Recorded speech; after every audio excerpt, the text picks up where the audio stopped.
1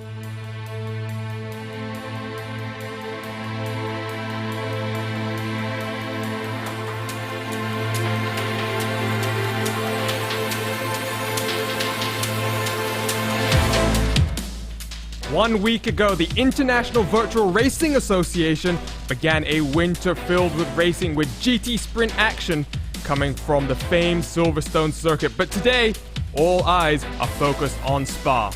The IVRA Endurance Series enters its 8th season of competition with a new name and some new cars, but the same combination of close competition and live safety cars promises to deliver hard racing action and interesting strategies. And up on the docket today, 12 hours of racing into the pitch black of night.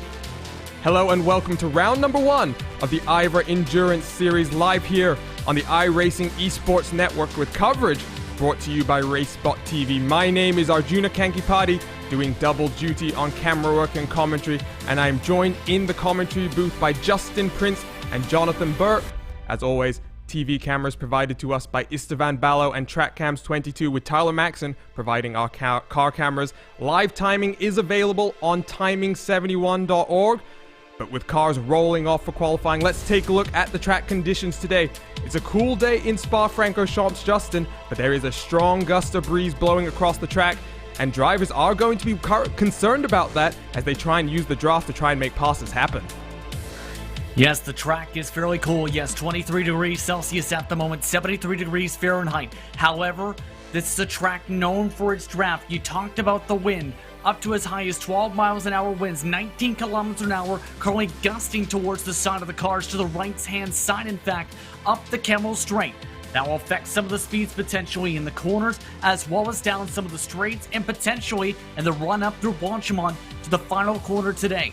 It can be a difficult session today to try and get proper track position to start off this new season.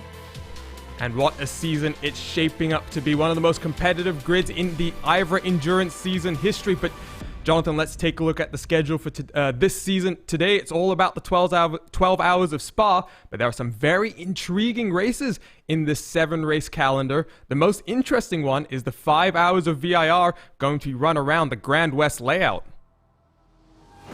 Yeah, it's going to get tight with a lot of these guys out there.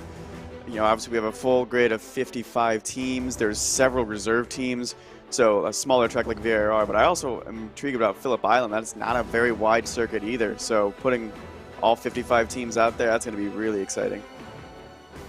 And this is the longest race of the season, and we are racing into the pitch black of dark. Let's take a look at the format for this series. There's 4 classes spread across 2 classes in the iRacing service. The LMP class with the Dallara P217, the brand new LMP2 prototype that's been brought into the service. And then you've got the trusty GTEs. You've got the Corvette Chevy C8R, which has recently joined, the BMW M8, the Ferrari 488, the Ford GT, and the Porsche 911. While the graphic does say there's an 8-tire set limit for all classes, there will be 9 tires for all teams in this 12-hour race. The GTE cars do have a 90% fuel restriction, which Justin does make the strategy that much more interesting. Yeah, going to make it a little bit more tighter, and it's been talked about as well with some of the safety car periods expected with a race such as this, especially for those who watched with the summer series for the club sports side. It can get interesting with how the strategy can fare out in some of the distances. Stints are around 53 minutes expected, around 24 laps. Saving expected to be fairly easy on that side. It's going to be curious, though, how things get calculated, though, with some of the planning, especially when we get towards the halfway mark of the race. There are half points to be awarded. Before we get to that, let's just run through qualifying. 15 minutes per class. The GTE AMs are currently out on track setting their first lap times. They'll be followed out by the GT Pros before the LMP AM and LMP Pros take to the course. Take one look at the point structure. Points all the way down to 25th in class, and in races longer than 6 hours, halfway points will be awarded. At the halfway point, 50% of these points, and they'll be rounded up, Jonathan. And as we saw in the Club Sports Summer Series, like Justin was mentioning, those halfway points can help determine a season. Yeah, it's going to get really intense probably around that halfway mark. Also, those 3rd and 4th stints for both sides of the LMP2 and the GTEs are going to line up at that mark too, so there'll be a lot of action on pit road prior to that halfway mark. It's going to get very interesting at the 6-hour mark. Let's go ahead then and take a look at the action. There you can see cars as they make their way around the track right now. An hour left in the qualifying session, and left-hand side of your screen you'll see in just a few seconds the lap times as they start to come in. It's currently Fiercely Forward who are on provisional pole position in this class, but as the times slowly come in, let's take a look at which is going to be your shakers in this class. And Justin, it's interesting here because even though we've got these multiple classes on track, GT-EM and GT Pro, for example, they're all going to start at the same time, and classes in each class will be battling with each other for overall race position. And we were talking a little bit about this before tonight's action, where you could potentially have one of the AM cars starting up in front of one of the pro drivers. In fact, you can have one of these drivers potentially set the pace as the pole machine. The thing is, there's a lot of really strong teams in this AM class. Fiercely Forward was very competitive during the summertime, for example, in IVRA competition. VEC Sim Racing was one of its best competitors. Fisher Motorsport was very quick throughout the summertime as well. There's several different teams here, and this grouping alone, who could potentially come away with an overall race victory for the class, whether it's pro or AM. Absolutely, and the one interesting thing that I'm seeing across this entire GTE class, Jonathan, is that we're seeing representation for almost all of the GTE cars. The BMW M8 has almost had a reputation recently for being slightly overpowered in the current iRacing meta, if we're to use some some esports terms, but that car has had a slight nerf in its top-end performance. About 9 horsepower has been removed from that car, I believe, and as a result, Porsche 911 currently on pole position right now. We're seeing some Chevy Corvette C8Rs in this mix as well. There's a Ford GT as well in GTE Pro. Yeah, and the other thing also is that the BMW is not that good in some of these slower corners. I'm actually a big fan of it. I race it on the IMSA official league, and it's not good in these slower corners, whereas the Porsches are able just to flick and go smoothly through there. So at a place like Spa, where you have a mix of almost everything, I think those slower corners can really, really help these Porsches. We'll see how it's all going to play out. We talk about going into the nighttime, and we were mentioning it, the cooler ambient temperature that we're starting off here today is going to mean that the weather is not going to change too much. Let's jump on board with one of these Corvette C8Rs, though, for the first time today. The number 326 in current provisional 4th position, as we see the 396 moving itself up into P number 2. Right now, though, Justin, Fiercely Forward, they have a half a second gap to the rest of your field right now. And one thing that we need to just let everyone know for all the IVRA Endurance Series is once you come back down into pit road, you cannot head back out for qualifying again. So all of these cars trying to set the best lap time they can without needing to come back in for some tires. And that's the key thing, because there is a sweet spot for the tires, about 3-4 laps, give or take, into a respective stint. You end up getting held up or end up making a mistake, that's going to completely mess up your potential for a good lap in qualifying here. So in other words, if you want to say reach these cars for some slipstream, you need to hit it at the right mark. This might be held up a little bit, as we've seen with the car to the left side of the track before for the 326. To see this, a 213 won the last time by. This time by the stripe, though, at 223, yes, got held up a decent bit. In fact, it's now trying to cool down the tires as well, which was also something seen along itself. So just over 10 minutes have gone from this first part of qualifying. We'll see the GTE Pro machines come out next time around, but that lap time from the 334 now looking very, very good. There's a comment in our YouTube chat right now, Jonathan, saying that that dash in the Chevy Corvette C8R is more like a spaceship than a car at this point. And I must say, it's a very attractive interior indeed. And we jump back on board down the Camel Straight once again. Look at that big rear view camera as well. Very enticing to be able to see the LMP2 cars as they come up behind you. And maybe also your competitors, as you're going down the Camel Straight, it'll be quite easy for the Corvettes to play defense, but then that dash is also really, really helpful for those drivers. You don't get much telemetry if you're the crew chief for any of the drivers that are currently sitting out, so it'll be really helpful, I think, for the Corvettes, especially as, you know, it gets cooler and the track might change to make adjustments, you know, viewing that dash. So interesting to note as well right now, 3 Porsche 911s in the top 3 of this qualifying session as it stands. The times between 2nd and 4th position as well, super, super close. There's just a 1/10 of a second there almost between 2nd to 5th right now. So looking like this class might prove to be a little bit closer than we were thinking. Fiercely Forward looking very promising, and Fiercely Forward is a team, Justin, that has cars entered in multiple classes in this series. They jumped into the IVRA Club Sport Summer Series over the summer, which you and I were commentating on, had some good runs in the Porsche 911 Cup car there. But here they're entered one 911 RSR, and I do believe they've got 2 of the Dallara LMP2 cars ready to take it to track later on today. Yes, indeed, they have a Pro car and an AM car specifically, and it's a very star-studded driver lineup when you really look towards things, because you have drivers for the LMP2s who will be taking part in this event and throughout the season, like Matthew Crisp, who will compete a lot in the summertime. Competed as well in the SEO Summer Series, top 10 HPD overall last year, for example. As well, though, Jack Crawford, Red Bull F4 driver, did an F3 test, in fact, this week. Competed in some races during the summertime. He'll be in the AM car this evening. But the 334 also has a lot of talent for sim racing, where you have Josh Klog, the winner of the Alcantech F3 series and a Rallycross regular. You have one of the drivers narrowly missing out on qualifying for the Rallycross World Championships, and Luke Krause also going to be in that race car. And don't forget about the guy who's currently in the race car you see in Lewis, is Hecht, who's trying to work his way around, where he loves this Porsche RSR. We'll see how he is, however, as per the drivers, he seems to like beer. And per the drivers as well, he's probably a bit hungover in that car right now. Let's hope it's not going to hinder his performance too much. But right now, provisional pole position by 0.4 of a second. And something I wanted to point out, Jonathan, is that we talk about Jack Crawford being in the 134 LMP2 car. That means he'll be competing in LMPM. And can you imagine a Red Bull Academy driver in an amateur class? We should go ahead and explain, as we see the 334 diving down onto pit lane to finish its run in qualifying. We should explain the drive time regulations in effect here for both of your AM classes. Can you go ahead and just explain a little bit for the viewers exactly how that's going to work?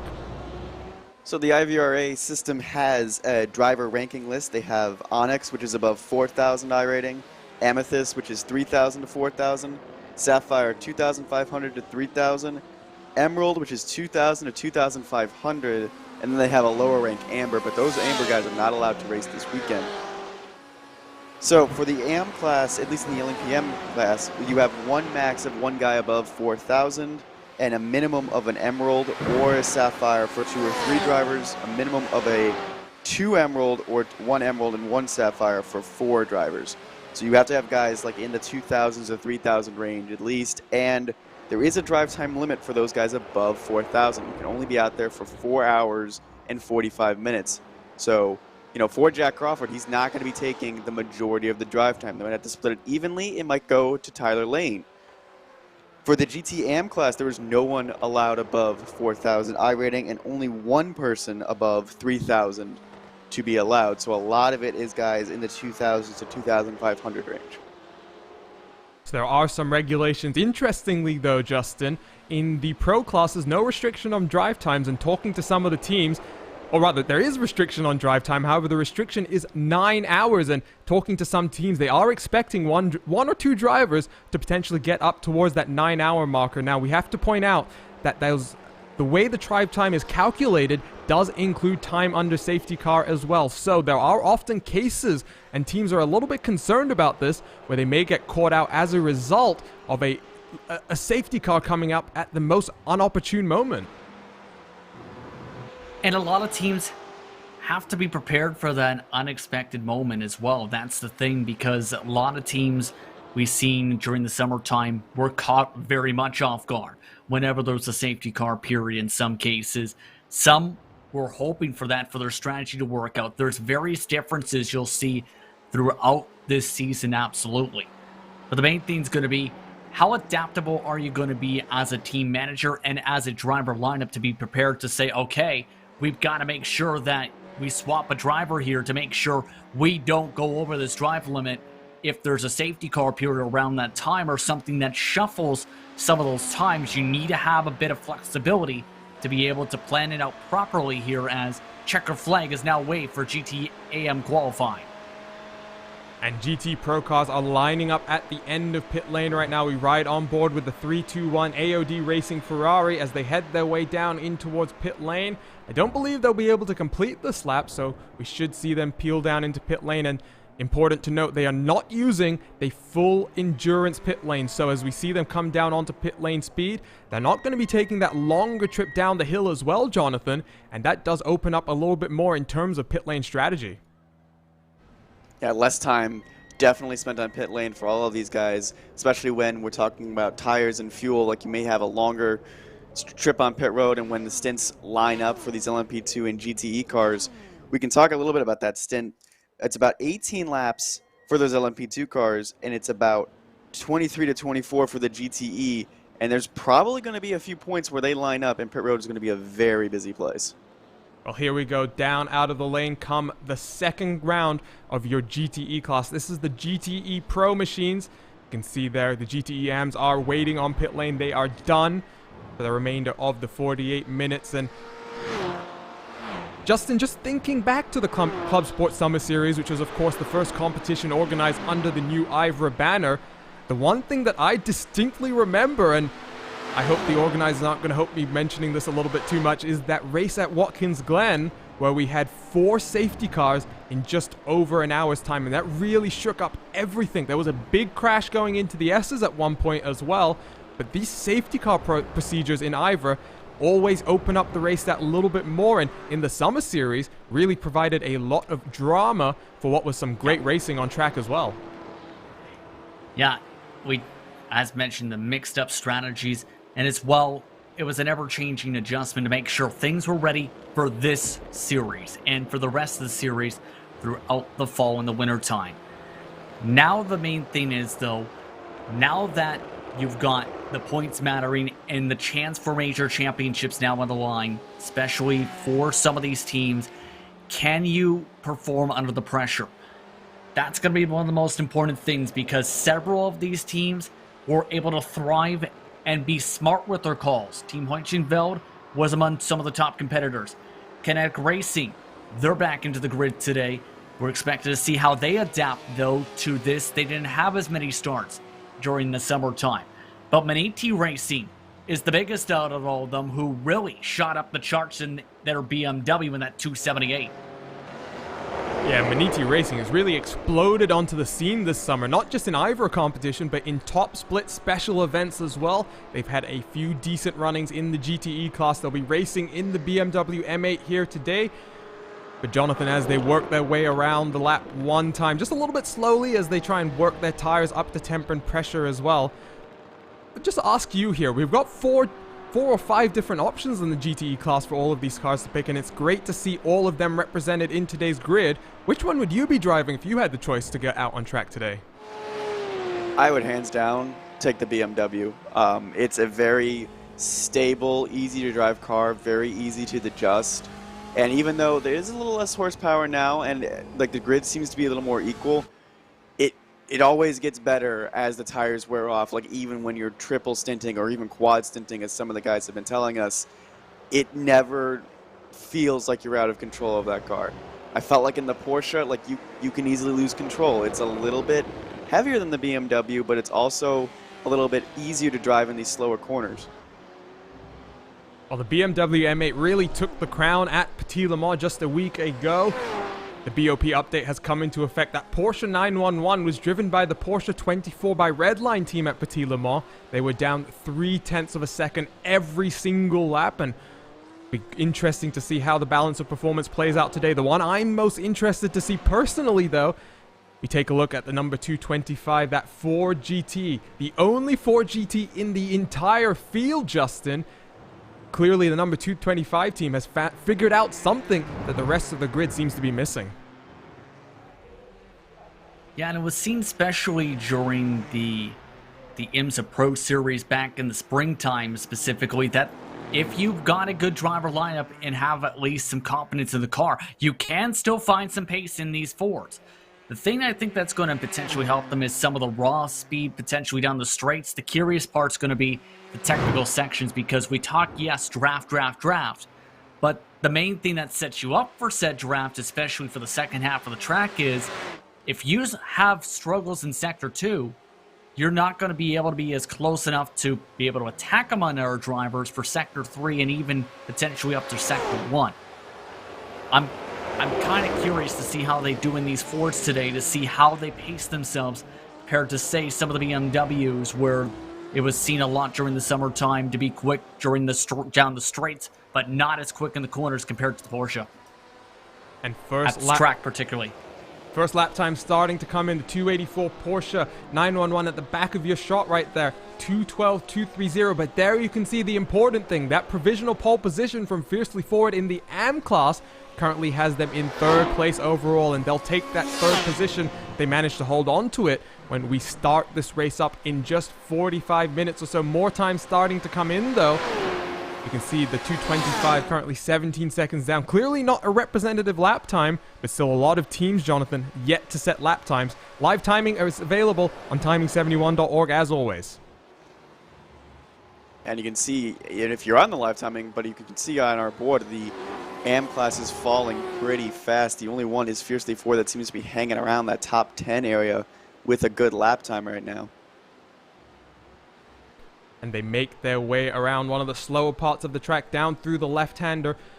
Justin, let's talk about the track limits here today, because it was recently announced that Spa is going to be undergoing an overhaul, adding some more gravel trap areas to the track. However, in iRacing, we have some rather strict track limits here, and there is a an incident counter for all teams responsible. Yeah, in-sim incident limit today is 83 points specifically, where if you cross that mark, you'll have to serve an in-sim penalty. Then, from every 21 points afterwards, that'll become the case. The reason that's so relevant is this is one of the most strict incident limit tracks in all of iRacing. It's so easy to take one curve a little bit too far to the left along the AstroTurf, for example, you see on the side of this track. Or take a bit of grass and launch them on. Or take one section too wide.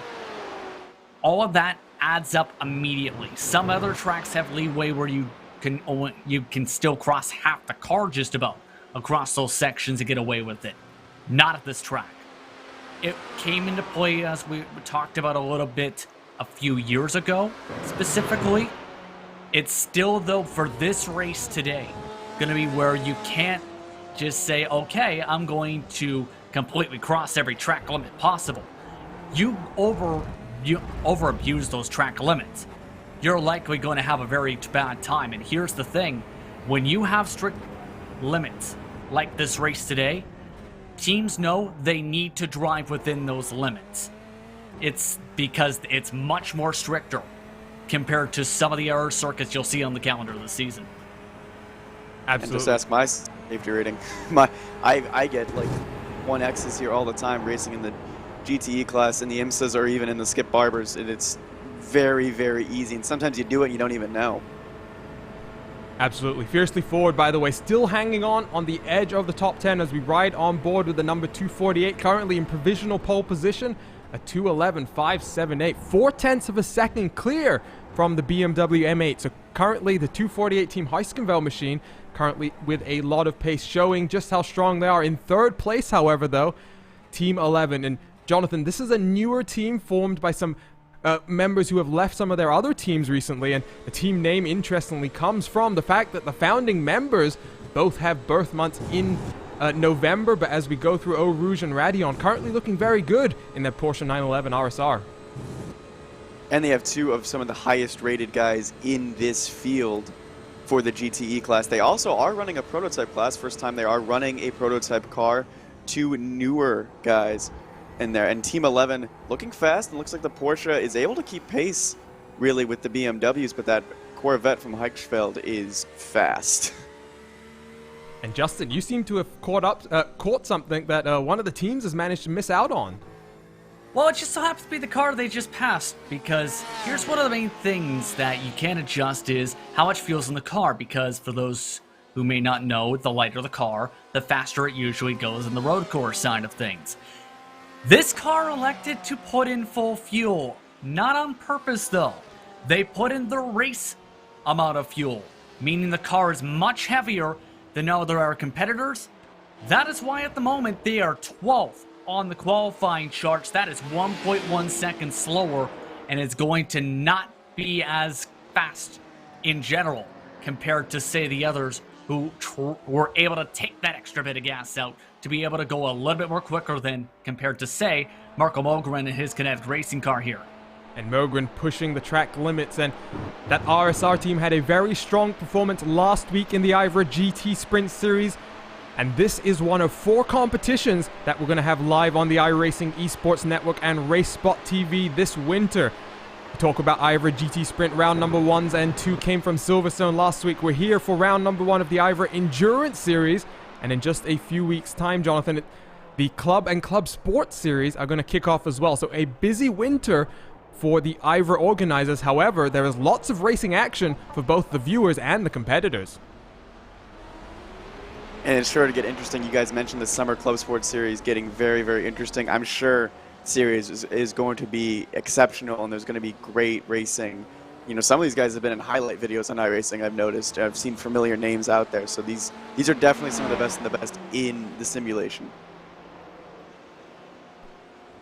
Currently working the last few minutes of GT Pro qualifying. We are watching the Kinetic Racing number 283 car.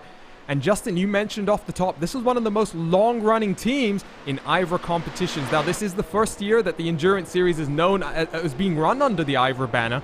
However, Kinetic Racing has been in many of the 7 previous seasons that have been competed here. It's their 6th season specifically, and this is a brand new livery for their campaign that has appeared in various other campaigns they've run for the major series. Several of their drivers, in fact, run on that side as well. But the main thing is they're the most veteran team this season. So a lot of these drivers have been here for a long time through the various different sanctioning bodies, and now they're still showing they're up there with the best of the best. And they have been competitive throughout 2020, and many of these drivers. Mogren, known for his great speed on the road courses specifically. Several of the era competitors for this organization today as well are up in the top of standings for several different other series for this banner or work of a team. And you've obviously watched a lot of them competing on the major series as well, so good to see them continuing to compete here live on the iRacing Esports Network. And Jonathan, it really is a beautiful livery. And the Chevy Corvette is really an aggressive-looking car from the front, and I must say, this livery, especially with those logos right below those front headlights, really does complement the car. Ooh, it's a thing of beauty. As he runs a little wide there, maybe using a little bit more of the track than he'd like, but it really is a thing of beauty. And I think hats off to almost everyone who's been designing deliveries for these cars, because a lot of them are really, really good, especially the Corvettes, because I think they really use that little door vent on the side. They use that to their advantage and make a beautiful design. Even the Heichfeld car, like, look at this. I do not want to see this in my rearview mirror. I would immediately pull out of the way. Well, I'd much rather see it in the rearview mirror than out the front windshield, but nonetheless, currently still provisional pole position by 0.4 of a second from Maniti Racing. So, currently Jan Sentikowski in the car. We talk about strong drivers, and right now, Sentikowski with a 7,400 I rating, the strongest driver out there qualifying on track right now. And of course, Justin, qualifying drivers do have to start the race, and as a result, that means in GTE AM, you don't get to put out your strongest drivers for qualifying. However, still, that fiercely forward number 334, that time is holding up nicely, still in 9th position overall. Yeah, that's looking fairly good for them as long as they get a good launch off the starting, don't get into too much trouble, because here's one of the main things here at the same time, Arjuna. This is a track known for treacherous starts and restarts because of that run to La Source, all the way up the hillside, up the Camel Straight. This is going to be a track where if you're going to want that track position, is what I'm trying to phrase, for Maniti Racing or Team 11, or even in the case of Fiercely Forward, because it can get absolutely crazy at this track, specifically with how many potential chances there are of 3 wide action even on the first lap that could cause problems here. Absolutely. You think about going down in towards La Source for the first time, 2 wide. There is designated starting zones, so all of these classes do have to ignore the iRacing provided green flag and instead listen to your race organizers and leave the field in control of the respective group leader. Maniti Racing, though, currently seem to have aborted this lap There is just a minute remaining in this qualifying session, so right now it's looking pretty good for the 248 to take home the first pole position in this 8th season of IVRA Endurance competition. Clock just continues to wind down, and we're going to see the BMW M8 Maniti Racing, Jonathan. They had told me leading into this that they still thought it was a very strong car, but clearly Team Heiskensveld, the number 248 in the Chevy Corvette C8R, have found a little more pace, and the BOP update that came on Thursday night has provided a little bit of a shakeup in the running order here. I can see the Corvettes and the Porsches are really strong right now, and the BMW teams, although there are a majority of these teams are BMW, they are still they're in the mix. Though Mantini, the highest rated at all of them. The Tama Racing Team in 4th as well, a BMW. But I do have a question, if you're Heiskensveld, you're seeing you have a 10th gap. Is it better to get away early and get a huge gap right now and have a great early car in the daytime? Or if you're some of these guys towards the back, like maybe the Hell Racers, is it better to have a nighttime car and maybe come on later in the run? Well, my brief thoughts are that with the prospect of safety cars always looming, you can never be 100% confident in exactly how you want to play out the race. But Justin, we saw in the Club Sport Summer Series, there's been some late race cautions as well in the last 50 minutes of the race that have really thrown up some 40-minute shootouts to take home race wins. And in some cases, 20-minute shootouts. In that case with Watkins Glen, where, here's the thing, say you decide, I want to use a set of tires, you're going to have to potentially pass the entire field of everyone who tried to stay out in that sequence. So it's where you're trying to weigh those positives and negatives for that strategy. To loop back towards that point for the BOP, there was actually an update made to the iRacing service this week on Thursday, where they did some testing and elected no BOP would take place for this particular round. The thing is, it's estimated that the changes resulted in 9 less horsepower for the BMW. Now that's going to be crucial to think about here, because is that going to be a major factor, say, for Maniti Racing and Company and some of the other BMWs? We're going to have to see in about half an hour or so, because that may make a difference. That could be the spell of where some of that straight line speed came into play here at this track in the summer. Team 11 going to finish off their final lap in the qualifying session, a 2:12.334. Not going to be good enough to improve on their time. As a result, they're going to reset back down on towards pit lane as we wait for your LMP cars to get out onto track. Green flag is up in the air, and you can see them start to work their way down onto the track for the first time. The first time in IVRA competition, this brand new Dallara P217 is headed out onto track. However, just to go back to the BOP point, Justin, for just a few seconds, thinking back to Club Sport as well, and specifically at this track, Spa-Francorchamps, I remember a fantastic battle in the GT forecast with the Porsche Cayman 718 and the BMW M4 GT4. However, if you remember as well, I'm struggling to remember exactly which of the cars it was. However, they had a significant top speed advantage, to the point where that second trailing car could not make the pass happen on track, and as a result had to resort to pit strategy to try and make something happen. And there was even some contact, I believe, here and there in some of that battling there. It just was the difference in the classification and the build of those respective cars. The time in one car's already in the wall. That's a car. That's 158. Yeah, the Adequate Racing Machine had the bright green livery there going off. And we'll see if we can get a replay of that incident. However, important to note that we talked about it at the start. They're going to be unable to get back out there for qualifying, so let's see if we can try and bring up the replay of what happened there for the number 158. Here it comes up on your screen right now, I do believe, and it was coming down in towards the left-hander, already getting very loose on the cold tires, trying to carry a little bit too much speed, and that's a hard contact into the barriers, and that will be the end of their qualifying session. They try to send it down in a no-name coming out of Rivage, and that was just too much speed, I think, on cold tires for them. You can even see another guy getting off right behind him. Pushing these cars to the limit on cold tires, especially this early in the qualifying run, trying to set as best of a time as you can. And you can see they are still trying to make it around the track right now, but they will have some damage. And Justin, we did see this in Petit Le Mans last time around. That damage model on the brand new car, not 100% up to date as it stands right now. So despite the fact that we cannot see much visual damage, the rear portion of this car, that 158, will really be struggling through this qualifying session. Yeah, already losing a ton of time. In fact, the car in front, it still is looking fairly loose. It's Neil Middleton behind the wheel in this car specifically. This is not going to be fun, it looks like, for their qualifying. It's going to be tough sledding, to say the very least, already for them. But for everyone else, at the very least, they're making it through the warm-up lap, at the very least, without making contact with the walls here. And keep in mind, we talked about this being one of the newest cars in the iRacing service. This is going to be where this is going to be a much more level playing field between the big organizations and the smaller ones. And we're riding on board with the 169 laps at racing team. Look at that sunlight, and that's going to be a factor in the first portion of this race, Jonathan, as we race down in towards the darkness. It's just past 6:30 p.m. in the simulator right now.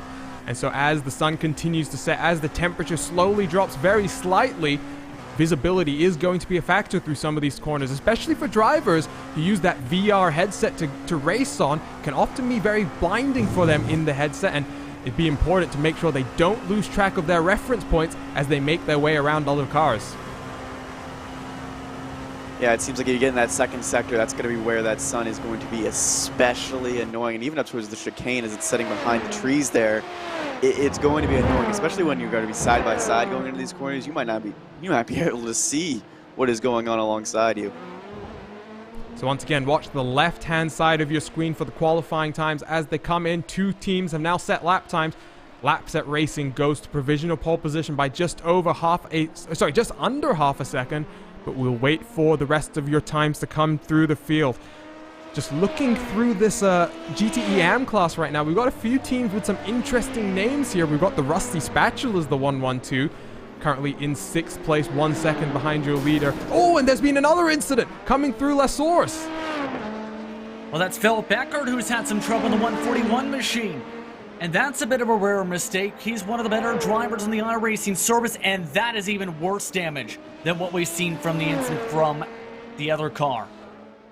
Yeah, and we'll get a replay of this one up on your screen right now. Here it comes down in towards La Source for Philip Eckert, and he's going to lose the rear end of the car very easily. And look at Laps at Racing, that's one of their other cars, having to avoid them. And then unfortunately we were riding on board with the Rusty Spatulas, nowhere for them to go, and that is going to be damage to their car as well. Hopefully it won't be too bad in the grand scheme of things, but let's continue to look now at one of the Fiercely Forward cars, and this is the car that we were talking about slightly earlier, Jonathan, where we're going to see Jack Crawford take the wheel later on in the race. However, right now, they've got a slightly weaker driver in the car qualifying it as per the regulations, currently sitting in provisional 3rd position as things run.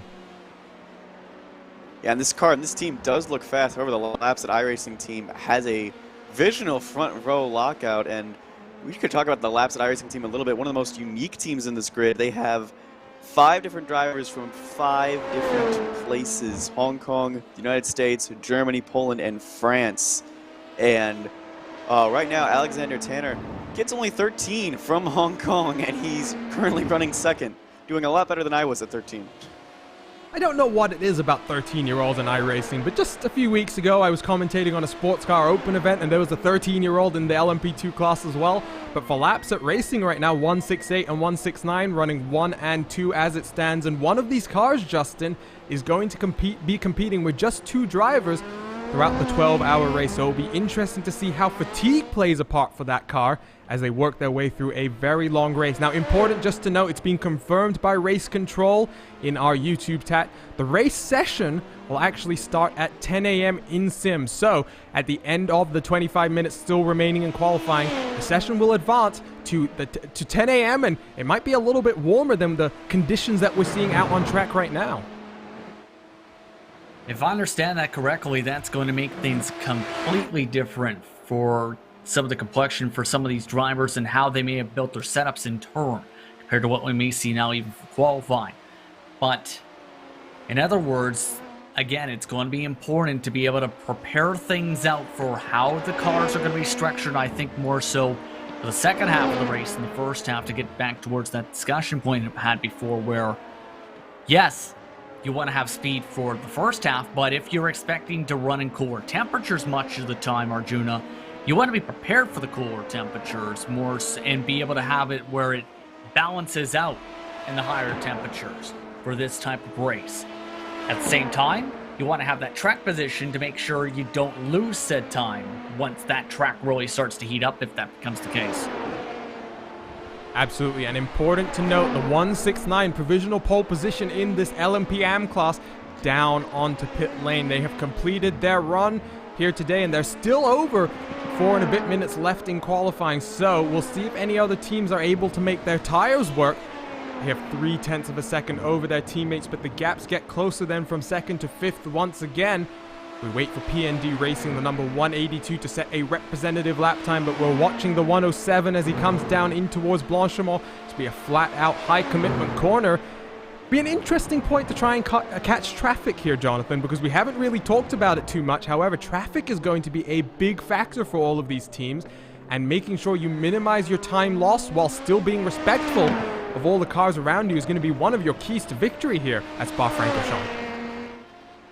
And there's not many big and good passing zones besides that Camel Straight where you can really get a good run on the GT car, not compromise either of your laps. You already see the AMs are about 11 to 12 seconds faster than the GT Pros. So I'm curious to see how fast the LMP2 Pro cars are, if they're going to be around the same time. But it's going to be really key to get rid of the lap traffic as fast as possible, especially in that second sector where you really do not want to be behind a slower GTE car for long. You don't. I'm just taking a look at the gap between second and third place right now. That is 0.003 of a second, and they were second and third until PND Racing and Stefano Conte moves themselves up into second place as Fiercely Forward, the 134, manages to grab provisional pole position. There we go, the 134 with a fantastic lap, a 2-minute 9:52, and Justin, well, one of the teams has already abandoned their run down onto pit lane, but Fiercely Forward clearly finding some pace still out on track. And that was in clean space by 0.02 of a second, give or take. That is a lot of raw pace in that race car in that case, and I think at this point, they're also happy with the run. They're starting to back off, it looks like, right here. And I don't blame them at this point. They already have a time that may be near impossible to beat because, again, they did this in completely clear space, just with the raw pace of the driver and the car setup itself.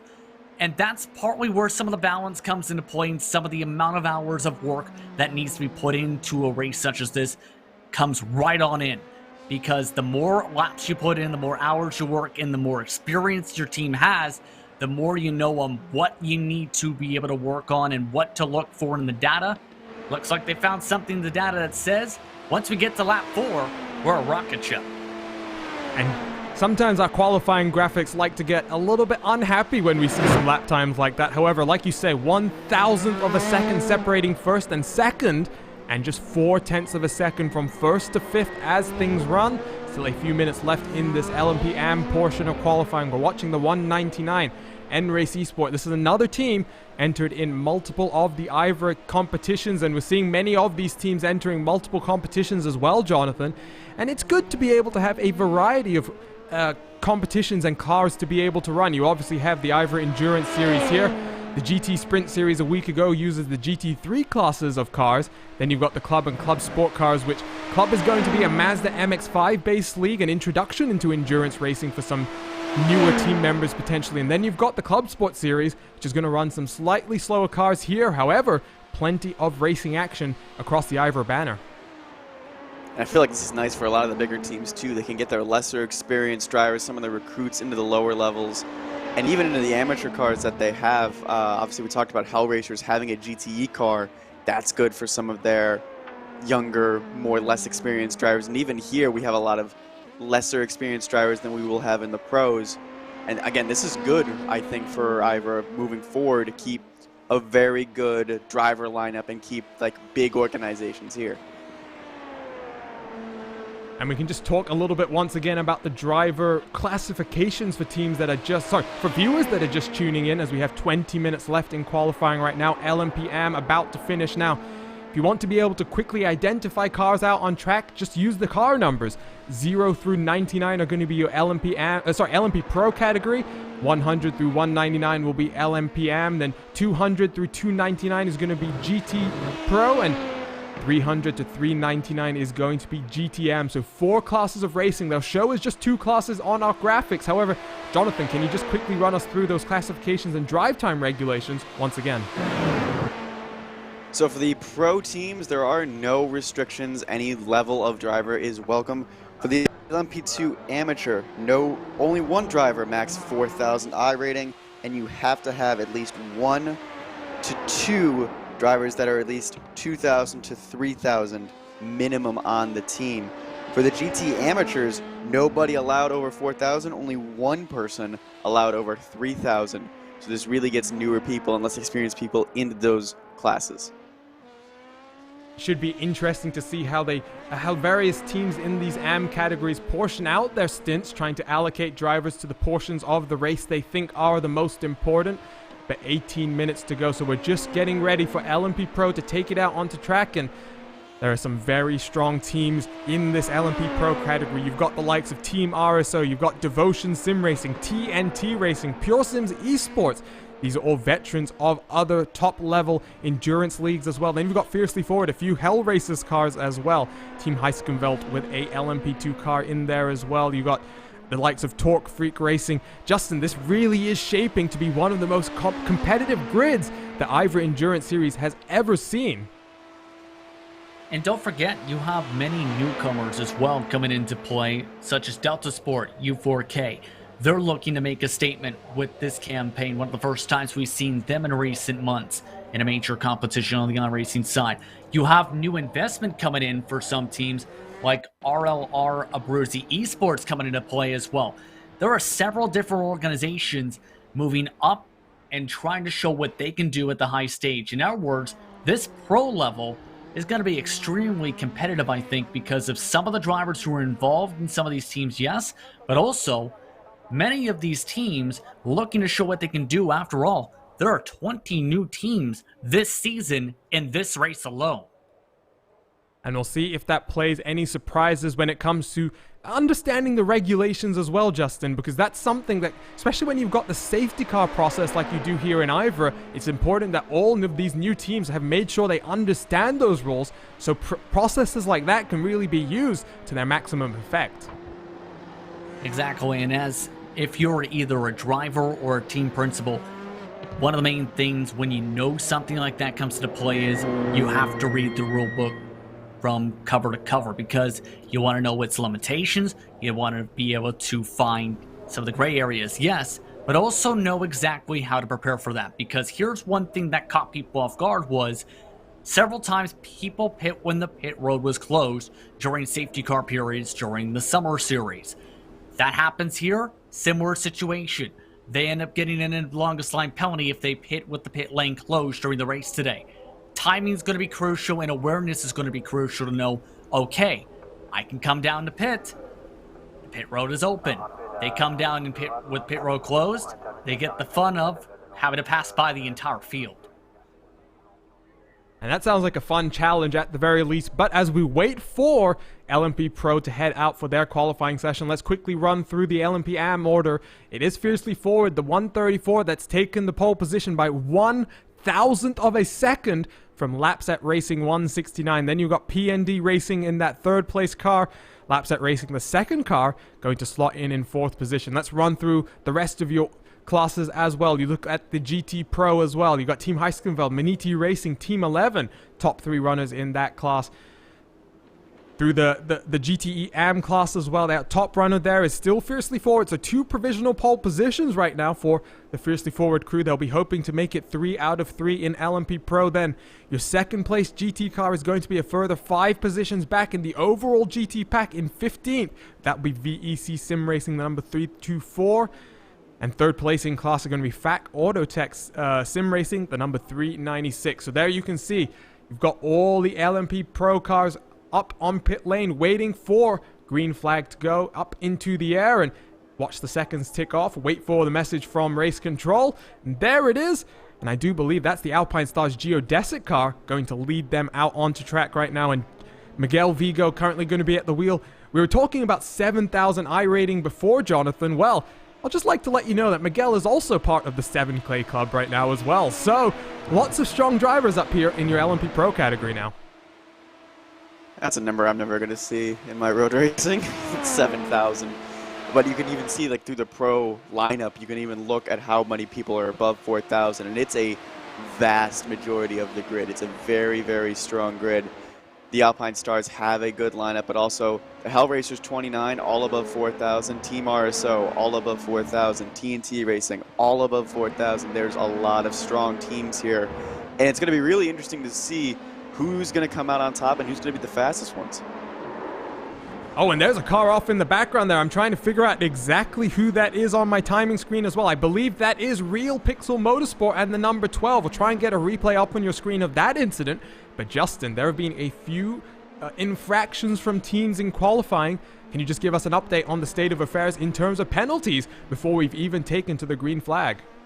There's a couple more on the minor side so far. There was actually a penalty at the start of the qualifying, specifically in FP2, where there was a collision in FP2 that led to a warning point. For this machine, for Real Pixel Motorsport, was the case again with the cold tires and getting off the track hard into the sand. Again, damage going to affect them for qualifying. But for some others, one driver, the 326, left the pit lane before it officially started, recognized the mistake immediately, in turn was given a warning. Then one driver, Simon Jacobson, did not qualify. That was the 131 with an Emerald or Sapphire driver, so they'll be starting deep in the field. In the case of Real Pixel Motorsport, they'll be looking to try and make sure they don't have to start deep in the field in their class after that hit towards that wall. And that was a hard impact as well, straight into the wall, Jonathan. Yeah, it looks like this section right here, turns 5 through 8, through Lacombe, Manly, and Rivage, that's going to be the section that looks like the LMP2 cars are going to struggle. And now I'm a bit worried now for some of these guys that are going to start further back in the field, as we've already seen a handful of LMP2 incidents in the M class. We had 2 or 3. This is the first one out of the pros. You know, you got to wonder, like, if you're back in that field, how worried are you of an early incident like that? Well, let's ride on board with Devotion Sim Racing and Julian Boot, who's getting a healthy dose of draft now up through the Camel Straight. And in these LMP2 cars where the balance of aerodynamic performance and top speed is so important, I do think that draft is going to be very helpful for Julian. He will get some dirty air, though, as you go through some of these slower corners, as you head down through that section where the Real Pixel car just had their own issue. Double apex right-hander here, try and hug the inside curb as much as you can, trying to set up now for this left-hander. We're talking of track limits. You cannot afford just put all 4 tires to the right side of the white line. Now down into Pujon, or the double gauche as it's now called. Trying to flick the car, and you can see some understeer maybe as a result of all that dirty air. But I'm wondering here, Justin, is following so closely such a smart idea when you're going to lose so much aerodynamic performance through some of these slower corners? Or is he just trying to gain as much performance as he can on the straights, and he's wagering that that's just going to all balance out to be the optimal lap time that he can really get right now? That's actually a good question, because the dirty air effect is talked about, has been big before. That time nearly ran over the cars who wanted to get the draft a little bit back for this lap potentially. But to get to that exact point, honestly, I'm not quite sure if it'd be the best interest to be able to fall in the corner, specifically because it can get a little bit more of the tighter side for some of the cars in that section. After all, the fastest times on the board have it set at clean times and clean air. For example, your top time. And here come the times onto the board. It is Alpine Stars Geodesic Racing, the number 62. It has taken pole position from 3/10 from the LMP AM, but we're waiting for some good times from the rest of the LMP Pro field. The second place car right now in the LMP Pro field stands in 5th place overall. That's Delta Sport U4K, 0.6 of a second behind your current pole position sitter. Devotion Sim Racing, though, as a result, I think, of all that dirty air, down in 13th place. There was an issue, I do believe, for one of the other cars. Let's see if we can get a replay up on your screen. It was for RLR Abruzzi Esports, and that is facing the wrong way at La Source.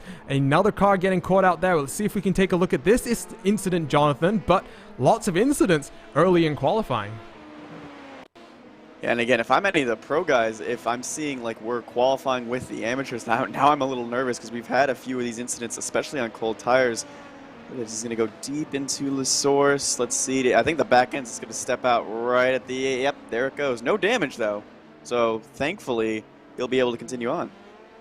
Yeah, fortunately not too many cars coming through at that point, so able to get back onto the outside part of the track and come back onto in front of another car. So fortunately no damage for them. We take a look back at the live pictures though. They haven't set a qualifying time yet as it stands. Hell Racers, the number 29, has moved themselves up into P number 2. They're sitting 0.2 of a second behind Miguel Viga, who currently sits in pole position, coming through Blanchimont for his second lap right now. It looks to be a little bit slower just looking at from my eyes, but here we go. 1:52 as it stands, going through the bus stop chicane. How close is he going to be? I do believe, though, this was just a lap setting up for the next time around. So as he comes across the line, there you'll see a 2:02, 2:03, 4:03. So Justin just cooling off the tires a little bit and setting up maybe for another flyer this time around. After all, we already seen the sweet spot seems to be around lap 3 or lap 4. This is going to be the perfect flyer, but I think he's in a great spot with the clean space. He has been bumped off the board, however, by a team that, yes, one of these cars made a mistake. But if you think back to the summertime, this is the same organization who partnered with the Brucey Raceware for a real-world sponsorship that also works with the esports side, sponsoring the European Le Mans Series run for RLR M Sport specifically. In turn, that led for partnerships for esports competition, and in turn, we're seeing some of these results now on the racetrack with this car. And you can see the Motul livery on this car as well. So those real-world partnerships picking up. There's the RSR number 55 off in the foreground as well. Just important to note, though, the number 15 car currently on pole position is not the car that we saw having issues. That was the 14 sister car. So 2 of these RLL cars in the LMP Pro field right now. And Leonard Rart in the number 14 has put it into 12th. Take a look at the left side of your screen though, Jonathan. You can see the times between the LMP AM and LMP Pro class. A lot of these LMP AM teams have got some good lap times up in there. Looking at Fiercely Forward and Laps at Racing specifically, currently sitting 5th and 6th, in a good shot here of starting high up in your field, which will set them up nicely for a 12-hour race to the end. It's a little bit funny when you're talking about Fiercely Forward. Their pro car is currently in 14th and the amateur car is currently in 5th. So that's good job from the amateur team. And you talked about how fast that lap was for the Fiercely Forward amateur team. That was all in clean air, so I'm wondering if you really need that clean air. As you get a replay here of the Delta Sport car, looks like abandoning his lap or just patiently waiting for some clean space, maybe? Looks like just abandoning that run. There was the issue for the number 55, the RSR Esport by G Performance, one of the teams that we saw doing very well last time around in the IVRA GT Sprint Series, currently sitting 1st and 2nd in that championship. And in fact now number 55 Christopher Pfeffer going to dive down onto pit lane and finish off his run. Alpine Stars Geodesic Racing back to the top of your board though by just over 1/10 of a second as it stands. However, they have also abandoned their qualifying run, so leaves the number 15 6 minutes to try and respond here. A lot of cars have come down onto pit lane though, Justin. There's only about 6 cars that I'm seeing still out on track. But that's because they've reached that exact band we're talking about for some of them. Others, though, are right on their 3rd or 4th lap, which can be the quickest. One driver I don't think has set a time yet here. Team RSO, surprisingly, has not set a time quite yet, with Manuel Sato behind the wheel, and he's already cooking the corner. He has just come out of pit lane as well, Justin. So one of these teams, there's a few options to approach this 15-minute open qualifying session in each class. You can either come out at the beginning of your session, try and set those lap times as quick as you can and come back down onto pit lane for a little bit of a break. However, the number 97 has decided to wait a little bit longer. They waited until the track was a little bit clearer, and now Manuel Sudal tries to get those tires up to temp and pressure in 5 minutes and 20 seconds to try and set a good qualifying time. Top 4 drivers in your overall qualification right now, still in LMP Pro. But like we're saying, good to see a lot of these LMP AM teams as well up in the order. And important to note, Justin, is that all of these classifications for the driver ratings that we're talking about are going to be revisited mid-season, and that might shake up a little bit the driving order for some of these teams. Yeah, especially since one of the main things to think about is iRating, I should rather say, can change a lot during the course of a few months even. Because sometimes you may get into a bad luck streak or have equipment failures or technical issues that can cause 1700s of iRating decreases in the span of a couple months. Others can gain that much in the span of a couple months with more confidence, more skills, and be able to be more consistent with clean finishes and strong finishes. So a lot of that can all shuffle about as the season goes on, and that's understandable to where you're going to have drivers move around a lot, because it's not simple as just staying static, because that just does not happen in most cases in iRacing in 2020. The RSO car having a little bit of trouble there going down this straightaway as there's a slower car on the right side. Yeah, but you're right, like iRating can change drastically, and I think some of these guys that have some of these AM teams in GT and in LMP2, you know, might want to think about like moving people around come mid-season depending on how they're performing. Like again, the Fiercely Forward amateur team is faster than the pro team, so maybe when iRating gets revisited, people get shuffled around, they may move some people up, they may move people down. It's really up to the teams. So Team RSO puts in a first lap that puts them in 9th position, getting a little bit loose off the exit of La Source as well. Not looking so good for Manuel Sudau as he makes his way through Eau Rouge and Radion. What a complex of corners that is, flinging the car in with full confidence, hoping it will stick as you make the run now down the long Kemmel straight in towards the Lacombe chicanes. 3 minutes still to go in qualifying right now. Doesn't look as though there are too many runners still on track. You've obviously got the RSO car that we're riding on board with. RLR Abruzzi Esports, the number 14, in 13th place, still out on track. Then you've got Kinetic Racing Velocity down in 17th place overall. You've also got the second Hell Racers car, which is in 21st position overall, along with Real Pixel Motorsports trying to make up for that mistake early in the qualifying session. 2.5 minutes still to go. Justin, who do you think's in a good spot for this race? You see those top 3 times separated by just a 1/10 of a second, then there is a little bit of a fall off to 4th on back. I think it looks like Alpine Stars Geodesic Racing have got a very strong car underneath them. However, the likes of RLR Abruzzi and Delta Sport U4K are going to be hoping to push the pace right off the bat. And I'm curious if they are going to be able to do so, since we know, of course, the pedigree for Alpine Stars in their organization. The real wild cards are going to be RLR and Delta Sport based on how things have gone up the high levels. Want to discuss something here with Team RSO. I think there's a chance they could join that bubble, though, because I think we talked about the differences in wind going at the start of a run or the end of a run. The track's most rubbered up. You see it more so in real life for, say, Formula 1, where you're able to push a little bit more as the track's rubbered up, and I don't think they're happy here because they lost 2/10 surprisingly on the second lap. Normally, drivers have gained up a second on the second lap.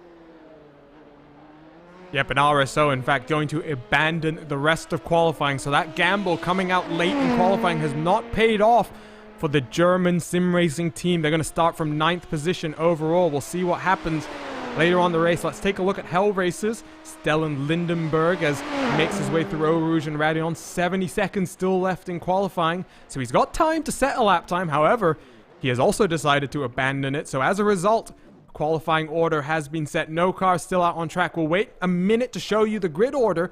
We'll jump to that session in just a few seconds. However, Jonathan, we haven't really mentioned it too much other than that brief moment when race control did confirm it.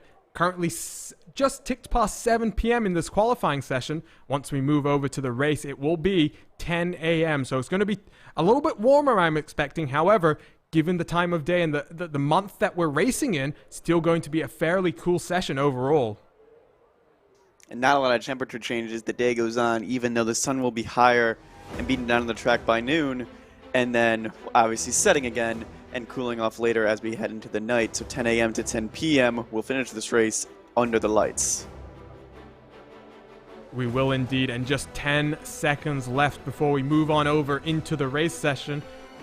But that means it's time to take a look at the starting grid for today's race.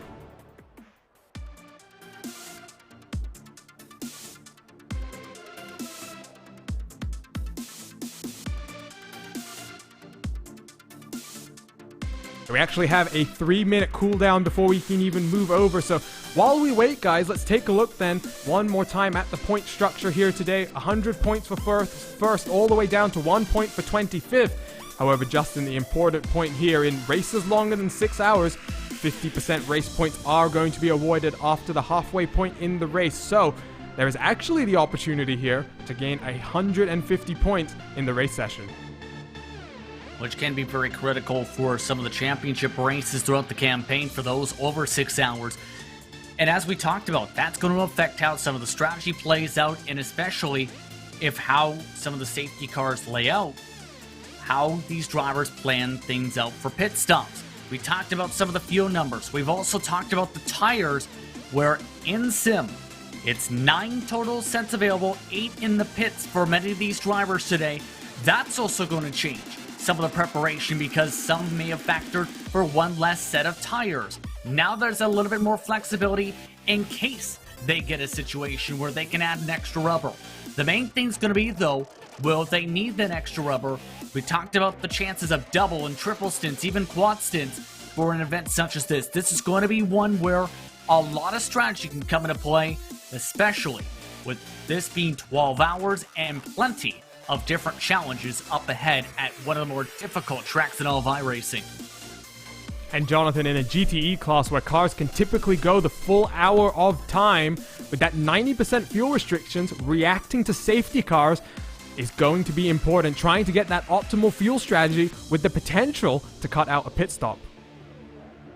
And the 90% fuel restriction as well also having to be a factor, and it's going to be interesting to see in the GT class who gets the strategy right and who rolls the dice and makes all the right calls. Because again, as you mentioned, these safety cars can catch anyone out, especially if you are not planning for them. We already saw in some of the briefings we got, many guys are planning for a safety car, whether early or late in the run, who knows, but a lot of teams are thinking there will be a safety car. And we should explain that safety cars aren't just random. There are other leagues which do have some random competition cautions, if you will, to borrow a parlance from NASCAR. However, here in the IVRA Endurance Series, safety cars will only be thrown when it is impossible for a car to clear the track without a safety car being thrown. What that means is teams are not allowed to tow back to the pits without permission from race control. And as a result, the possibility for safety cars emerges. When the incidents occur and where they occur does get factored in as well. And with just a few seconds left in qualifying, it will be interesting to see how it plays out. One final reminder, live timing for this entire event is available. Head on over to timing71.org/s/racebot to go direct to the live timing for this entire event. That'll be live for all 12 hours. However, session has changed over. Let's take a look at the starting grid.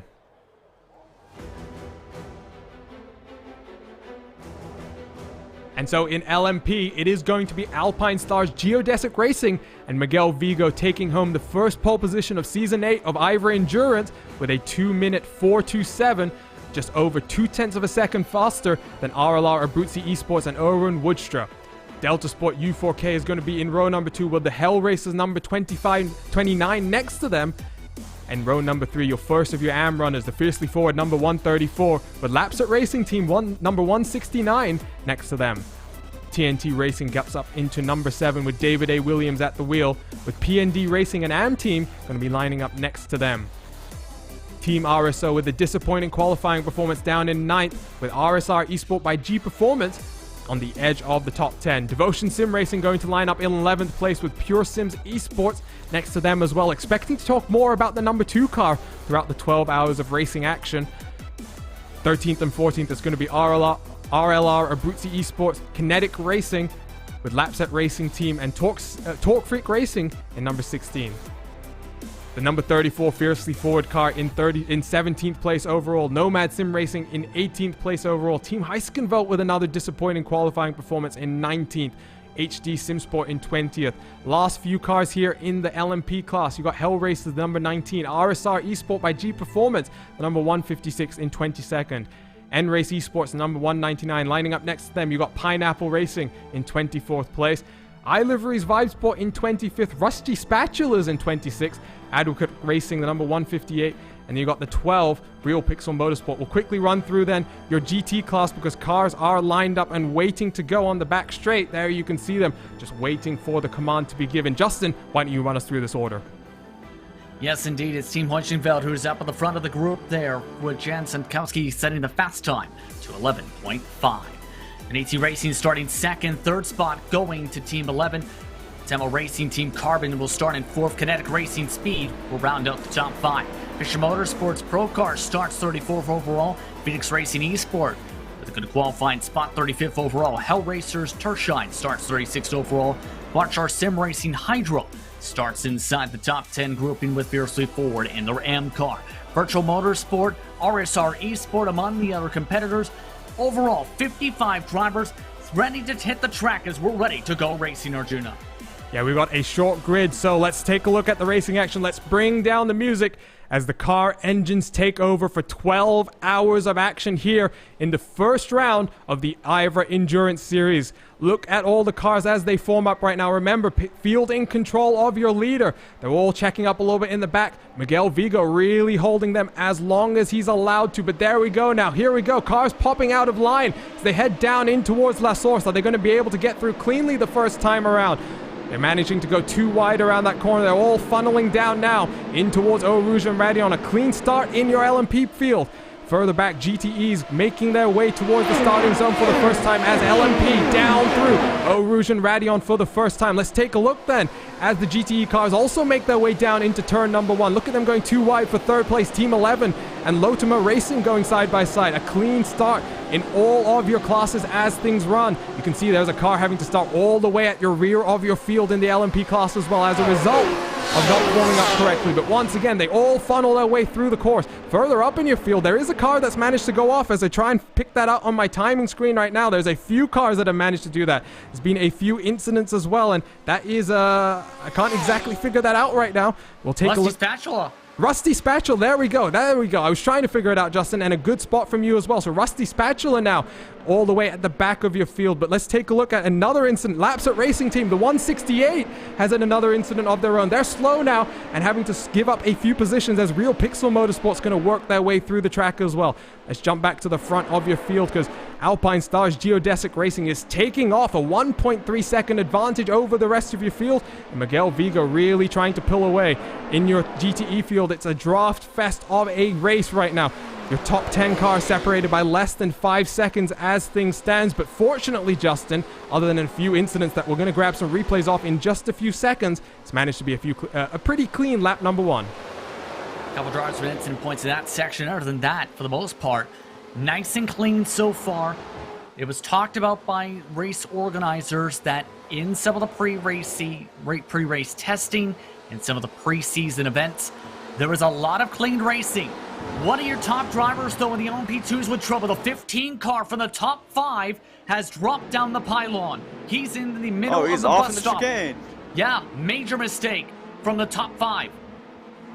And they complete lap number 1, and Erwin Woodstra is now all the way back. He started up in 2nd place, but look at him now down in 24th place. Take a look, though, at some of your replays from earlier on. Actually, we'll start with this incident that just happened. As you can see them now going too wide. That number 15 still appears to have some damage. That does not look like a healthy race car. And as they go down in towards Eau Rouge, they're going to have to slow down. Look at the Real Pixel as well, having to really slow down for the cars around them. Been a lot of incidents in lap number 1. Let's finally get a look at some of those replays. And first, let's take a look at the number 15 down in towards the bus stop chicane. And I'm wondering if there's going to be a late move on the brakes here from behind. Doesn't appear so. In fact, they lost it all by themselves here. And I think they may get collected on the rejoin, if that would then explain some of the damage we're seeing. Yeah, hopping over the curb like that, it's going to possibly damage the undercarriage a little bit as well. try and take an aerial look at this. The tree's getting in the way there. You can see spinning on that inside curb. Cold tires are a factor here in the LMP2 class. Let's take a look at another replay. This was the Alexander Tanner incident. Oh, look at that gaggle of cars as they make their way around the double right-hand hairpin. Now in through the corner with No Name, this left-hander, and once again losing it on the cold tires and rear-ending that car into the tire barriers. Justin, they are really going to be hurting throughout the rest of this race. It's exactly what we've seen qualifying, same sections, but in live action, should note, in Munyer GT drivers, one car just lost it and heading towards No Name. Aaron Ackles in the 326 had a massive slide in front of several cars, having to lock it up, and more cars with more trouble. And let's take a look at this replay. It is for the 326. This is one of the runners in LMP AM. Let's take a look at what happens here. Getting on that curb a little bit too much, and the Chevy Corvette did not like that. Fortunately, though, Justin, you can see that Ferrari, who had to take to the grass to avoid it, it does appear as though they managed to get through that without any type of contact between any of the cars. Yeah, that was extremely lucky and good response time by Ackles to lock it up immediately and make sure that car didn't loop around. That does it. You're likely seeing the back half of the field demolished there.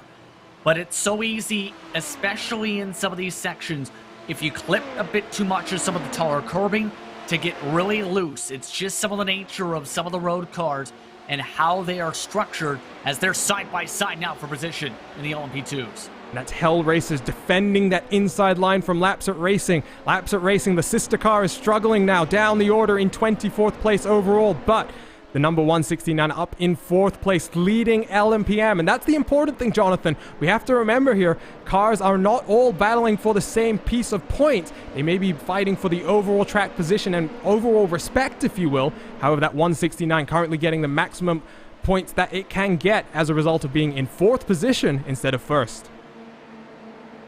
I think he does want to put that Hellraiser's car in between him because he does have the PND Racing car, the 182, right behind him. So he definitely wants a buffer for the lead early on right here as he was fighting really hard. So we look back in the GTEs, looks like Fiercely Ford down the inside, makes it stick a little bit of an issue ahead of him though. BMWs and the Ford GT getting into it. Yeah, that's Virtual Motorsport in the number 270, and currently that Fiercely Forward Porsche leads GTE AM, so back in 11th place in class, doing a great job. As you can see, too wide further behind RSR by G Performance, having to defend from Samba Racing Team. And if you are RSR by G Performance here, Justin, you know that you need to get past the Fiercely Forward car as quickly as you can, because that Fiercely Forward car is just going to prove to be a roadblock throughout the rest of this races. In fact, before we can get to that, one of the other Fiercely Forward cars has had an issue, and there is the LMP AM Fiercely Forward car around as it stands through the bus stop chicane and having to wait to get back onto the track right now. And it just seems like one of the main things we're seeing already is in this final chicane, if you set it too deep in the brakes and try and over-rotate the car right about here, you're just going to lose the back end. This is the second time we've seen this in about 2 laps. So it's obvious that until at least the tires get up to heat, or at least some of the drivers are able to adapt to some of the conditions maybe here with the very cool track, this may keep happening where drivers take it too quickly and loop it around. And they've dropped. It's a shame for that team too. They qualified very well. Yeah, and they've dropped all the way to almost the rear end as there's more contact in LMP2 now. That's Lara Abruzzi Esports, the number 14, getting hip checked off the road there. I'm not exactly sure who that other car is, but my word, guys, this is really proving to be a chaotic opening 10 minutes to this affair. It was the Devotion Racing car on the inside going into Lacombs, and just very, very hard racing right now. And there we can see Devotion Sim Racing actually getting a little bit of a check as well. And we don't like to use the netcode word here on the iRacing Esports Network. However, it's fair to say there was a decent amount of contact there that was caused by network latency. Let's take a look at this replay then through Eau Rouge and Radeon. Look at the run. Devotion Sim Racing is getting on the car in front. They pull out to the left-hand side, trying to just use that outside line of the track to try and get the pass done. Unfortunately, not able to get the overspeed, and the 14 trying to defend the inside line. Here you can see that first contact that was made, and Justin, this initial second part of the contact, I'm wondering if Devotion could have pulled out of that one a little bit earlier. Yeah, I think that was a bit preventable there, where, yes, usually you want to, at that point, maybe back it off a little bit, knowing there's a chance that even if there wasn't that situation, they're going to be very tight to the point where there's going to be near wheel-to-wheel contact coming off the corner. And here's the dangerous part. That entire section has been seen as one of the danger spots in recent months here at in the iRacing service because of some of the curbing and because of how some drivers have to sharply turn it as hard left almost to the edge of the track as they can to maximize the speed. That in turn has led to crashes. But for Kinetic Racing at the very least, they're having a nice positive run so far. They're up +5. And look at the crew, the train of cars that we've got here right now. Team RSO goes to the inside, defending from the 55 RSR by G Performance car. However, right now you see 4 cars in a train, and this is an opportunity for some fuel saving to kick off early in this one. Fuel saving is going to be important as a track as long as this, because Jonathan, you really can save a lot of fuel in one lap here, and that really adds up over a 38-40 minute stint, which we're expecting to see from these LMP2 cars. Not only can you save fuel, you can also save those tires and get those tires up to temperature while saving fuel, which really, like, there's really no reason to really push that hard right now. You can get your tires up to temperature to save some fuel in this first stint, and then have a go at it in the next stint, or even at the end of this first stint, maybe to get some places. And you note that train right now, they are right behind the 182, who's second in the AMS. The LMP2 AMS, the 169 and 182, basically by themselves among a bunch of pros. I tell you what, let's take a quick look then at your race leader, because Miguel Vigo has got a 2-second advantage over the number 33, but Delta Sport U4K is hunting down that Alpine Stars car out in front as a result of some issues for some other competitors. You take a look at your GTE class as well. There you can see the Chevy Corvette for the number 248 has also managed to pull out a 2.6 second buffer over the Maniti Racing number 278, that BMW. Right behind the BMW, though, you do see a couple of other cars. There's a Team 11, number 211, Porsche 911 RSR, trying to close the gap on the BMW in front. It's good to see here, guys, Justin specifically, all of these cars are proving to be fairly competitive in this GTE class. And we talked about it a little bit. We were expecting to be fairly balanced with some of the adjustments made after the Le Mans run on Thursday specifically, and we're seeing those ramifications already. It's now to where driver ability is seeming like the main thing. Yes, there's the differences in preference on the chassis build and the specific manufacturer on how these corners or how these cars rather have strengths in some corners. But in turn, it's more so, I think, now in the driver's hands compared to say, okay, what in turn is the fastest time, so to speak, on a track. 55's getting very, very racy in the RSR car. He's trying to get by that RSO as fast as he can. Maybe trying to go hunt down this lead pack. And they already went side by side down into Lacoons a second time this time around, so lots of wheel-to-wheel fighting for what is 8th position right now on track. They're already 10 seconds, though, behind the race leader, so slowly starting to drop off, and that's going to hurt them. They're going to be wondering at what point can they maybe turn the pace up a little bit more, because Alpine Stars Geodesic Racing currently only 2 cars have dipped below the 2-minute barrier. Well, Delta Sport U4K is the only other one, so the top 2 runners in LMP really proving to have some good pace. But Justin, you've noticed something in terms of penalties from qualifying. You remember that incident that happened with Wolfgang Wodenauer where there was apparently some contact going to the final chicane and with the front stretch where in turn they were apparently had a situation with the 34 and the 12 where in the qualifying laps in the final chicane light contact was made. In turn the 12 car, which is Wolfgang specifically, continued to slam on the brakes and block the path of the number 34 car. In turn, 45-second penalty is now been ruled. It has been described as unexpected and dangerous by race control. There is also a second incident under review involving the 248 machine, and this is going to affect your class leader for the GT machines. It's a DDP, which is a drive-through penalty. The 248 accelerated before the start zone is now the official ruling just in. So we're watching the battle further in your pack, but Real Pixel Motorsport already down to serve that penalty, I do believe. But for the 248, what a disaster of a start. And Justin, I don't want to sound too harsh here, but this is the second straight week in a row where this Team Heiskeveld team has totally messed up in understanding the race rules. This time it was on the restart zone and not understanding that portion of the rules. However, last week, one of their GT3 cars in the GT Sprint Series got a similar penalty for completely misunderstanding the reverse grid rules, and as a result lost a whole heap of time. And now this 248 going to suffer as well, but they're going to have a few laps potentially to try and set up a little bit of a gap, so when they come down the pit lane, they're not going to come back out straight into traffic. And the crazy thing that drives me nuts about that is, the thing is, if you read the driver's briefing as a team organizer or a driver, there's a clear picture of where you need to go. This car went, just check this on my end, 15-20 feet before the start of the restart box for today's race.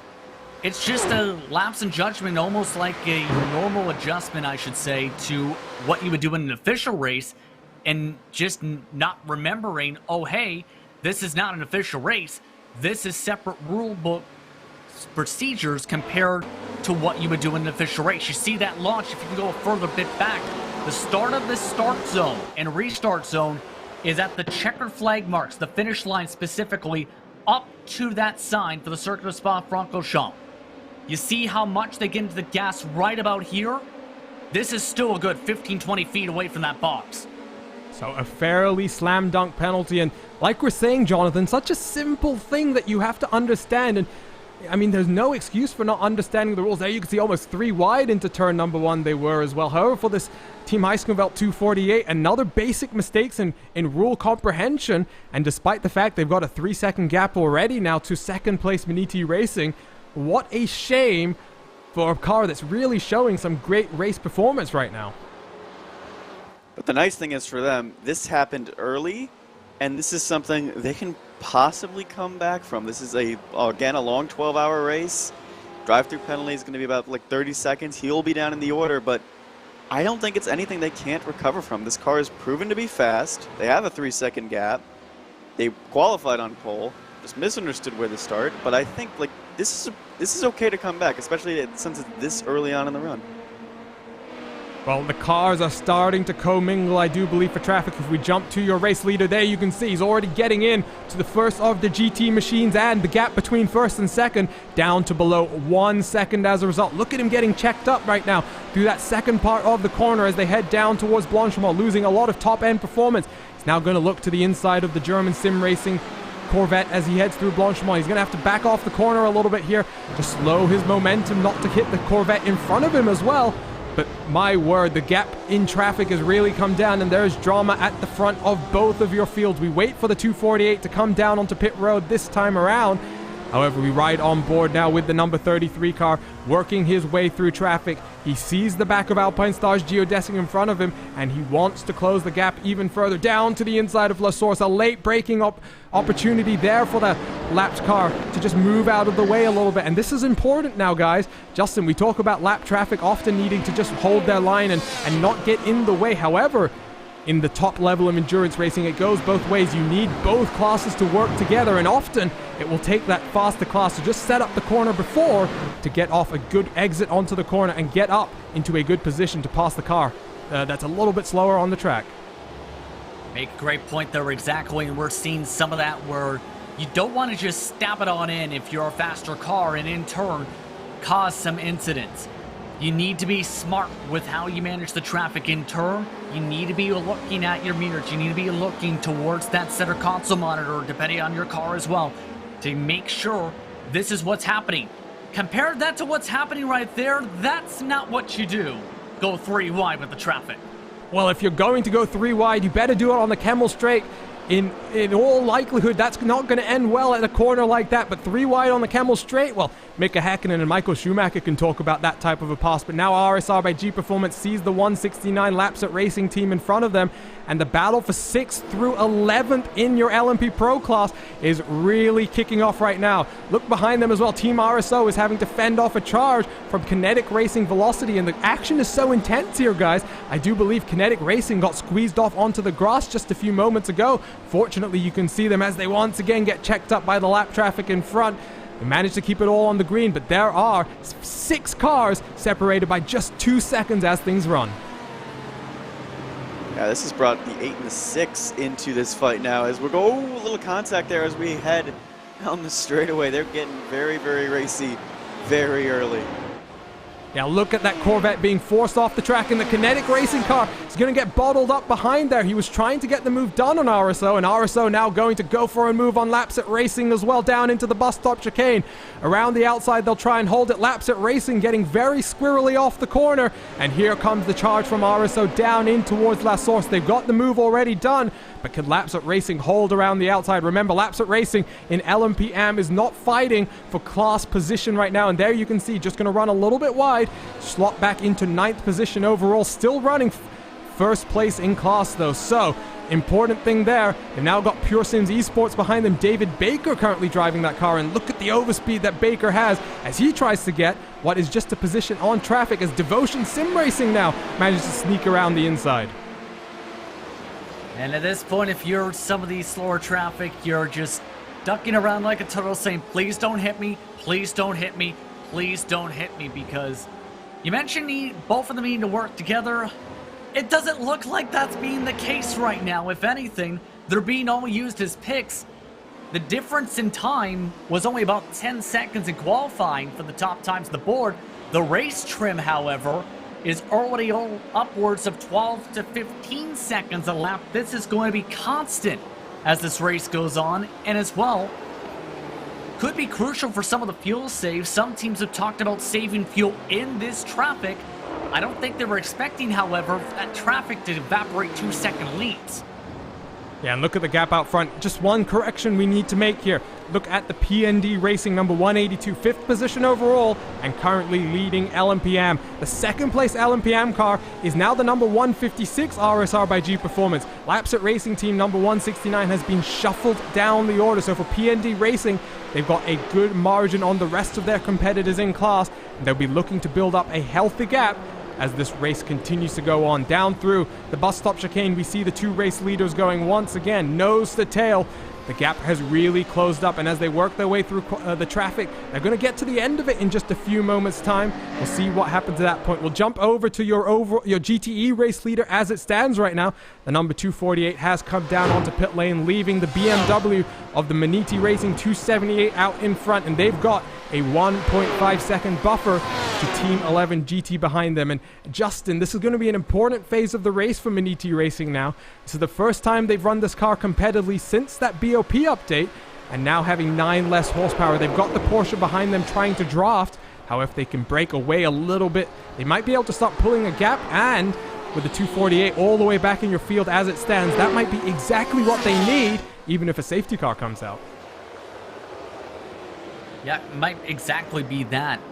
The main concern I have, though, is based on what we've seen before set adjustments, if you think back, is this thing fell off hard in the corners. Oh, no! Contact, No!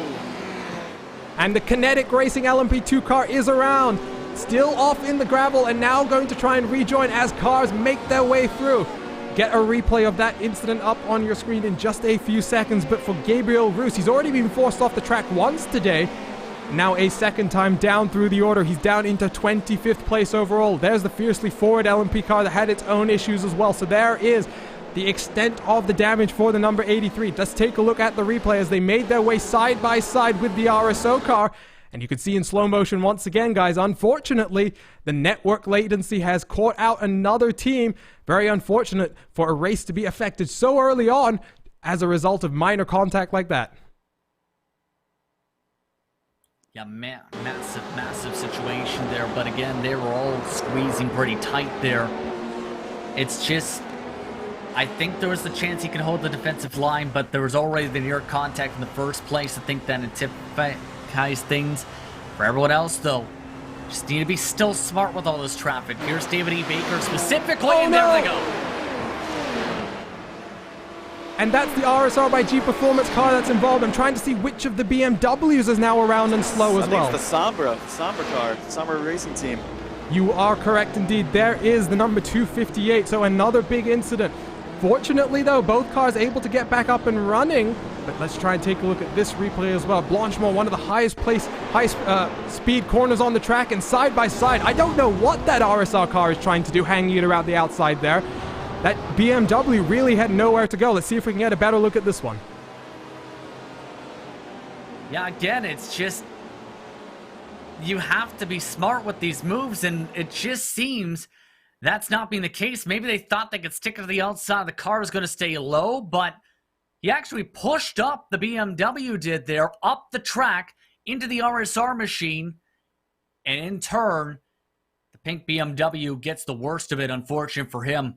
Just couldn't get it to stick on the bottom of the run those strips like I think RSR Esports was expecting. Yeah, I'm just going to repeat that. I do not understand that decision by the LMP2 car. Just wait one more corner. The BMW is always going to push up there. It is a very, very high commitment corner in a GTE car, and as a result, this Samba Racing 258 down to 16th place in your GT field. Take a look at some of the battles continuing to rage on, though, because up and down through the order it's been going on. The 248 currently trying to work their way back through the field. They're currently only down in 9th position, so still looking pretty good for the 248. They just need, Jonathan, a safety car to come out in the next few, maybe next few hours or so. They'll be able to close the gap to the cars out in front and try and get back to the pointy end of the field. Well, some of the incidents that have been happening, it's almost likely. We've seen a few incidents, and these LMP2 cars feel like just do not have much patience right now for the GTE. They want to disperse them as quickly as possible, and that's led to some very crash and bold decisions we saw in that incident. Obviously, that BMW already got passed by like 5 or 6 LMP2 cars, and probably did not even expect one more. We see big moves coming out. We're going too wide, going into the chicane. This is definitely for everyone involved. A good opportunistic pass though there for the number 15, trying to recover from a spin of their own. They go down the inside. Now look at the Team Eiskenveld car having to try and get past the Ford in front. Still getting held up here as a result of the lap traffic as they all make their way through La Source once again. We're only, guys, 25 minutes into this one. There has been so much action. I have a feeling the race stewards are going to be busy for the next hour or so. Yeah, they've already had the serve an hour penalty just moments ago, in fact, to the 219 who had the serve drive-through. It's the Hell Racer's Tershine car for another incident where it was side-by-side contact with the 219. Ended up leaving said contact that pushed them to the 225. Now they're going 2-3 wide with LMP2s trying to dart on through, and at this point, someone needs to tell these drivers, take a deep breath. You're not even 25 minutes in. You don't need to gain 25 positions in the span of 1 minute. And you know, it's like they're looking at the clock and it's like they're thinking 12 minutes, not 12 hours. They're not just looking at the clock, guys. They're completely forgetting that with the addition of safety cars into this 12-hour affair, that just totally shakes up the strategy. Whereas in an iRacing special event, you may need to push like crazy from the start as to make sure you don't lose out any time to the cars in front. We've seen in prior seasons of the Endurance Series here, as we watched the kinetic racing car squeeze that Eiskenveld Corvette out a little bit through Pujon. We've seen cars serve penalties and come back to win the race as a result of safety cars. So all of these teams really have to remember, guys, that we've got a long way to go and anything could happen. It doesn't matter that they've had a few incidents at the start, maybe been shoved off the road in the case of a few of them, the kinetic racing LMP2 for example. There's still a long way to go, and you look at the pace that right now the Team Eiskenveld car has. He's already pulled a 1.1 second gap to the car behind, so still a lot of things can go. There is a car that's having an issue, and that is the iLivery's Vibe Sport car. Philip Eckert at the wheel of the number 141 as he rejoins the circuit. Let's see what happened here, but Blanchimont seeming to be a very interesting place. There's been another issue. No. 2 more incidents. That is a big one there. You'll see the Team Eiskenveld 48 car trying to make its way around as well. A lot of chaos down in towards the last corner. Cars coming down onto the pit lane as well. Let's take a look at this replay now. Lapsat Racing seemingly going slightly slowed down into the bus stop chicane, and oh my word. That would be why they're going slow. Yeah, it looked like Alexander Tanner was trying to back it up, and at the same time, I think that the Team Eiskenveld car thought he was completely clear, but wasn't. Yeah, that's why they were slow. Okay, well, the wonders of replay and being able to go back and watch things back. Let's see what happens here. Riding on board with the Lapset Racing car just for a second. Let's slow this one down. You can see GTE cars left and right. There is no gap for the 168 as he tries to find a way. Then you'll see there's a Porsche on the left-hand side of your screen, and he's going to be coming back onto the track and 3 wide as they try and go 4 wide as well. Oh, my word. I don't know which car that is that got shoved off, guys, but that is dangerous. It looks like that's where Philip Eckert's problem came in. I believe that was him, but I think part of that is the slowdown may have came into play as well and was trying to back it on up. And then, here's the thing. The Team Honchenveld car is seeing this and saying, I got a chance to try and dive my way to the outside here for the spot, but just at the wrong moment, just at the very edge, you see that tire lock up on the left side, slides way up into the Team Honchenveld car. Just a magnitude of layers upon layers upon layers of trouble. And now Tanner is stopped on the racetrack. We'll take a look at that in just a few seconds. One more look at the replay. You can see you were correct. It was the iLivery's car that gets shoved off into the dirt, coming back onto the track at Blanchimont. Does a great job to be able to hang onto that car through the grass as well. But let's take a look once again at the replay of the incident in front. It was Team Heiskensveld looking to the outside of Lapset Racing as they tried to get the move done, and it does appear as though yellow flag is out, guys. Caution has been brought out as a result of Alexander Tanner stopping on track. And that's exactly what the tow policy comes into play here. It's like real world where you can't specifically just pop a car off invisibly, and so to speak. But the 168 of Tanner having to pull off, and at the same time with all this, Hellracers had a bit of a slide. On the bright side, caution came out moments later, so they didn't lose too much time. But now this changes a lot. It changes a lot, and guys, with all of that action, we missed a pass for the race lead, I do believe. Let's try and get a replay of this as we try and wait for all the cars to just get behind the pace car. And here it was, passed down the Camel Straight using all of that draft for Delta Sport U4K down the inside into Lecombe. And Alpine Stars Geodesic Racing not fighting too hard. I wonder if the caution came out just at that time. Look at them slowing down to racing speed as well. I do believe that was perfect timing for Delta Sport, Jonathan. Yeah, and he just set a personal best time and the fastest lap of the race while that chaos was going on behind him. So the Delta Sport car was closing on the Geodesic car at a flying rate, and now has the lead and now has control of the restart as well. So it'll be interesting to see how they play this out. It's like in the middle of a stint almost for these LMP2 guys. And for the GT guys, now it's a big risk because the stint will normally be like 52 minutes. And again, it's in the middle of theirs as well.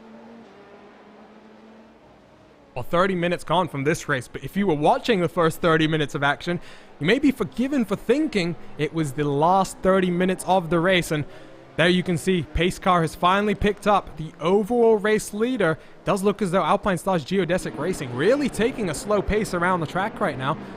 I wonder if, guys, they're trying to conserve a little bit of fuel, maybe just trying to jump in the pit stops. But there you can see all the cars as they form up in order. It does appear as though, as I look at my timing screen right now, that for the most part, most of your LMP runners have managed to get through the GT traffic. So as a result, once we come down into pit lane, it's going to be pretty obvious what the order is, Justin. And I think we're going to see pit stops absolutely at this point, because some of the teams had mentioned the most amount of laps they expected, 18 to 19.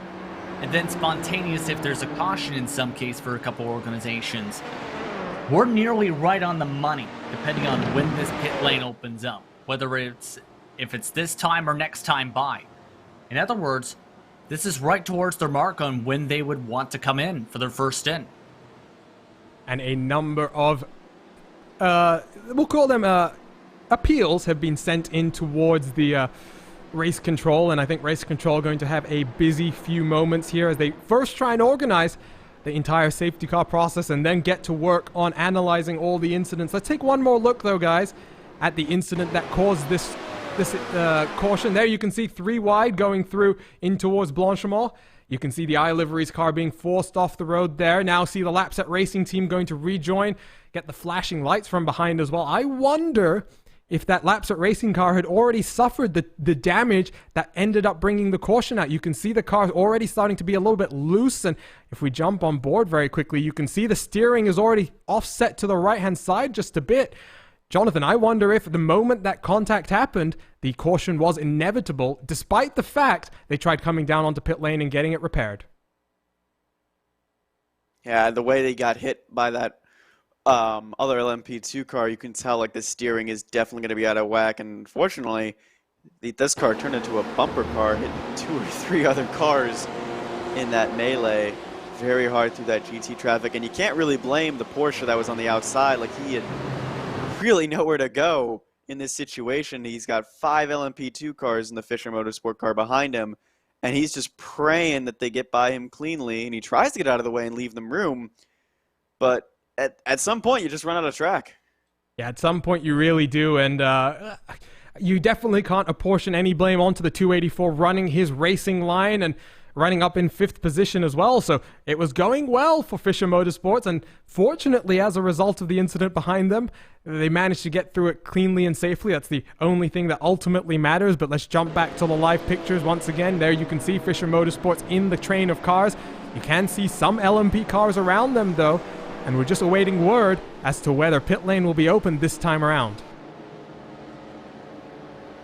And I have to say, I'm surprised there wasn't a situation earlier on, because there were so many cases where I'm surprised they made it through the corner.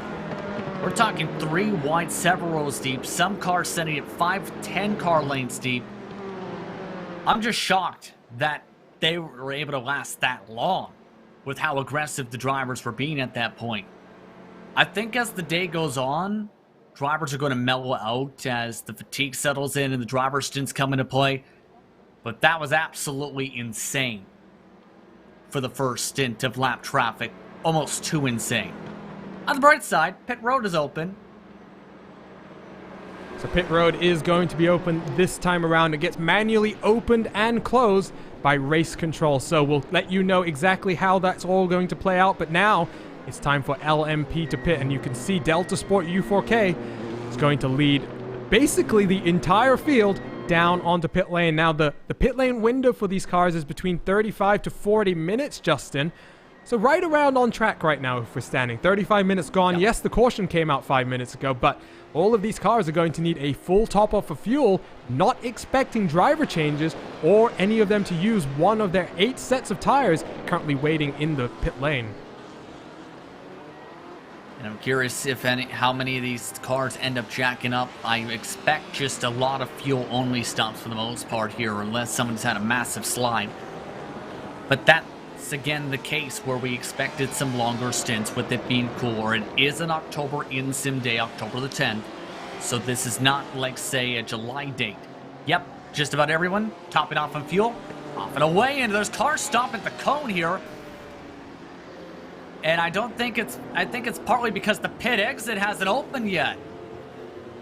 You are There's a little correct. contact back there as well. I heard some contact. I'm not sure exactly which cars it was between. Yep. However, there are a number of cars that have just completely gone back out onto the track. HD SimSport, by the way, the number 107, did not come down pit lane that time around. I'm wondering what their strategy is going to be. Maybe they're going to try and pit this time around. So they are scored in provisional class lead. However, Hell Racers Treachery, the number 29 car, you can see there, TNT Racing as well. And the 34 Fiercely Forward cars, the other cars that did come out of pit lane before the pit lane exit was open, there you can see the rest of your cars finally heading down pit exit, coming through Eau Rouge and Radion to rejoin the rest of your field. Be interesting to see here exactly what race control decides. There is the possibility here, Justin, I think, for some end-of-line penalties to maybe be applied instead of anything harsher for teams that got a little bit confused. It did appear as though there was a lot of confusion amongst all of your field there as they got towards the pit exit. Some people wanted to stop, some people didn't, and as a result, the order has been mixed up. I think part of it's just brain fade, again, of not being used to it if they haven't run it in a while or weren't, in some cases, part of the summer series. I think, based on the numbers, at least 7 or 8 of drivers either crossed the line or just went off and away. this is going to take maybe a little while here to try and sort out what are they going to do here, because in turn there are cars who still surprisingly still make contact, trying to make sure, oh hey, I can't cross this cone or else I'm going to be penalized here. And one thing also to note about the pit lane rules, as we just wait for now the GTE cars still making their way around at pit lane speed limit, at the safety car speed limit to get down onto the pit lane and have their first stops of the 12-hour affair. You cannot spend more than 3 seconds coming into and out of your pit box. Now, one thing that you will note in the iRacing service, Jonathan, is that when cars drive through the pit boxes, they go through each other to ensure there aren't any contacts made as cars try and work their way into and out of pit road. However, for this series, Race Control have put into effect a rule saying you get a total of 3 seconds to get in and out of your box from the fast lane. And last week in the IVRA GT Sprint Series, a number of cars had post-race penalties applied as a result of breaking that rule. So teams are going to have to watch out for that. And we saw, I think, a few cars that time around not adhering to that rule. And I wonder exactly how Race Control is going to decide to officiate that one as well, because to do that live is going to take a lot of energy to try and work through all of these pit stops. And they're still probably thinking about the on-track incidents that have all occurred. Never mind the pit road incidents. I don't know who got into each other at the rear of that field, but someone did have significant contact. I'm not sure, again, who. But obviously, yeah, you can ghost through when coming in and out of the pit box, but sometimes if you're inside a car when you're leaving your box, iRacing is generous and ghosts you. It's really a tough thing to manage for any driver of when you're being ghosted or when you're not. So something like this, where you have so many LMP2 cars going down pit road that simultaneously, it is super hard and super easy to have contact. And Justin, just want you to clarify here, was pit lane open this time around, or did the BMW, the GT cars at the front of your field, just decide they didn't want to come down pit lane? I think they just decided they didn't want to come down pit lane. There's an interesting mark, should note, the 107 HG Sim Sport.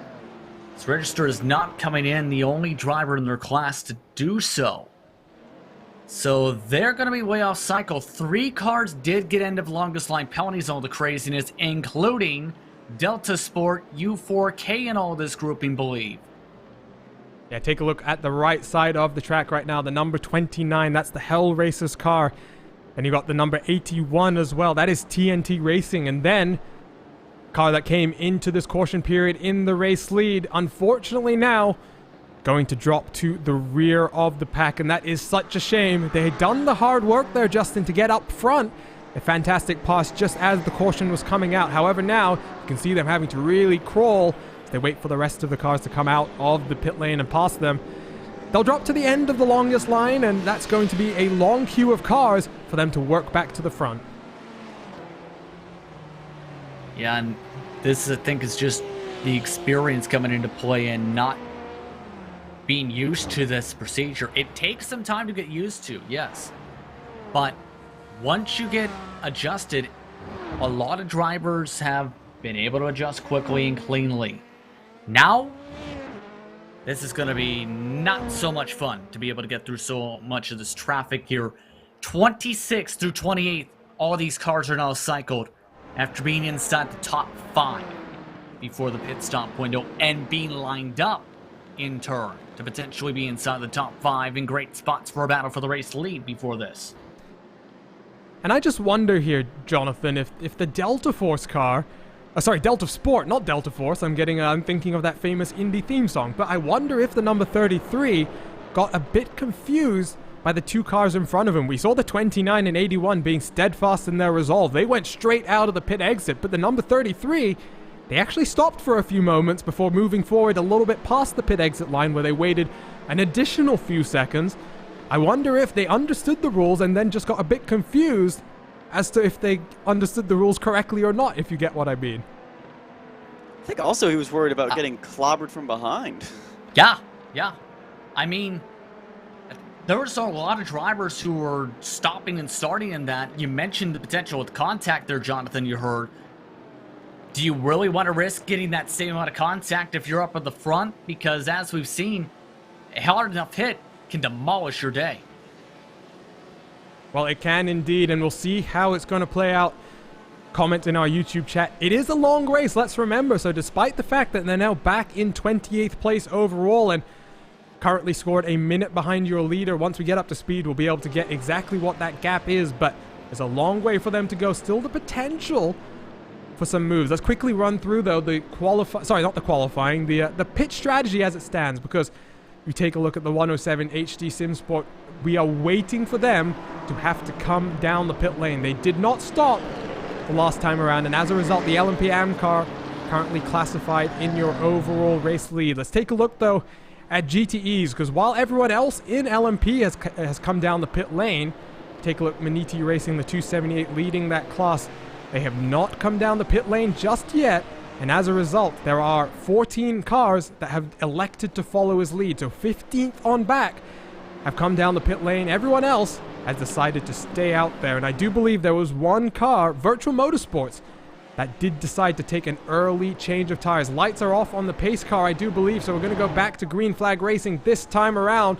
Green flag up in the air, and Maniti Racing going to roar away to a healthy gap at the front of your field, but it's going to be chaos further back as all the LMP cars make their way through what is going to be a very congested bit of track. There you can see LMP cars all single file as they work across the start-finish line. As they dive down into turn number 1, there's Fiercely Forward looking to the inside of one of the VEC Porsches. We're looking at Pure Sims Esports, currently running 5th in class, trying to look past PND Racing, move themselves up into 4th place. I'm very surprised here, to be honest, Jonathan, that a lot of these cars did not come down the pit lane, because I'm expecting now these GTE machines to need to come down in about 10 or 15 minutes time. It seemed to be a split agenda as well. There was half that GTE field that did come down and half that didn't. And it split between the Pro and the M classes as well. Obviously, Matimi stayed out, but there's about 10 to 12 cars that stayed out for the GTE class. Everyone else pitted.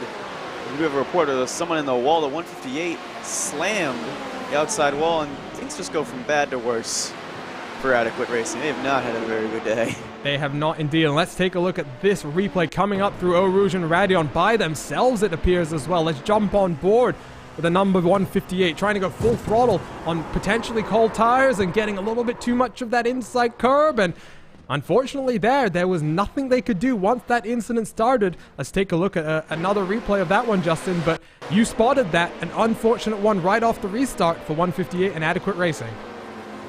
Just been not a good debut for them. Way too much curb on the right side of the track, to the point where you've seen it just bump off the track. You hit a lot of the curb like that, you're going sliding no matter what, and you're just along for the ride. That was the case there, and now tough sledding up ahead once again as everyone tries to sled their way on through just about all this slower traffic. So Pure Sims Esport did manage to get up into 4th place, which is now 3rd place in class, because HD Sim Sport, as they come across the line with a huge gap to the rest of your field right now. There you'll take a look, 13 seconds to Alpine Stars Geodesic Racing. We do wait for them to come back down the pit lane. They have not pitted yet in this race yet, with 50 minutes about to roll off the clock. There does appear to have been another car off the road. Fisher Motorsports GTM, that's Nathan Manning at the wheel. Unfortunately, 15 seconds lost after going off track. Let's take a look at the replay here, Jonathan. Just another car. Oh, several cars involved. The BMW trying to stick it up the inside, and then LMP2 just an unfortunate bystander in all this. I'm wondering if that Porsche was just not expecting the BMW down there, or was trying to leave room for the LMP2 car. Fisher Motorsport has been, unfortunately, in a lot of precarious situations today.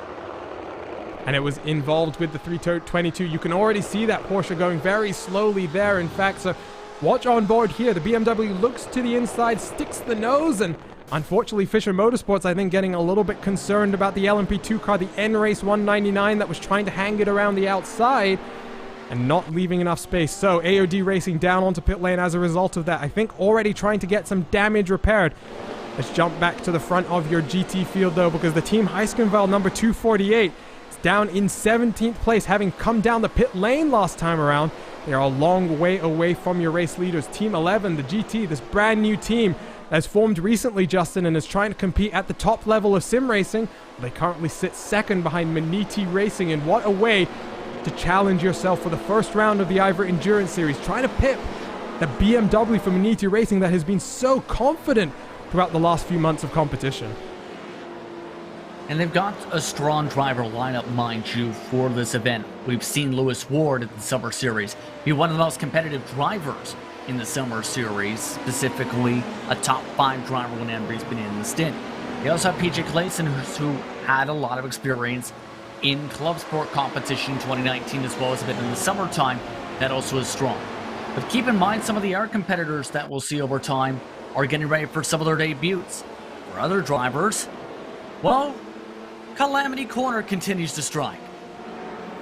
And that is Pujon on the exit with, I'm not sure exactly which Porsche that was, but doesn't appear as though Nathan Block in the number 156 was trying to do anything too aggressive. If anything, guys, that's the number 34 from behind, I do believe, trying to go to the inside, scaring the Porsche a little bit. And RSR Esport by G Performance, the amateur entry in this LMP2 AM class, has been turned around and might have some significant damage as a result of that one.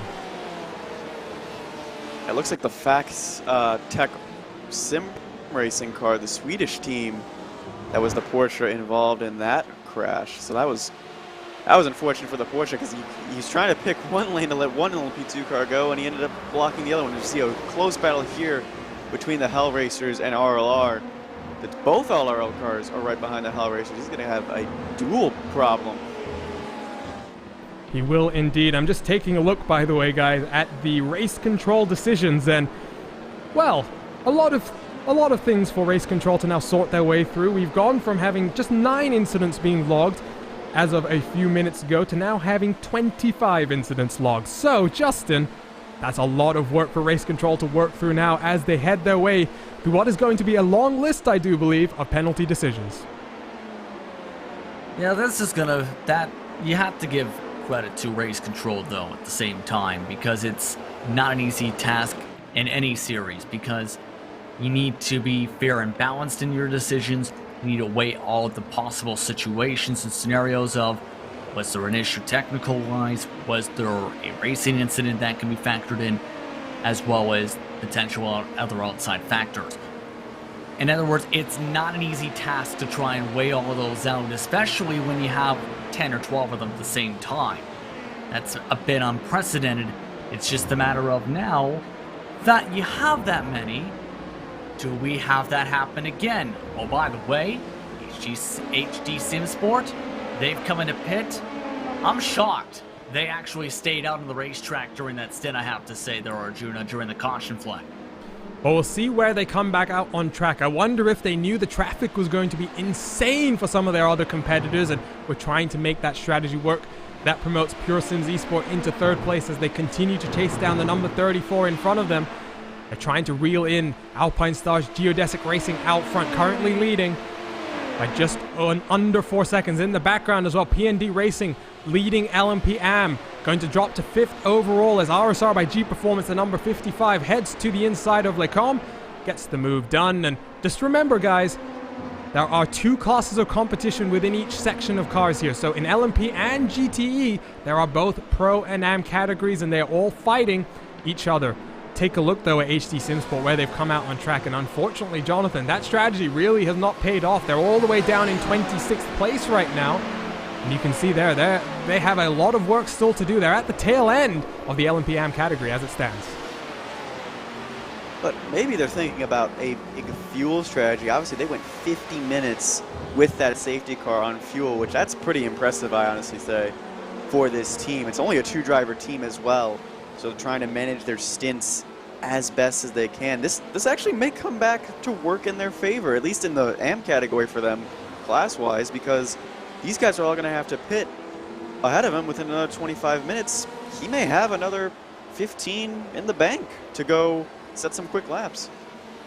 And he dives his way in through Pujon, passing some lap traffic. Let's see how that strategy plays out for him. Let's take a look, though, at some battles in GT Pro. There you can see the Phoenix Racing Esports. The number 205, the Corvette, chasing down the Fisher Motorsport Porsche that we saw getting involved in the incident that brought out the caution just a few minutes ago. And right now, that Corvette is showing some great pace, guys. The Corvettes in this field, it's not been a totally overpowered car like you sometimes get in brand new iRacing releases. However, It's a very balanced car. It's a very interesting car to drive, and it's good to see how many cars are really being represented here on today's grid. Yeah, and one of the interesting storylines again with this Chevrolet is how it came to be, because normally you don't see a car that's still at the height of its competitiveness, to be quite frank, make its way to the surface like it did with this car. The interesting part is too, with of course 2020 being 2020, they used the CAD drawings in part to be able to build this car for iRacing and get it up to full spec, and in turn it's been now one of the more popular cars on the surface and one of the most picture perfect, so to speak, cars you can have. In other news, I was looking for picture perfect battles at this point. And also other news, one driver just had their picture frame break. RSR by G Performance is 156 has been penalized for some of the contact we've seen before in this race. And that is a 20-second penalty. And Justin, the interesting thing about IVRA that I found in the Club Sports Summer Series is their tier of penalties and their penalty point system will consistently punish repeat offenders with increasingly harsh penalties. So tier 7 penalty this time around. However, if that driver continues to infringe on the rules, gets involved in more contact, penalties will become increasingly harsher. And at some point, you can get yourself kicked out of the series if you get too many incidents involved. Yeah, there's specifically in the rule regulations a penalty matrix to help people understand this exact scenario. There's tier 0, that is a basically you have a wrong number, you in turn can't qualify. Some other drivers may end up putting in a wrong report, that adds up a point. You get a warning for an unsportsmanlike overtake without causing contact. That can be a warning to a drive-through penalty if that happens again. The most recent penalty we just referred to is 5. That's a tier 7, or I should say 3 penalty points. It can go up to as high as 10 in a specific race, where you get a DSQ as a result if there is the only appropriate penalty is a disqualification. There also can be a penalty, by the way, for major pit lane infractions or circumventing the pit lane, which is a 60-second stop and hold or 1 race suspension for a driver, and the penalty points apply to the driver specifically. In other words, to summarize it simply, you cross that threshold of 12 penalty points, they will be demoted to the top of the reserve list for the team at the conclusion of the race. Speaking of possible contacts, that was the 8, I believe. So that is the 182. That was the 182, your LMP race leader getting shoved off the track by a fellow competitor. Let's see if we can take a look at this replay. It was coming down in towards, they call him PND Racing. They were running up in 5th place overall, 1st place in class. You can see RSO taking that look to the inside. They a little bit optimistic on the brakes, I would say. They forced PND Racing to go over what is a very bumpy section of track, and PND Racing loses an additional position to RLR Abruzzi Esports, the number 14 car. They are still in their class lead, Jonathan. However, it's important to note here that despite the fact that they're not fighting these other cars, being further in front on track position is going to benefit them a lot. And the 182 is under no obligation to move out of the way. And Team RSO, well, we talk about penalties, expecting something potentially coming down for Manuel Sudau in the next few moments.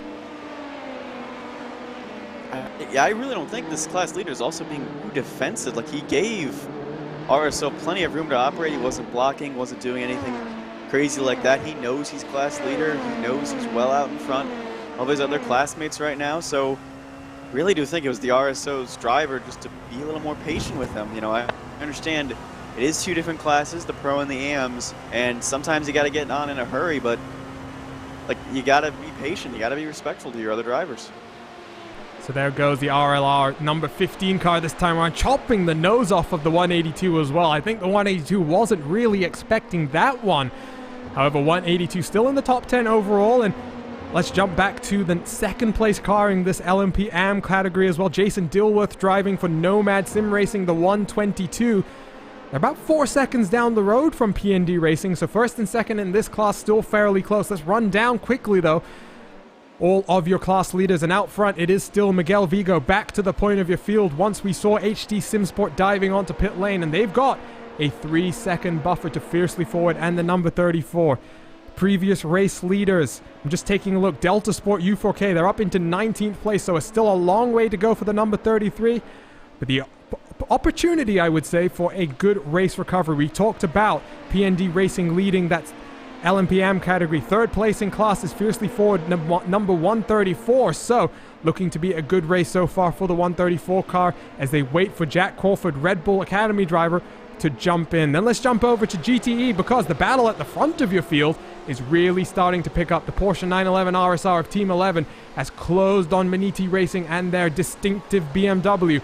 Battle for this overall lead in GT. Latima Racing number 227 a further 4 seconds down the road, so a ways to go, but the first and second cars really putting the pace on, with Team Heiskeveld, the number 248, down in 16th place in class, having to serve a drive-through penalty for jumping the initial race start. Let's take a look at GTEM, because all 3 cars separated by just 2.5 seconds. VEC Sim Racing leads in the number 324. Then you can see the FAC Autotech Porsche as well in the background of the shot, 1.6 seconds behind, with Devotion Sim Racing Green in 3rd place in the Chevy Corvette. So 4 classes of racing and 4 battles for podium positions across the board.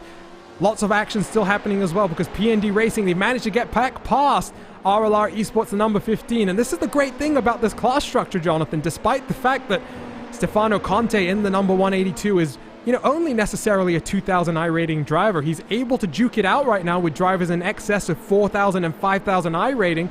He's being able to show the amount of performance he has, even if his I rating maybe doesn't reflect the performance he really has. And I'm giggling a little bit as well, because I think that's a little bit of revenge for the other car, the RLL car, cutting him off going down the Kemmel Straight last time by. But you're right, I think this amateur class, especially for the LMP2s, can really shine. And the PND Racing, the all-Italian racing team, is doing well. It's shining well, as we see the FacTech Sim Racing team that was second in class come down pit road.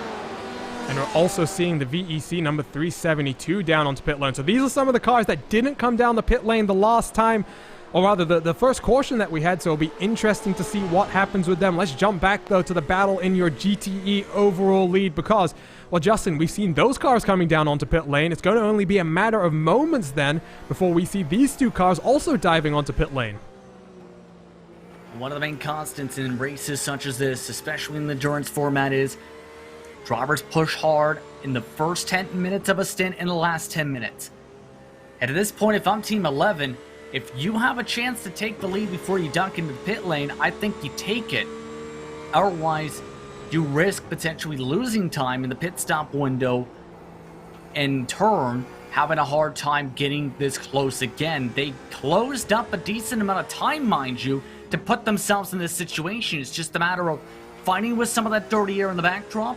You can see that time differential gained a 10th about a lap or two, a couple laps ago, gained 2/10 the last time by. The give and take of having the draft, but also being in dirty air. 2 different cars as well. The Porsche 911 RSR, that BMW M8 with its 9 horsepower decrease as a result of balance of performance updates across the iRacing service this past Thursday. That will help the Porsche down through these longer straights as we head through the bus stop once again. Going down onto pit lane this time is both cars, and let's take an eye out, guys, because there's actually been an incident for another car. Let's take a look at that. Is this a potential safety car, I do wonder, with cars down on pit lane? It's Nathan Block again, once again involved. They just had that drive-through penalty. Let's take a look at the replay this time around. Traffic has been a big problem, as we've seen, and man, We need another angle of that one, because I don't know if the Corvette came up or if he came into the Corvette. And the Corvette just immediately goes down pit lane as well. But Nathan Block looks to the outside, looks inside. Yeah, that was just miscommunication. Yeah, he just moved in the he moved in the braking zone. I'm going to be honest, guys. That's a cardinal sin. I'm going to be honest here. I don't think any blame can be blamed on Kinetic Racing. Let's take a longer look at this one, because the speed differential is the most important factor here. Now watch. Watch the Kinetic Racing car as he goes to the right-hand side of the track coming out of Blanchimont. That is clear communication to the LMP car to head to the inside, I think. Now you see LMP car tries to squeeze it into a gap that never exists, and the Kinetic Racing car tries to avoid, just trying to avoid any potential incident occurring. And now, unfortunately, Nathan Block reacted at the exact same time, and, well, 2 does not go into 1, and we'll take one more look at this replay in slow motion. Once again, I do not think any blame can be placed on Kinetic Racing. Nathan Block maybe just driving a little bit too angry at this point in the race. Yeah, he was definitely moving around. The 156 was entering that braking zone, and that, as mentioned, was a cardinal sin, and it is a cardinal sin. You want to stick in a lane for the braking line. They didn't do that, and now we've seen the exact ramifications. And the Kinetic car with significant damage, and who knows how much damage that RSR car is, not including potential penalty damages. Look at this, though. Bit more scrapping here with the traffic and some of the recovery drives. Yeah, Delta Sport with a bold move, now up 2 positions through that Kemmel Straight. They're now up into 17th place overall as they fight back from the end of line penalty from that caution period. 30 seconds behind your race leaders. All it's going to take is one more caution to bring them back into this one. But oh boy, that was another big incident, and just adds Jonathan to the amount of work that race control has in front of them. Yeah, that one might take a while. I think we all kind of agree who was at fault there for that, but race control may not.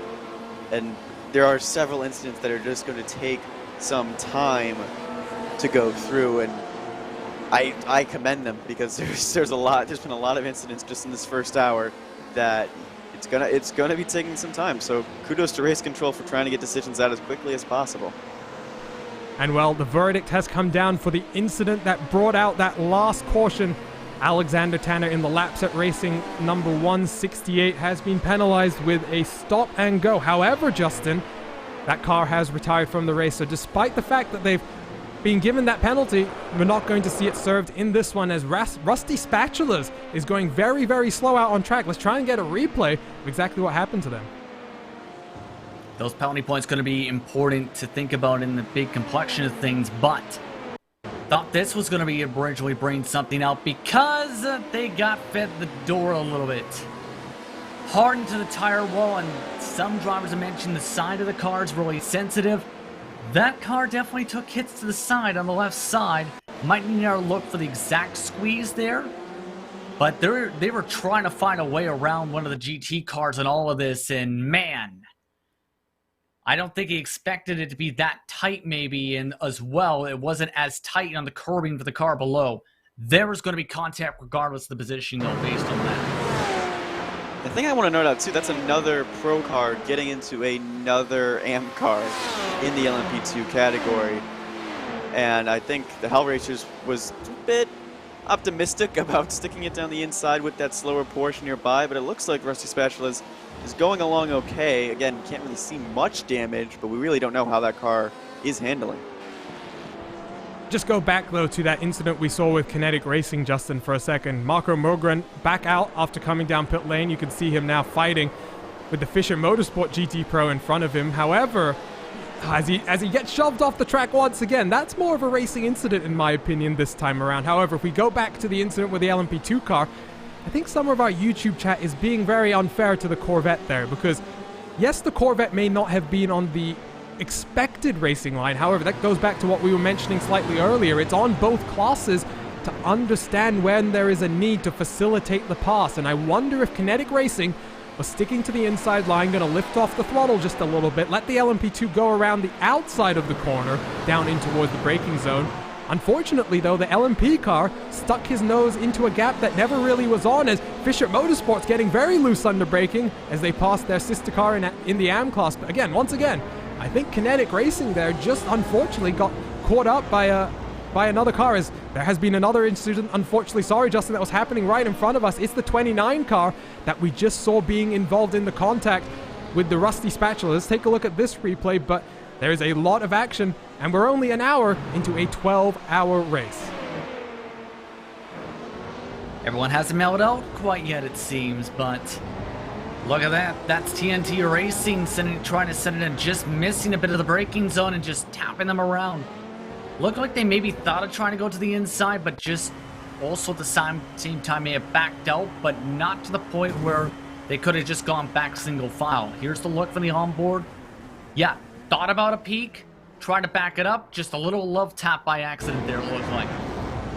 And it's very easy to lock up these tires on the new Dallara P217 LMP2 car, because as someone who's had a little bit of experience in it myself, not as much as some of these other teams will be having, I've had a lot of issue with that, Jonathan, and even trying to roll back the brake bias to try and avoid that front locking. Well, then you get into the situation where the balance of the car is totally different to what you would expect. So I think we're seeing on a few occasions here that left front tire, maybe the right front tire as well, just locking up and cars going a little bit deep under braking.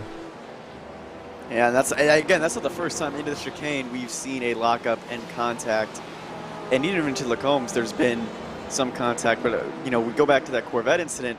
I really don't think the Corvette was at fault. He gave him that preferred line into the chicane, and I think that's what a lot of these GT guys are trying to do. They're trying to give that preferred racing line to these LMP2 cars and be as respectful as possible. Well, an hour and 10 minutes has gone from the first round of the IVRA Endurance Series, back for Season 8. It's time for some race spot fan immersion, and I tell you what, let's go on board with Team 11 GT as they try and come back from having dropped down the order as a result of coming down into pit lane. Let's go on board for a few laps around Spa-Francorchamps.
and welcome back to the inaugural round of the IVRA Endurance Series. There's just been an incident as we came back live as well, trying to queue up a replay for you as it goes, but we're riding on board with Team 11. Let's take a look at an issue for Fiercely Forward, the number 34 car. Down in towards the bus stop chicane they went, and well, it's going to be a familiar story, carrying too much speed in, going to loop the rear end of the car around. Unfortunately, Virtual Motorsports in their BMW M8 able to clear them without too much damage. That 34 able to get back up to racing speed in short order.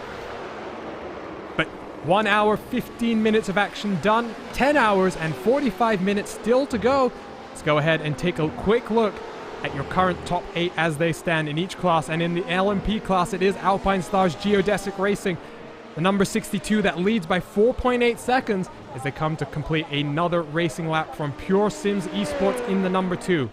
RSR Esport by G Performance, the number 55 car, currently scored in 3rd place in the LMP Pro category. But as we take a look at the LMP AMS, with pit stops on the horizon as Team RSO dives onto pit lane, it is PND Racing that leads LMP AM, with Nomad Sim Racing and Fiercely Forward 12th and 13th overall in this class.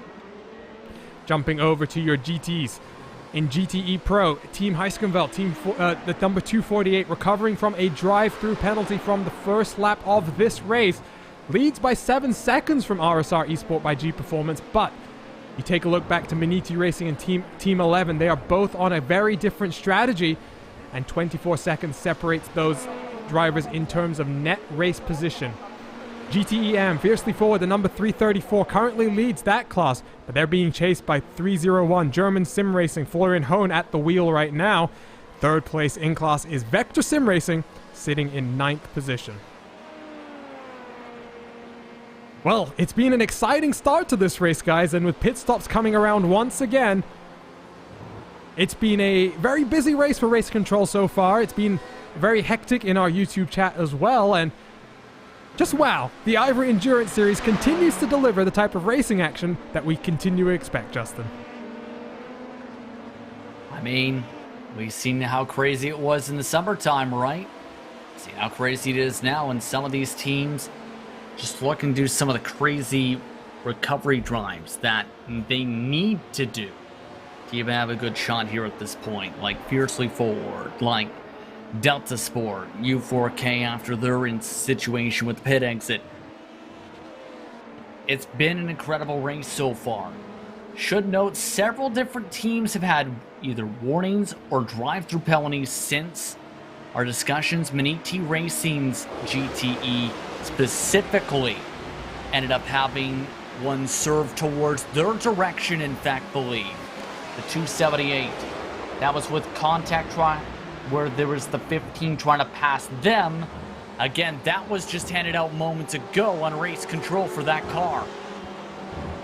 That was with the 15 car. I'm just trying to see who that one was. That was the RLL Abruzzi Esports. I don't remember seeing that one live on the stream, guys, but Maniti Racing, the 278, Jonathan, now down in 16th position.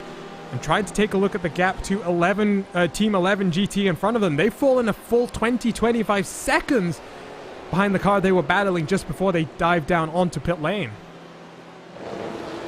Yeah, those in and out laps can make a difference. Right now we have almost the entire LMP2 who's coming down pit road, scoring tons of them, making their fuel stops. It is a busy place right now. And there you can see, in fact, they're all down on pit lane as it stands. There goes some of the runners off the pit lane as well, down through the shorter pit exit. We're not using the full endurance layout for the pit exit this time around, so cars don't have to stay on pit speed limit for so long. There you can see more and more cars as they make their way down the pit road. Still a few cars who haven't come down pit lane as it stands, though. Pure Sims Esports currently leads this race overall. RLR Abruzzi Esports, the number 14, also continues to follow them around the track. Miguel Vigo, the first taker down onto pit lane, he's got a 14-second gap to RSR by G Performance right now in the number 55. However, we're going to wait and see exactly where they come out in regards to Pure Sim Esports and David Baker. And Justin, Pure Sims is a relatively new team. They've been appearing a bit more on the iRacing Esports Network this year. However, a lot of these members have been competitive sim racers for a long time, However, under this brand new name with some real racing drivers in their stable as well, they continue to excel, and this IVRA League, as they dive onto pit lane, is just one more place where they want to show off their entire driver lineup. David E. Baker has been very notable in recent years in various different series, always competitive, always in some top split major events, mind you, be inside the top 20. But in regards to this team, absolutely, one team that is still on the newer side, absolutely, where their goal was to try and settle to achieve a one-stop shop, so to speak, to make the virtual world as slick as possible. They've been having a fairly slick race so far, and they're also one where they have some massive up and build-ups with various different types of groups, and as well as trying to build up various different sims. But, oh boy, this could get interesting. There is a review, possibly, Arjuna, involving some of these cars on track. Yeah, and David Baker with a much longer stop in pit lane. There you can see him finally making his way out of the box right now. 32.3 seconds was his total time in the pit box for Miguel Vigo in the number 62, already down through Eau Rouge and Radion. It was 28.2 seconds. There you can see some of the other cars coming out of pit lane as well. So as Pure Sims gets up to speed, we'll wait to see exactly what the gap is. Let's take a look further back, though, because RLR and Abruzzi Esports, they're out of pit lane, that number 14 car, and straight away, the number 55, RSR by G Performance, up to racing speed already, is going to try and get the move done. Down the Camel Straight they go. In towards Les Combes, the car defends all the way to the inside line, forces the number 55 to the outside, but he's got enough speed to try and hang it around the outside. He gets a little bit loose though, and over the grass bounces the number 55, and number 14 does a good job to hold on to position there, Jonathan, coming out of the pit lane on colder tires. Yeah, the 55 a little bit too ambitious on the brakes, went for a little bit of lawn care there going into Les Combes, trying to defend on the outside. It's very hard to defend on the outside going into Les Combes and then coming immediately to that left-hander. And credit to the 14, he gave him space. He gave him plenty of space, so that was good, respectful racing from both of them. It was, and what a danger zone that spot on the track really is. Just a few weeks ago, it was Maximilian Benecke and Joshua Rogers getting into contact there in the Porsche Tag Heuer Esports Super Cup, the final round of that going on as we speak right now. Very interested to see who won that. Now, we're obviously here at Spa-Francorchamps. They're racing over at Monza. We'll try and keep you updated on that results once we have them in as well. But right now, number 55 trying to close back the gap. Let's take a look, though, at the number 33 car, Justin, because this is a car that got a pit lane penalty, and they're already talking about potentially that they took the penalty in many ways to avoid getting further damage to their race car. However, up into 15th as it stands, 22 seconds behind the race leader. That gap is coming down. Sorry, 33 seconds is now the gap as it updates live on my timing screen, but that gap slowly coming down. And for Delta Sport U4K, it's looking fairly good despite the fact that they had that early race penalty. And it was talked about already where if you have a penalty early on in this race, you can recover since it's 12 hours. It's more difficult, say, if it's 6 compared to 3, compared to some of the other even shorter events during the schedule. But keep in mind, this team has been strong this year. It competes on the road course side, open wheel racing, with NASCAR stock cars. In fact, some of their drivers competed well in the 24 hours at Daytona in some of the lower tier splits back of the day. This is a team that has also, mind you, features a junior program that features multiple 15-year-old drivers who run in real-life go-kart racing events. So this organization, while they're having a tasty scrap, are having a tasty future being built up here in terms of potential possibilities here. Up to 14th they go. Up to 14th, and just a reminder, bottom right corner of your screen, live timing is available, timing71.org. Head over there, check out complete race analysis provided to us by partners over at Timing 71, and as I like to say, Jonathan, if it's good enough for Radio Le Mans, it's probably good enough for here over at Race Spot TV as well. And the live timing, very helpful. And right now you can see in the live timing, one thing I wanted to note, that alternate strategy by HD SimSport in the LMP2 AM is working out right now. They're sit second in class, and they're not too far behind the P&D Racing Machine. In fact, they're red on their tail. They are, but you see the stints there. 16 laps already done for the 107. They'll be down onto pit lane. in just a matter of a few laps time. However, like you were pointing out earlier, Jonathan, they are on the slightly longer pit cycle compared to the rest of your competitors. However, as we head through the next 10 hours and 30 minutes, no one knows exactly what the strategy is going to play. We've already had one safety car come out. All it takes is another safety car to really shake things up, and the 107 car could be either in a very good position, however, or they could also put themselves in a bit of a hole to try and dig their way out of.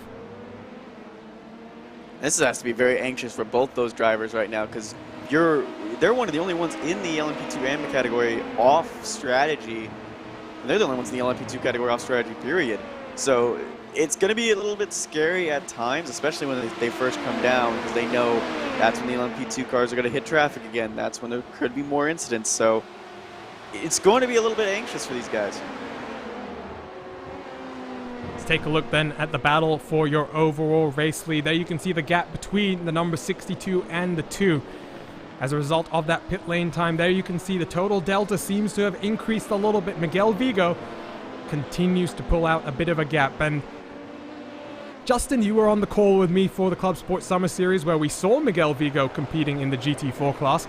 He was always towards the front of your field. However, he never really had a clean, scot-free race. He would either get caught up in incidents around him, he would, get caught up in battling with the Maniti Racing BMW as well. But right now, in a very strong position out front by himself, he's just got some clean track to really put some good lap times in, and that's exactly what he's been doing. Remember, we talked about this with pace, where it seems like these drivers just feel the most comfortable, where they don't have to worry about draft or dirty air or anything along those regards. He's also a very talented driver where he's competed for several years and of course is one of the organization's main staples.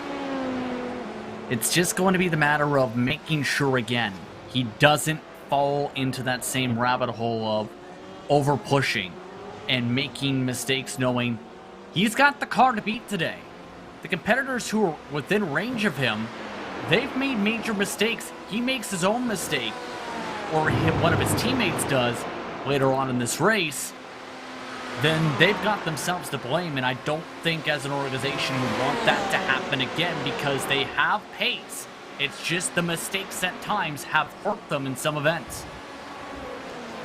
Absolutely, and we'll see how this plays out for the rest of this long affair. Let's take a look back at some battles in GT Pro. Fisher Motorsports, well, they're being chased now by the Kinetic Racing 283, but there is a GT AM car in between them. That's Vector Sim Racing in their Porsche 911 RSR car.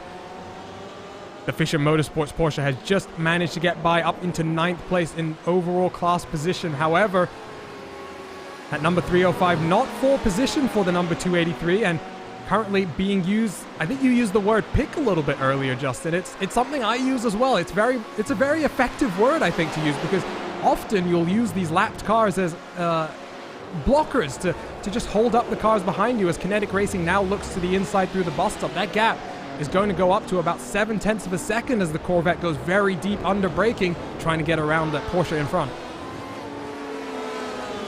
Yeah, and it's a maneuver more so seen today in the stock car side for the iRacing service, because it can be a dangerous game to play. But if you can execute it smart and well enough to where the drivers know what's going on, so to speak, or you have the chance to maybe box someone in almost and hold things up, Arjuna. Yeah, and there has been that final confirmation for the 248, and my, oh my, this is a game changer for this team. A 60-second stop and hold penalty for them. A tier 9 penalty as well. So Jonathan, that is one of the more significant penalties Race Control can bring down onto their drivers, and as a result, 248 is going to drop from the lead once again. That's a harsh one. And then drop from the lead, and then maybe even go a lap down as well. A 60-second stop and hold, plus going into the pits, plus coming out of the pits. That's definitely going to hurt them going forward. Again, we have 10.5 hours, but this one's going to be a little bit harder to come back from. And it was for contact being made on the entry into pit road with the 219 Hell Racers car, Justin. So unfortunately for the 248, we're probably going to see them down onto pit lane in just a few moments, I believe. But A big shame for them, but once again, we have to reiterate as we see them indeed coming down onto pit lane to, I believe, serve that penalty. In this series, with the addition of the safety cars, anything can really happen. So despite the fact that they're down on the lane now, it's still a long race. They've got the speed in that car. They can't afford to give up. They got to push on and really show us the performance that we were expecting from them coming into this one. I think they've got the pace. The problem is just, again, they've been shooting themselves in the foot. Almost like what's happened to some of the other drivers. They did that before, remember, in some of the races in the summertime as well, here and there as a group.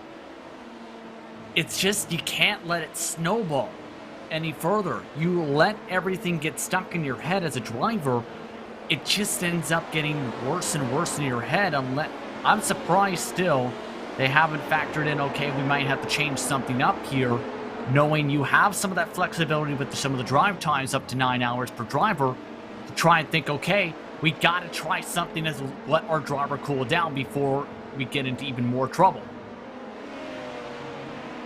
Absolutely, and we'll see exactly how they change their approach now. I mean, just 90 minutes gone, Jonathan, to get 2 penalties and to get 2 significant penalties there. Yes, the second one was a car contact being made on the entry into the pit lane, but on the exit of pit lane, they were trying to get off pit lane and didn't stop effectively in time. However, that first penalty, as we see Julian Boot in the Devotion Sim Racing number 8 getting it very wrong through the bus stop. He's going to have a healthy slowdown to serve there. He's probably going to drop at least 1 position as he gets back up to racing speed. But going back to the number 248 car, 2 penalties in 90 minutes is not the way you want to start a 7-round season of endurance racing. It's not the way you want to kick off the season. And for a car that got the pole position overall in class, they will have been hoping for a much better start to the race. No, and they've clearly shown they've had the pace among the other GTE cars. They've had a good setup, they've had good pace. Again, you know, Justin mentioned they shot themselves in the foot already once, and now this one feels like they're shooting themselves in the leg, because it is a harsh one. They are almost about to be lapped by their class. So they are really far behind. And again, the safety car can change things around, but guys mellow out within the last half hour. So I don't know if we're going to be betting on a safety car anytime soon. Well, all that craziness at the start of the race, they seem to have shaken that out of their systems. Cars coming down onto pit lane in GT as well. Now it's the Hell Racers 219 down onto pit lane, but for another driver, there's been an issue. Once again, it's through the bus stop. Guillaume Jobard in the number 199 for N-Race Esports. Let's take a look at this one. We just saw Devotion Sim Racing, another French team, having an issue in the same part of the track. But for Guillaume Jobard racing in LMP AM, we'll see once again the rear end of the car just going to step around, and a nice little 360-degree loop there as a few of the cars just make their way around him. Yeah, there's been the saying, the brakes are good until they lock up. When they lock up, bye-bye race car. It almost just seems like everyone knows that exact limit just about and just starts creeping forward and forward around it. Once they cross that line even by a couple inches, that back end just completely sails off in that section. The other section that can really happen is still in this same complex of turns here, where some cars have already, as we've seen, slid around in the grass. It hasn't been as common, though, compared to what we may have expected. There's been issues coming out of Rivage into No Name right here with the back end coming out of first. Even the back end getting out a little bit on that Porsche for Team 11 right there. So I think that's going to be something moving forward that teams are going to have to address, is like, hey, the back end, how are we going to tighten the car down without losing a lot of time as Team Highfield back on pit lane. I'm curious because they already had served their penalty. Well, they had done, I do believe, about 23, 24 laps. So there you go. Full tank of fuel now for the 248. They will drop a full lap behind your current class leaders. Let's go ahead and take a look at them right now. 255 for RSR by G Performance. Currently on lap 25 of their own stint as well, diving down on towards pit lane. So that's going to actually promote the Fiercely Forward 334, except he also decides to come down pit lane. So that will give the race lead for this class back to the Team 11 car. Currently PJ Clayson's at the wheel of it, having taken over, I do believe. However, now The important gap to take a look at, Justin, is the gap to Maniti Racing. Maniti Racing now about 15 or 16 seconds behind as they themselves try to recover from their own penalty. Yeah, everybody's just completely botched things up here on some of these calls, but that's just some of the uncertainty of these traces. For Maniti Racing, though, to be able to continue to get up to that position, it's just going to be a matter of making smart passes. Don't let things build up. Because as a driver, a lot of times if you start seeing the red mist, as there's that specific saying, you make stupid moves. When you make stupid moves, you lose the race car.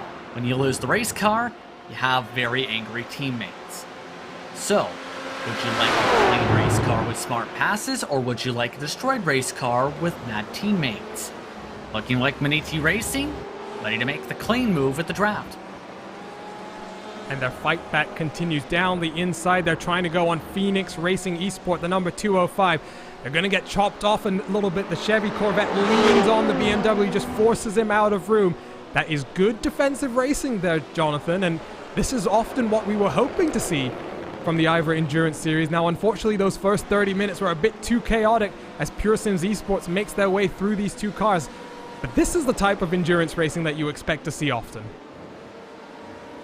Yeah, good, respectable racing. Again, those first 30 minutes, I think everyone was a bit anxious. First race of the season, everyone wants to kind of show what they got. And I think you really need a big draft going down into the combs to get a good pass. So you see Pure Sims getting a little off track, cutting a little bit of that corner. He's going to have to work his way back around the GT cars as he has disposed of already the BMW and looks to get around the Corvette right now.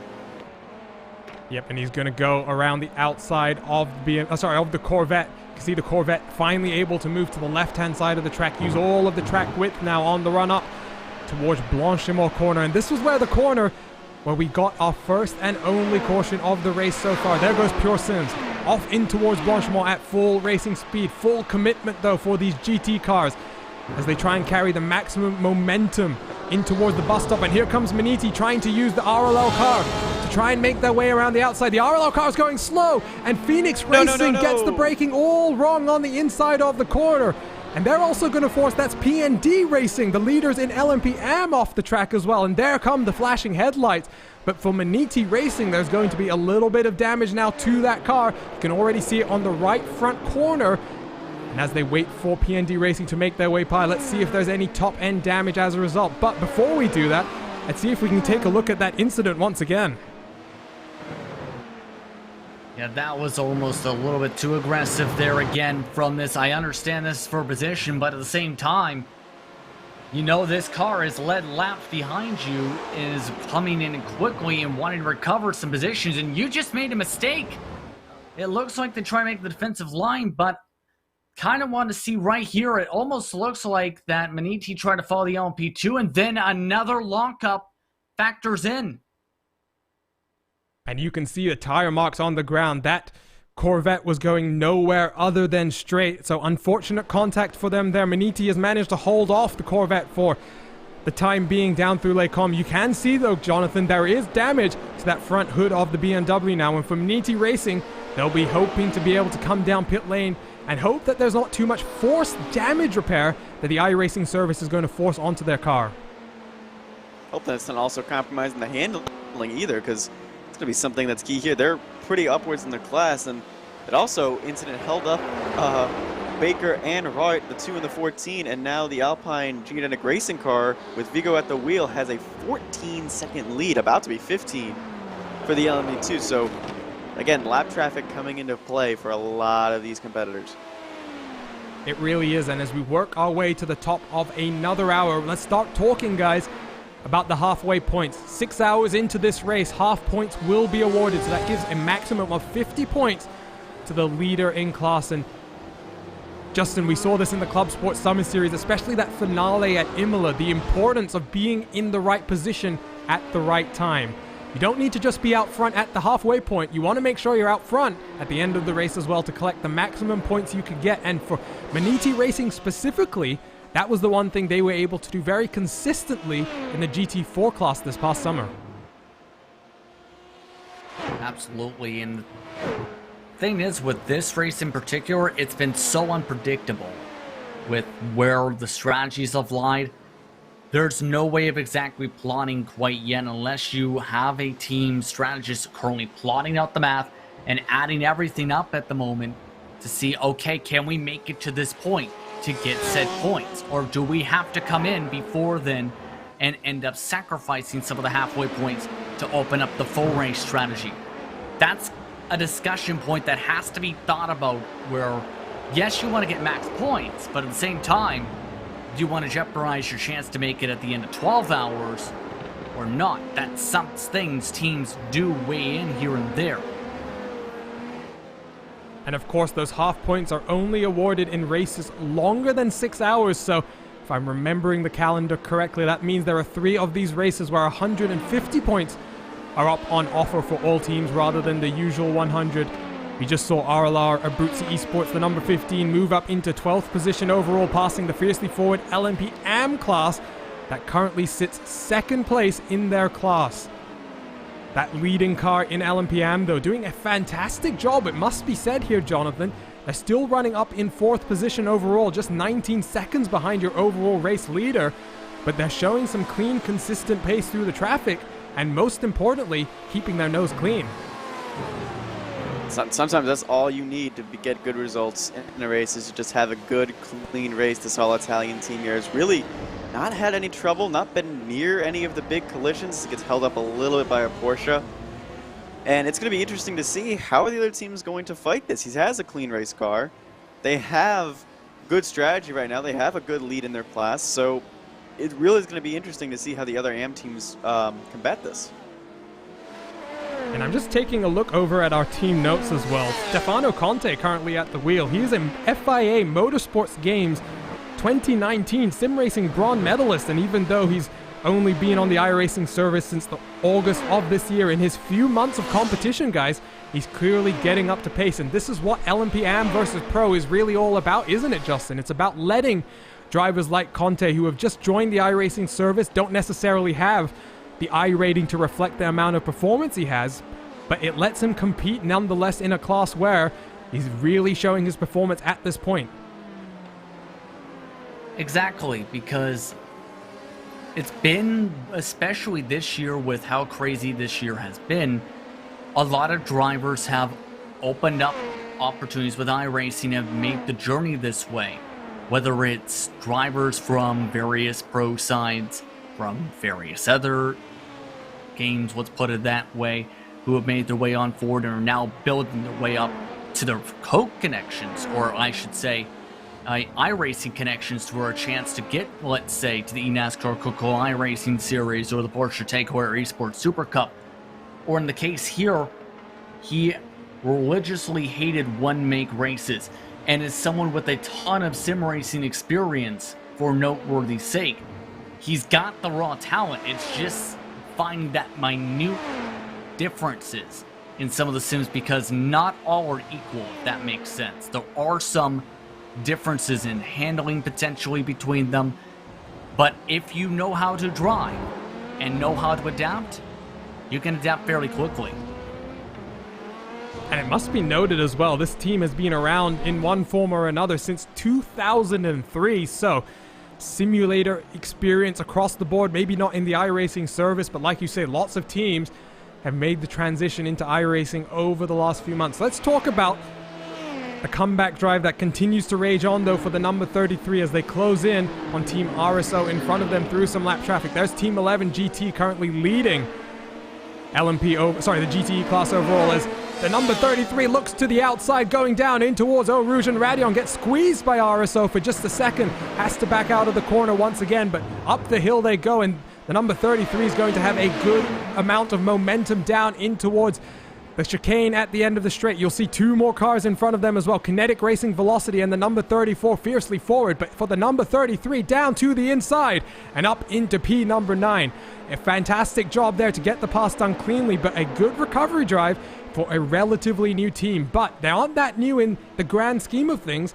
One of their team managers popped into our YouTube chat, Jonathan, and told us they finished 2nd and 3rd in the Bathurst 12-hour top split this past year, running as Evolution SimSport before they rebranded to this Delta Sport U4K banner. And sometimes a rebrand is really what you need as well to get more and more publicity out there. And this has not been an easy drive. Almost every time we go back and see this Delta Sport car slicing through the field, these guys have been very aggressive defensively. That RSO car was not giving him an inch. It's going to be interesting to see how these other two ahead of him give him any workaround right now. But it's one of the, well-stocked teams in this field. A lot of good iRacers on this team. And they're definitely making their name known, because they can fight back and potentially fight all the way back to the top 5. But they're already back up into the top 9, and they see 7th place in front of them right now. So still a lot of opportunities to make their way up through the field without needing an extra caution. There we see shots down in through all. Oh no! Through the bus stop chicane, there's contact between Delta Sport and Kinetic Racing Velocity. Oh my word, we were just talking about the recovery drive, and then deep on the brakes they go.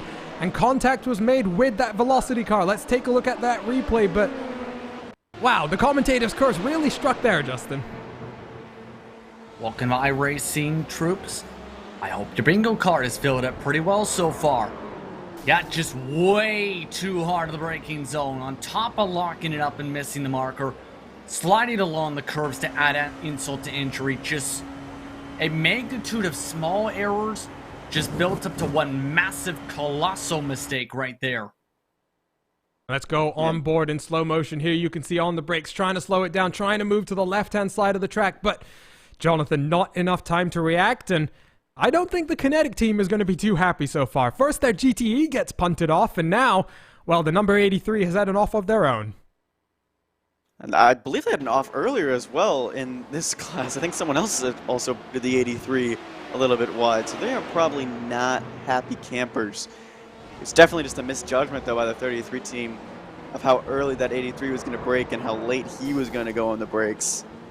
Hopefully there's not a lot of damage in either of those cars. Again, the 83 has been running consistent in the top 10, and the 33 has been a fast race car. So we'll have to see how it continues on. So they now drop to the tail end of the top 10. 9th place for Delta Sport, the number 33. 10th for the number 83 Kinetic Racing car.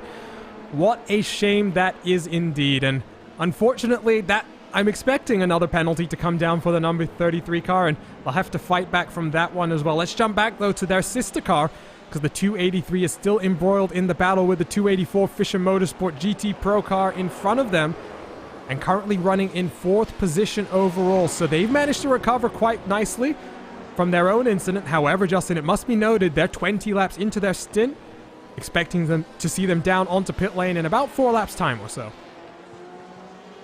And that's now one of the more difficult things when it comes to having so many penalties factor in, is it pushes you completely off the same cycle as everyone else, where you're hoping for one caution, one bit of luck that puts you right in the same window as everybody else the rest of the way.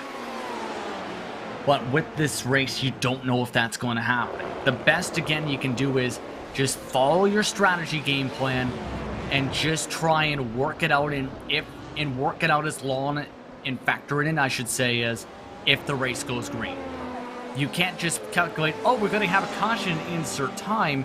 No, you don't know if there's going to be an incident that brings out a caution flag. It's as simple as that. You just keep driving and planning around and try and work your way around it. See if there's any way to at least maybe save the fuel to balance it back out, or try and finish in front of cars with this call.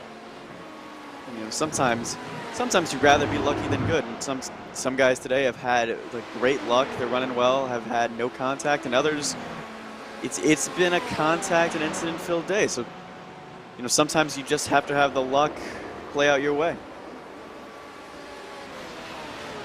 And there's so many different forms of luck as well. It's luck on the racetrack, luck in pit lane sometimes, because some of these cars have randomly generated pit stop times as well. It's not just dependent on where you've slotted in the box, how close you can hit your marks when you slow down in your pit box, but you just need all the luck you can get. A car that's had a lot of luck and continues to have a lot of luck as they lead this race is the number 62. Take a look at those lap gaps. He's in completely clean air right now, Justin, and the last few laps has slowly been extending that gap once again.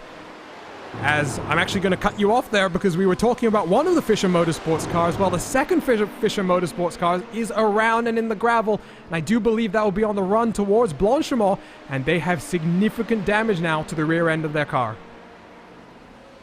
They went off in that same section too, if you correct me if I'm wrong, before earlier in this race in the first hour.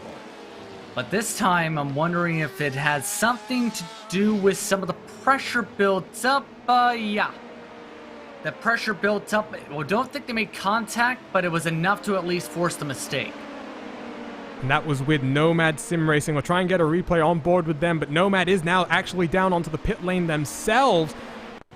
So here comes the replay. You can see on board, and they're going to... Ooh, that is a lot of pressure being applied there in a spot where they did not need to be as close as they ended up getting, Jonathan. That was just a little bit too much pressure, and sometimes you need to know when you have enough space to just throw it into the corner. That time trying to maximize the track again, but unfortunately squeezing that 385 off into the gravel, and once you get into the gravel here, it can be very difficult to try and save the car. Yeah, and I think that Porsche is well checked up coming out of the corner, and Nomad Sim Racing, you just don't have that much time to react, and now the aero for sure is going to be a problem for this Porsche. The back spoiler's bent, that back fender's probably damaged. It's going to be a hard drive for them. Well, we'll jump back to their sister car in the pro category right now. Still running third position with Kinetic Racing behind them. The gap down to just 0.3 of a second. Expecting them down onto pit lane either this time or the next time around as we head towards the conclusion of another hour here in the opening round of the IVRA Endurance Series. 12 hours of racing action around Spa. We've already had one caution brought out as a result of contact down in towards Blanchimont corner. The 284 actually was very lucky to avoid all of that carnage as it played out right behind him, but fortunately enough, we haven't seen back-to-back cautions. Justin, it's something we've seen on many NASCAR broadcasts here in the iRacing Esports Network. Cautions breed cautions. Fortunately, though, we didn't get stuck in one of those hellhole loops of cautions breed cautions here.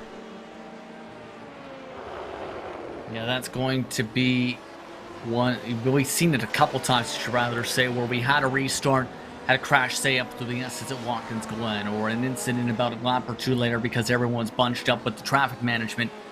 Once we got that caution, yes, it's been crazy, but it's almost the same time everyone just got the chance to stop hyperventilating and just get some clear breaths. As well, we mentioned the amount of incident points you can get as a group. We've already had one team break that 12-point cap already, because Alexander Tanner in his rough run has put his car to 19 of them. Do you want to risk yourself being in that same ballpark as a team? No. So now, you try and play it smart as a driver to make sure you don't get demolished. By the way, undercut strategy here for Fisher Motorsport. And they followed the Team 11 911 in as well, so I wonder if the Corvette is just getting a little bit more fuel mileage than the rest of their competitors. Maniti Racing as well have just swooped by to get back out in front after serving a penalty of their own. So pit stops in full effect. They've just happened for some of the LMP runners as well. Team RSO, Kinetic Racing Velocity, and Nomad Sim Racing are the three that dived down this time around. Fiercely Forward and Adequate Racing both as well have pitted in the recent past. Just 2 or 3 laps then to go for some of these other competitors. We're watching Maniti Racing though as they continue to work their way, now running up into 3rd place on the track. VEC Sim Racing also down onto the lane on pit speed limit as well. So the pit window has really opened, and we haven't talked about it too much here today yet, Jonathan. However, it is really good to see representation for all 4 of the GTE cars in today's race. We've got a BMW, we got the Ferrari, we've also got the Porsche and the Ford in today's grid. That Ford doing a good job as well in P number 5. Yeah, and he's also been the one to stick his nose out of trouble so far. He has not been involved really in many of the incidents we've seen, and he's doing a good job. Just minding his own business, having a good race, setting down some really good lap times as well. You know, people talk about that the Ford is not that strong of a GT car compared to his other competitors, as we see the Hell Racers 19 coming down pit road. and they were meant to be serving a 5-second stop-and-go penalty, I do believe. So there we'll see up on the jacks for just a few moments. There we go, actually off the jacks, so a bit shorter than I had expected. However, that was for an incident on the restart. So we talk about race control being busy. Well, that was the 28th incident being reported to race control. They still have another 25 or so to go, Justin. We talked about them being busy, but it's so crucial to have these live stewards in effect for races like this because it really adds that extra dimension that you almost expect from endurance racing. And I think there's several dozen different team officials at this point keeping an eye on this as well. Keep in mind, I'm curious if they look towards that because there is a way to reduce set times. I'm wondering if they try to do that. But for some cars, we may have had a driver swap there for kinetic racing, it looked like maybe there. Yep, Marco Mogren gets out of the car, hands it over to Mark Torres. So the first of the driver swaps appears to be in effect now in your GT class. There you can see Mark Torres waits, I would assume at this point as well, Justin, for a fresh set of rubber. There you can see Latima racing in front of them though. Felipe Pinto already off and away. Mark Torres now behind the wheel. Curious to see how he does. But here's the thing. The tough part as a driver is being able to wheel that car when it has a bit of damage. Normally, as a competitor, you want the clean. Yeah, you want to be handed a nice, clean, no non-damage car. Or exact same thing as you like to say. Go to a rental car place. You don't want to have the whole front nose crushed in or the whole right side door completely missing. Unfortunately, it's more so the latter situation at the moment for his first into the race. It also looks like that Maniti Racing did not driver swap. Johnny Verhoff still behind the wheel while all of his other competitors around him had driver swaps.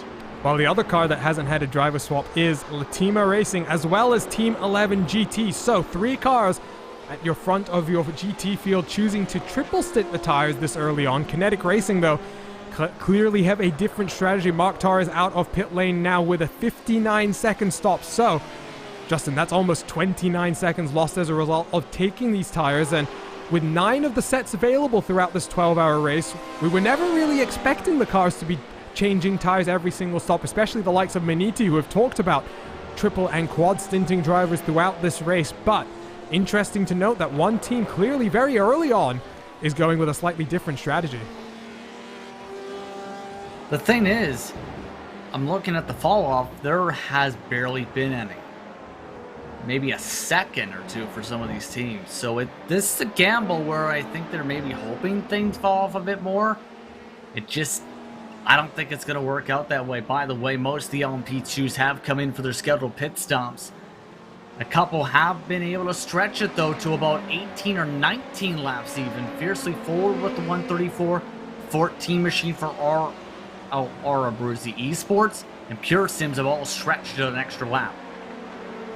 So Pure Sims currently leads, but Raf van der Linden takes over from Miguel Vigo in the number 62. They'll look to re-inherit the race lead once we see the Pure Sims machine down onto pit road, and Pure Sims is down on pit lane right now, and as a result, the number 14 RLR Abruzzi car doing one more lap, going to extend the stint further, as well as Fiercely Forward. No, actually, Fiercely Forward, take a look at them down onto pit lane as well. They're going to follow Pure Sims Esports into the lane, and for Pure Sims Esports, as they wait to get up onto the jacks potentially and change their tires, Paulo Munoz has gotten into that car, taking over from the driver before, who did a very strong job, Jonathan, to really get up in towards the top 10.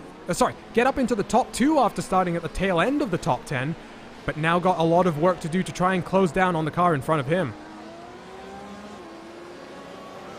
Yeah, and obviously now with fresh tires as well, this should be a good drive for me. As we see a slow car, looks like the Real Pixel Motorsport car, who's having a not so great day already.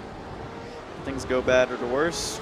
Similar story in the chicane. And that's with the number 62 car. That's with Alpine Stars Geodesic Racing. Let's take a look at the onboard then for Raf van der Linden. He's just come out of pit lane, getting up to speed. He comes across a slightly slow-moving LMP2 car, doing a little bit of fuel saving on the entry into the bus stop, I do believe, but carries too much speed, gets too close, and Well, that's going to be an interesting call for the race stewards, I do believe, Justin. Yeah, he was getting a little loose before then. Then there he got a lot of it loose with the contact.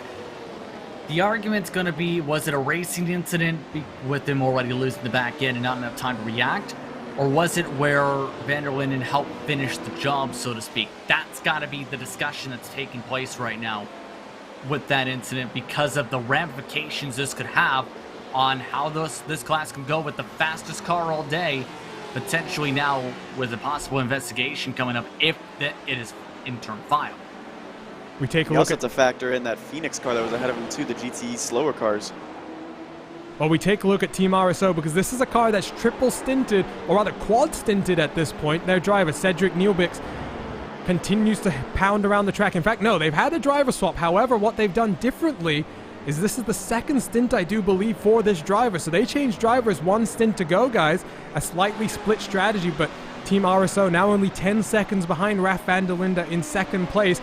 Will inherit the race lead with RLR Abruzzi down onto pit road, but they've managed to jump Pure Sims Esports. There you can take a look at Pure Sims. In front of them, side by side, is HD Simsport and RLR Abruzzi, the number 15 car. So right now, Pure Sims, once we have the pit cycle all come through, they'll only be up into P number 5 as they look to the outside of that slower HD Simsport that has still yet to come down onto pit lane. And this is still the gamble I was talking about a little bit before. I'm not quite sure how this is going to fare in, but here's the thing. You get a caution flag, HD Simsport is right in the ball game. And just about, depending on how things fare out, and if there's a couple laps or so, and everyone in turn has a split call. For now, though, as a driver, I wouldn't quite so much fight this, if that makes sense, because you hold on too much on this, eventually, the frustration is going to boil over. Well, here they go. Good draft down the Camel Straight. 107's actually going to break deep into the corner, but going to give up the position there. Like you say, not fighting too hard. And so up into 4th place for Pure Sims Esport. They now got the number 15 RLR Abruzzi car right in front of them, with Team RSO a further 4 seconds down the road. Pit cycle is complete across all of your classes right now, so why don't we take another Race Spot fan immersion, this time on board with your current race leader in GTE, the RSR by G Performance 255 Porsche 911.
Welcome back to the first round of the IVRA Endurance Series 2020-2021.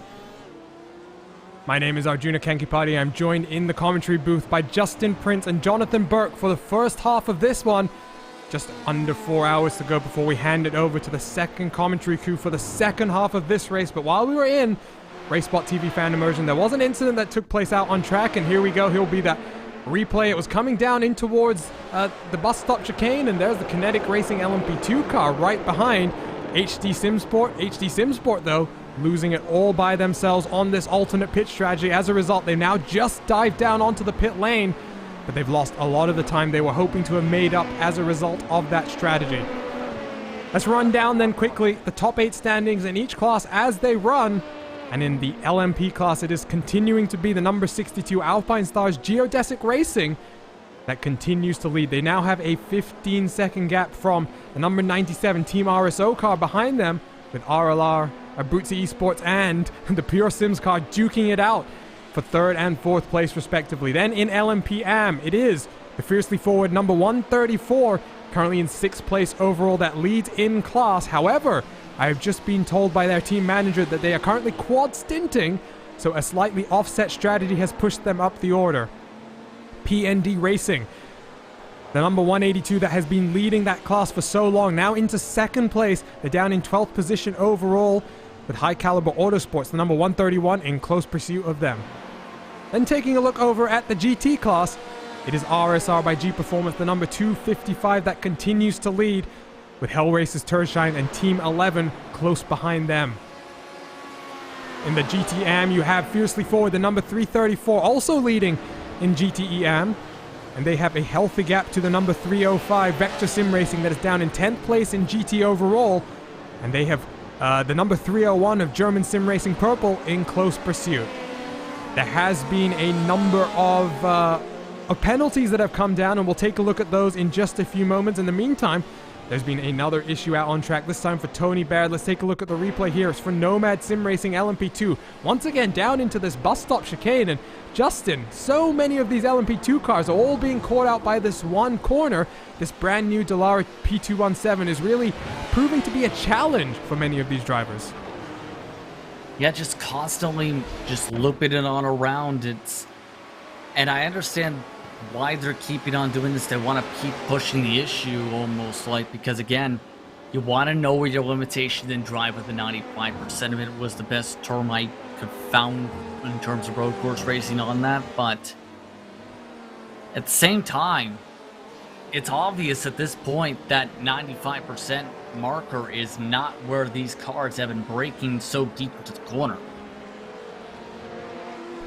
Absolutely, and let's just talk then about the penalties that have been handed down. We saw an incident a while ago between the 283 and one of the LMP2 cars under braking down into the bus stop chicane. And Jonathan, I think we were all pretty clear up here in the commentary booth that the blame could not really be placed too much on the Corvette. It was more of a racing incident where the car behind was closing at such a high rate of knots and being a little bit indecisive about where he wanted to go. However, the 283 had to come down and serve a 20-second stop and hold penalty. So that would be a tier 7 penalty, and that is a fairly significant slap on the wrist for an incident that we seem to all think was more on the other car than the 283.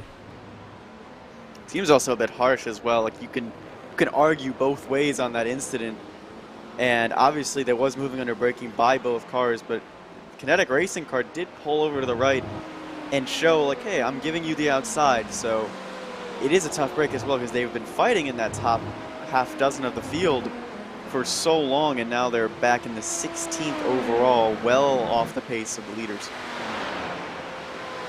And I did mention it slightly earlier as well. There is a 3-second rule for entering and exiting your pit stall. That's to encourage all teams to stay in the fast lane on pit lane as much as they can. And just looking down the order right now, we have already 4 penalties being assessed for this. You've got the number 350 and the number 396, so two cars in GT AM. Then you've got the 227, the 258. So another few cars in the GT Pro class. And just now, just a moment ago, it's looking like for the number 385 and the 219 as well, pit lane infractions coming down for that rule. And unfortunately here, Justin, it's not just the 3-second time penalty like we saw in the IVRA GT Sprint Series. These cars are being forced to come down for a drive-through penalty. So that's going to be roughly a 25-30 second time loss for them.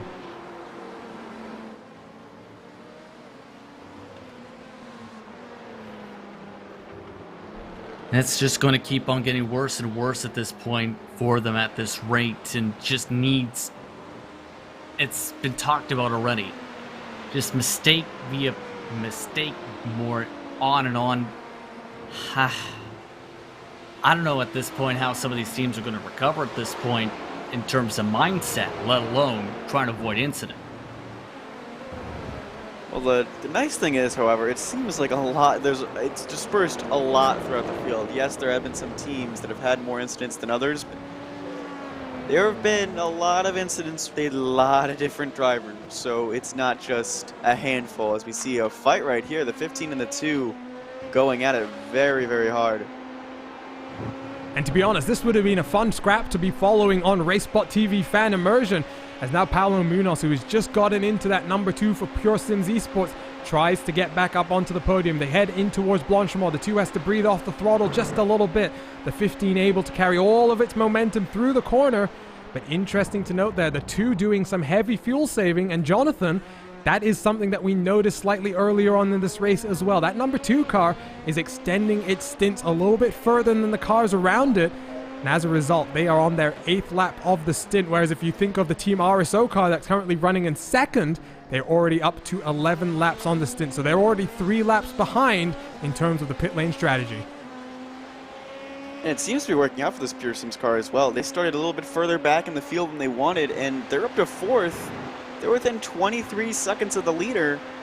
Like, this is not a bad spot for them, especially if it works out to where they can maximize when their stints are going to end compared to when other people are going to end. That was something I wanted to point out as well with the 107 SimSport car before that little spin. You know, maybe he gets lucky and gets inherited the lead of his class right at the halfway mark when halfway points are awarded. And just 3 hours and 42 minutes away from half points being awarded. In all races longer than 6 hours here in the IVRA Endurance Series, half points awarded at the halfway point of the race. So it's not just 100 points up for offer if you win your class here today. You actually have the possibility to get 150 points. And Jonathan, it sets up your race in a much more different way when you know you can't just be at the front at the end of the race. You also want to be as far forward as you can be at the halfway point, and that will affect how you look at the strategy as well. I think some teams have also built around that, you know, that SimSport car, again, being off strategy. I think have that in mind. They want to be perfectly off strategy right when that 6-hour mark hits and have that lead. So it's something that teams have to consider as well. It's not just straightforward 12 hours. There's a little bit of a halfway race in the middle of it that we have to consider. And I think a lot of teams are going to think about that, especially as we get closer and closer to that mark of, okay, how are we going to maximize points? And I just think back to the Club Sport Summer Series finale at Imola when there was drama when Race Control didn't let us know up here in the broadcast booth that there was a team competing on just one rig. It was allowed by Race Control. They put in a system to measure drive times the same way that they would if the drivers were, you know, competing as normally. But up here in the broadcast booth, Justin, if you remember, there was so much confusion. We were talking so confidently about how that car was going to be disqualified at the end of the race and how that was going to affect that championship picture. But then at the end of the day, those half points ended up becoming very crucial for a car that did well in the championship. I know there was a lot of discussion and controversy after that one as well with some of the teams, because a couple of them at the very least had adapted their strategy based on that philosophy, I should rather say. But at the same time, you need to prepare for every possible scenario, including the unexpected. You never know, like, say, battles like this could erupt here that can shake up positions that have been fairly spread out for a long, long time. And look at this, by the way, a battle for 8th through 11th, separated by just 1.5 seconds as they try and make their way around traffic.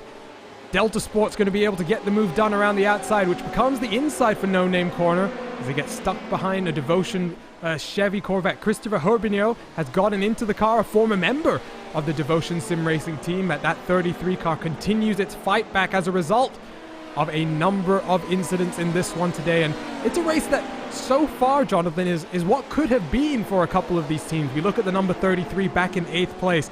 Team Heiskenveld, number 248, back down onto pit lane this time around. They are down in 13th place this time, and I do believe they may just have served another drive-through penalty. So let me go and take a look then. Yes, in fact, indeed. If I look at the 248, they've just had to serve a penalty for breaking that pit lane rule. What a disastrous race it's been so far for a team that qualified on the pole position. For a team that has shown probably the best pace of the field in the GTE class, to now be stuck in this situation where they can't really, every time they move forward they get set back again, it looks like. So it's still early, I keep saying that, it's still early, they can still fight back, but it has to be a bit frustrating, I think, for a lot of guys. And I think it hurts a bit more seeing the class leaders being guys that really have not had these problems. You go into the overall leader, the Alpine Stars car hasn't had an issue. They've had one little incident that may or may not still be under review, I'm not sure. But other than that, they've been fine. I can't say that much, however, for their GT AM car that's almost at the tail end of the field, Ivo Costa in the 201, running 25th in class. So while things are going well up here for their LMP2 car, not so well for the GTE. Yeah, not good indeed. And I'm just taking a look at once again at this race control decision sheet, and well, they're currently investigating incident number 44. If I look for the number 62 on this sheet, that incident has indeed been reported. However, it's down in the 57th reported incident, so there's still a long way to go before race control is even going to be able to get to this incident. The gap to second place is 17 seconds as it stands, so there is still a long way to go. There's still a lot of opportunities for the order to be mixed up. We've been fortunate in many ways, Jonathan, that the safety car has not managed to make a repeat appearance so far. It's been a one and done, and I hope I didn't just jinx that there, but the safety cars always mix things up, and, you know, that one safety car we had, especially on the strategy side of things, really did throw a number of questions up into the air. Yeah, and it's going to be interesting moving forward. Obviously, I think that safety car also helped a little bit prevent future safety cars because it kind of spaced out the field with that single file restart. Now we have cars all across the track at Spa, whereas I think when we were lapping cars the first time, it was pretty much all of LMP2 hitting all of the GT cars at once. So now that we have a bit more space, everyone has a bit more breathing room, as we see a close battle right here for 6. Mantini Racing trying to recover, and Latimer Racing team, the all-Portuguese team, looking to put some pressure on them. I'm just going to correct you there because I've been told off myself for saying this wrong. Maniti. It's not Manatee, not Martini, as Petila, the Radio Le Mans crew called it. You got it. Say it one more time. Maniti. There we go. Maniti Racing. That number 278 looking spectacular. I've really become a fan of that paint scheme over the last 6 months or so, Jonathan. It's made a number of appearances, like I've said, in iRacing special events, and it just looks very, very good. That distinctive green with a few shades of white here and there, and even with a little bit of damage to the front end of the car. Look at that, the rear quarter panel, if you will, on the just near the door where the second door really should be on a car that big. It looks very, very good. And it's a unique one too, because you see a lot of teams like having a red kind of scheme or a very like digital kind of scheme. This one, it's very unique. You can almost spot it from a mile away if necessary. Well, you can, and it's an interesting schedule this time around for the IVRA Series. We mentioned off the top of the show that change to the VIR round, where instead of being 2 separate races for prototypes and GT cars, they're all going to be on track together for 5 hours around what is, in many ways, the Nordschleife of America, the Grand West layout in VIR, which takes some detours into tracks, into corners that you may never have seen at America's Motorsport Resort before. But, you know, Justin, this is a league which is often not afraid to try things out. I think back to last year where they had a 4-class structure, LMP1, LMP2, GTE, and GT3, and they visited the Detroit Belle Isle circuit with all 4 of those classes, and while it did produce some chaos as you would expect, it's something that they're willing to try. And VIR Grand West layout, 5 hours of racing, and all of these cars, 55 of them. I'm very intrigued to see exactly how that's going to work out. I have seen some races and that layout, as speaking of drivers finding new ways for layouts, Ronnie Nunez adding to the list of drivers with mistakes in, oh joy, it's another overcorrect, and it's, oh joy, another AOD car poking their nose in. That was the AOD BMW. Let's see if we can get on board with him, because coming down into the bus stop chicane, it looked as though Torque Freak was just trying to set up that last part of the corner to get a good run down into La Source. Here you'll see all the way to the right-hand side, all the way now to the left. And unfortunately for AOD Racing, I did not expect that to happen, and contact was made, and well, that's going to be a pretty slam dunk penalty, if I'm going to say that. However, Jonathan, we said that about the Kinetic car not having a slam dunk penalty on it. Look how that one went. Yeah, and you can also have a good defense at least this time for the LMP2 cars, because I believe that one car checked up due to a bit of harsh racing ahead of him between some of the Pro and the AMs mixing together. I saw both Fiercely Forward cars actually in that mix, as now the Torque Freak Racing car goes back around the car that turned him and will hopefully keep him in his mirrors this time. An interesting note, I'm also just looking in the IVRA Endurance Series Discord server, and thank you to the race control admins for giving us access to the restricted portions that our drivers are able to communicate with one another. And well, team manager for this number 1 car, David Barraclough, has actually been complaining a little bit about how the AM cars are fighting the pros so hard. And this is what we were talking about slightly earlier, Jonathan. Even though you are fighting for, overall race position, you only score points based on your class position. So, in the case of this number 1 car, down in 12th place overall, but that's going to be 10th place in class.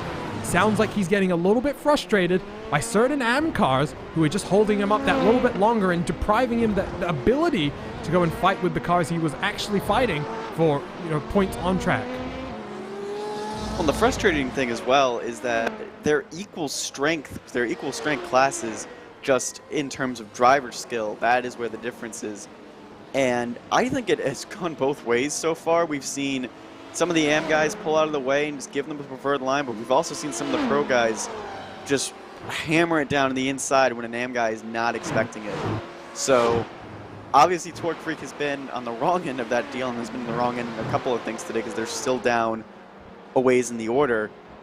But it has to go both ways, and obviously the AM guys, they're still racing for points, they're still racing for their class. Absolutely, and we'll see how that shakes out then. 9 hours and a half still to go, so a long way. We are racing into the night.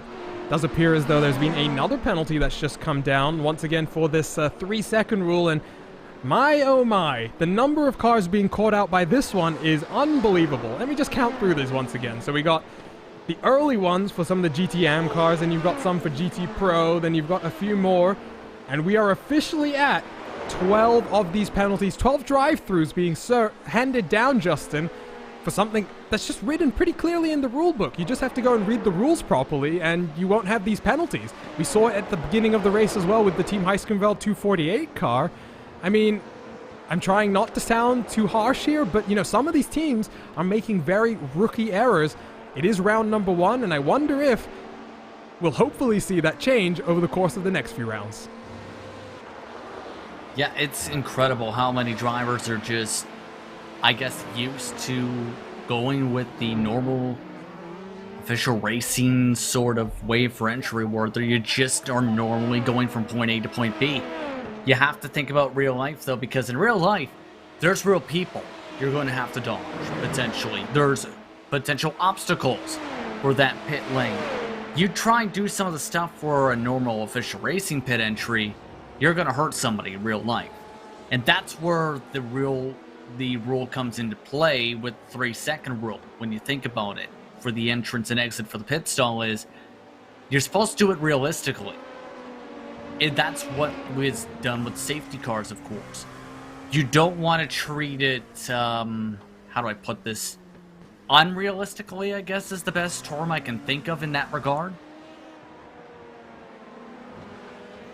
It's also different, too, when you think about the ruling, however, because it's a 3 seconds to get in and out, where it's a bit, you know, of an issue there, because a lot of other series, it's, oh, you can't cross 1 or 2 boxes before you enter your stall or something like that. So it may be just something that we're not used to for a lot of these drivers. So you get a replay here of the Hell Racers cars racing close to each other, looking the GT car. Oh. And the reason I spotted that one, guys, is that was with one of the cars that was leading GTE overall at that point, RSR by G Performance. There you can see they peeled down onto pit lane as a result, but let's try and take a look further back at that one, because that was a bold send around the outside from Hell Racers. They tried to take it 3 wide, not sure that was really on, but here comes the replay. It was one of the GT Pro machines also trying to make its way through on a GTM down the inside. The Ferrari just tries to go to the outside, and RSR by G Performance somehow managed to get away without any contact. And there you can see down onto pit entry, they managed to go. They do clip that inside of the tire wall a little bit. They'll be hoping they don't have any damage from that one. We'll see another replay of that incident, though. That was a very aggressive move, I would say, from Hell Racers, but I don't necessarily think this was his fault this time, Jonathan. That Ferrari was just in a bad space, and hopefully that SR car has a change of pants as well as a change of tires on that one. But that Ferrari, I realistically had nowhere to go. He's trying to give the preferred line to the Porsche, and then an LMP2 car comes in, licks a stamp, and sends it down the outside. It would have been 3 wide going into that chicane. It would have been really rough either way.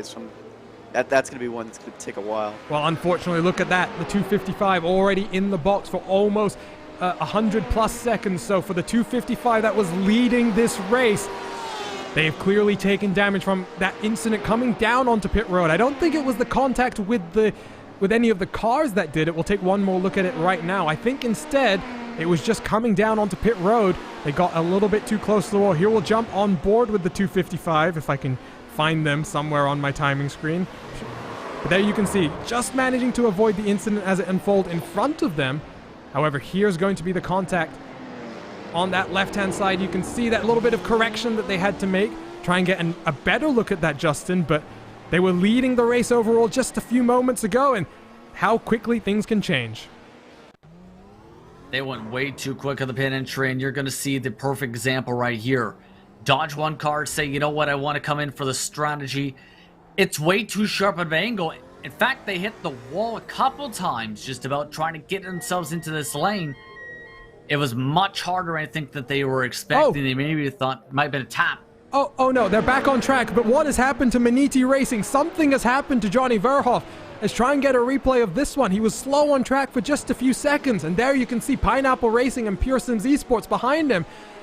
And for Maniti Racing, they get forced off the track and a full 180-degree loop, and he almost gets collected by the Latima Racing BMW as well. What a dramatic race it has been for Maniti Racing so far. Let's take another look at this from a different angle if we can get it. There you can see forced a little bit wide by the Pineapple Racing LMP2 first. Pure Sims does a good job to get to the inside, get out of the way for the 278. But my word, Jonathan, look at Latima Racing as they manage to make their way through.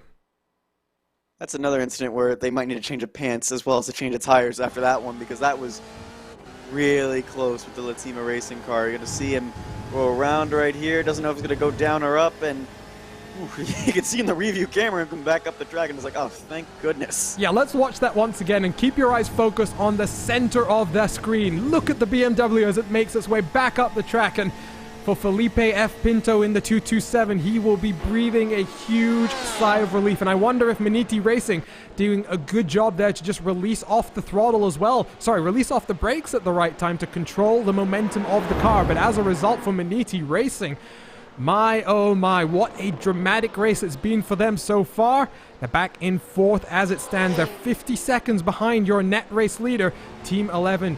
In the GT class. Look at the Porsche 911. It is pristine, Jonathan. They've done a fantastic job so far to keep their nose clean and keep the times nice and consistent. And they have a huge gap to second place as well, so that they can play with. So this is not a huge pressure situation. They can take their time through the slower traffic, give some space to the LMP2 cars. Like this is a good spot to be in for Team 11. They don't have really much to worry about.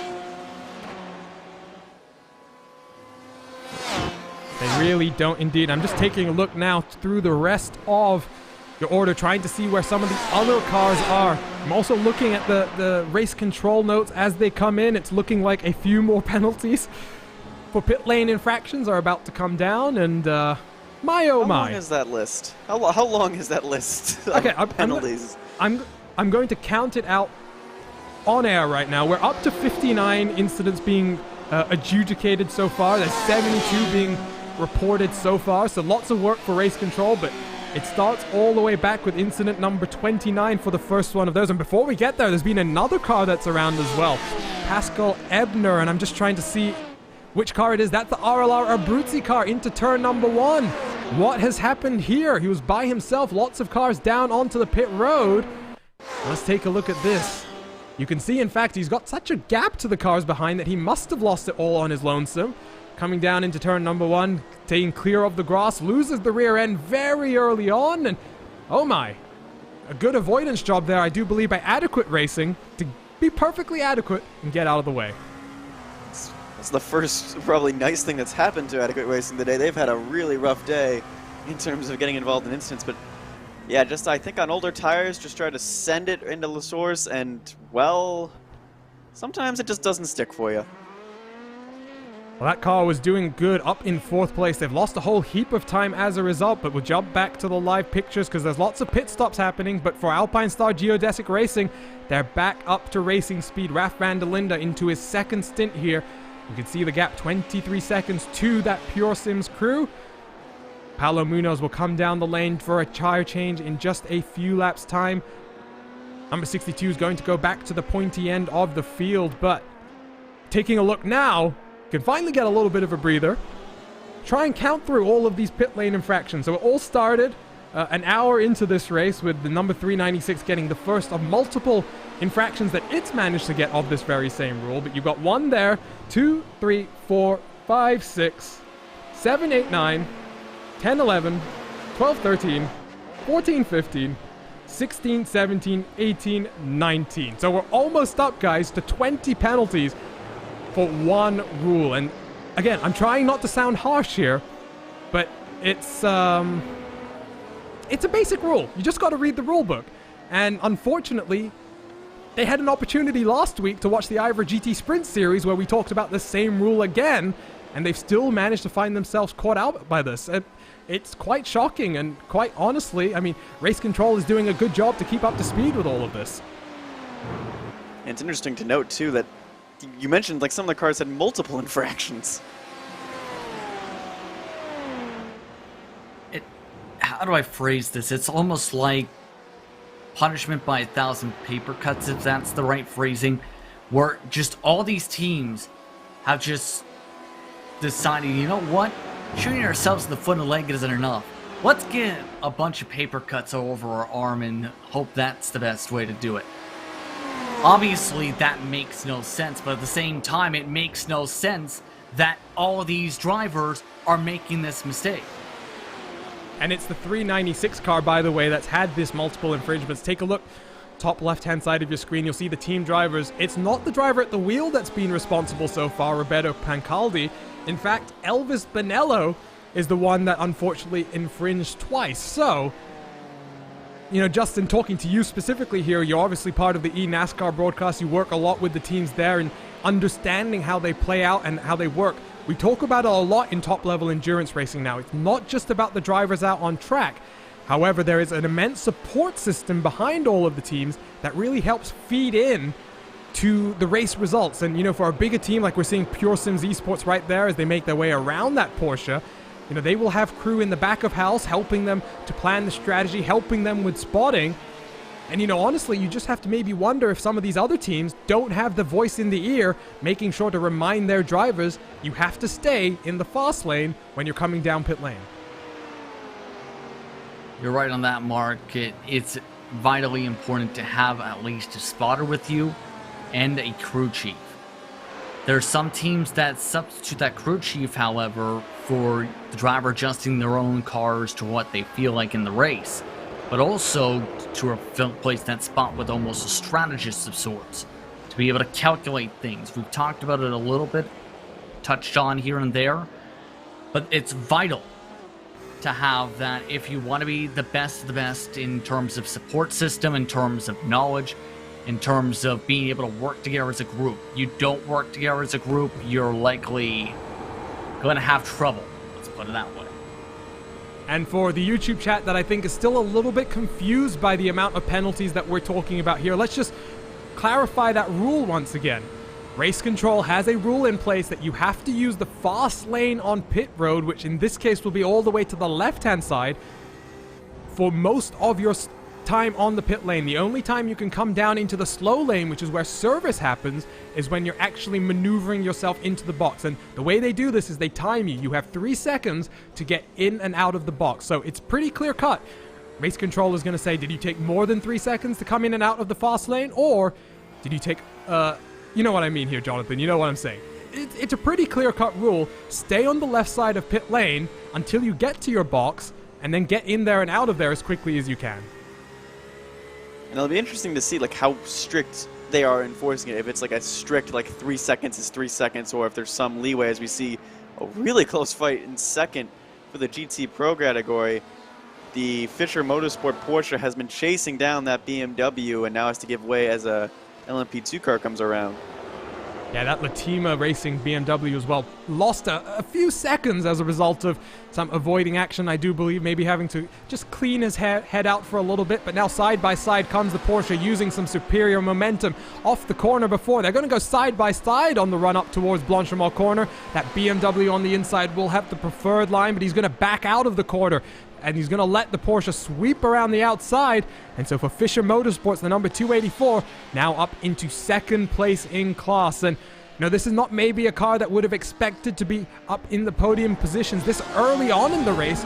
But as a result of all the chaos behind them, he is up into second. And now will look to pull away from Latima Racing behind them. Latima Racing did come down the last time to serve a drive-through penalty, I do believe. So right now, Fischer Motorsports in a good position, and if I scroll through this results, the race control decisions once more, I'm not actually seeing any penalties coming down for the 284, so they managed to keep their nose clean as well, Justin, and as they now look to build up the gap over the BMW behind, the 284 car really starting to look strong at this portion of the race. Well, they looked strong at the start of the race, too, before things started to build up a little bit for them. And as well, Pascal Theus is one of their better drivers as well. We've seen was flashes in the summertime. Manuel Mayer, of course, has a lot of talent, but it just seems like right now the race is flowing better, or that at least the track suits the preferences to Pascal to be able to maximize the amount of speed in the race car. They keep up this trend, they might be able to try and cycle things around here. We'll have to wait and see. And oh, big drama out at the front, by the way. Let's jump back to the battle for the race lead. Alpine Stars Geodesic Racing has just had to come down and serve a stop-and-go penalty for that contact with the 12 car that we saw slightly earlier. As a result, it was just a stop-and-go. They spent about 2 seconds in the box. But now let's take a look at Team RSO as they try and catch now for the race lead. Slightly split strategies we are seeing on track as well. We saw Team RSO come in and change their driver one stint earlier than the rest, but Jonathan, I think I'm trying to just remember who that incident was with. It was with the 12 Real Pixel Motorsport down in towards the bus stop, I do believe. But we talk about for the 62 having kept their nose clean. Well, that incident has been reviewed finally by Race Control. The penalty handed down, and the gap now to Team RSO, 1.3 seconds. And you can tell they were kind of thinking about it as well, because they built up such a gap to where they could serve a penalty and still retain the overall lead. So good job from that team. But yeah, it was an earlier penalty, I think, with the 12, who was a few laps down due to early race incidents, that he just overcooked it a little bit on the brakes and tagged him. So obviously avoidable contact on that one. But again, still retains the lead. Team RSO is within touching distance now, so that should give them a little bit of a boost. Graf van der Linde, though, already starting to extend that gap out. You can see down the Kemmel Straight, it's almost up to 1.6 seconds. That draft the 97 will be having will be nice. You can also see in the background of the shot, Pure Sims Esports. They're now on the hunt. They see the car out in front. So just 5 seconds to the race leader for the number 2 car. And I talked about their disappointing qualifying performance, Jonathan, on the edge of the top 10. Well, for Pure Sims Esport, Paolo Munoz now behind the wheel, continuing to charge up towards the pointy end of things. And, this is a team that is slowly growing as well. They're competing in more of these top-level endurance series. They're obviously very strong competitors in other series we broadcast here on RaceBot TV as well, the World GT Championship, for example. But here in endurance racing, a slightly different mentality. And over 12 hours, you need to keep up the pace. And 3 hours into this one, it's looking good for the number 2. And I think they have a slow and steady kind of wins the race attitude. Like, they knew they qualified poorly, but they've really shown good, solid pace, consistent pace really throughout. They've also kept their nose clean through lap traffic and made some good moves that aren't overly aggressive. As we go back now to the 33, someone who's still trying to come back, he has to fight with the 134, who is 3rd in his class. So I'm not sure if the Fiercely Forward car is going to fight this as much as he should, but we'll see. Yeah, and this 33 car now, almost a minute behind your race leader. And can you imagine telling them, Justin, coming into the pit cycle in that first caution, just 30 minutes into the race, that they would have been leading there, one penalty and then one incident, one string of bad luck, in fact, for the number 33 in many ways, has put them all the way back into 11th. But with 9 hours and 15 minutes to go, thinking back to the Sportscar Open season opener just a few weeks ago, Maximilian Benecke for Team Redline, he did the same thing that the Team Heiskenveld car did and jumped the start zone and got a drive-through penalty. Now, unfortunately for Benecke, he actually managed to get a speeding penalty while coming down to serve that drive-through, and for lack of a better word, they rage quit. You look at the number 33 now getting a good run on the 134 heading up towards Blanchimont. They have not quit, and they continue to fight hard, and they're going to get that position down the inside of a lapped car. And there's a difference, though, with that. It was, of course, during circumstances going on with Benecke's case. But in the case for this one, this team is looking to fight for a championship. Communication is coming up fairly well among the drivers. They are continuing to just increase their pace back up. They don't make that mistake early on in the race with all the kerfluffle with the pits. They're likely inside the top 5. Now, it's again going to be where I think they need our safety car, though, to truly properly get themselves where they think this car can drive. There's been an incident for the second laps at racing car coming out of La Source. Let's take a look at the replay. I'm not exactly sure how this one happened. You can see there, number 169. A sister car involved in the incident that brought out the first caution of the race into La Source. The Team Heiskenveld car gets deep under braking, and I wonder if we just saw another piece of netcode resulting in another contact. Let's jump on board the Team Heiskenveld 48.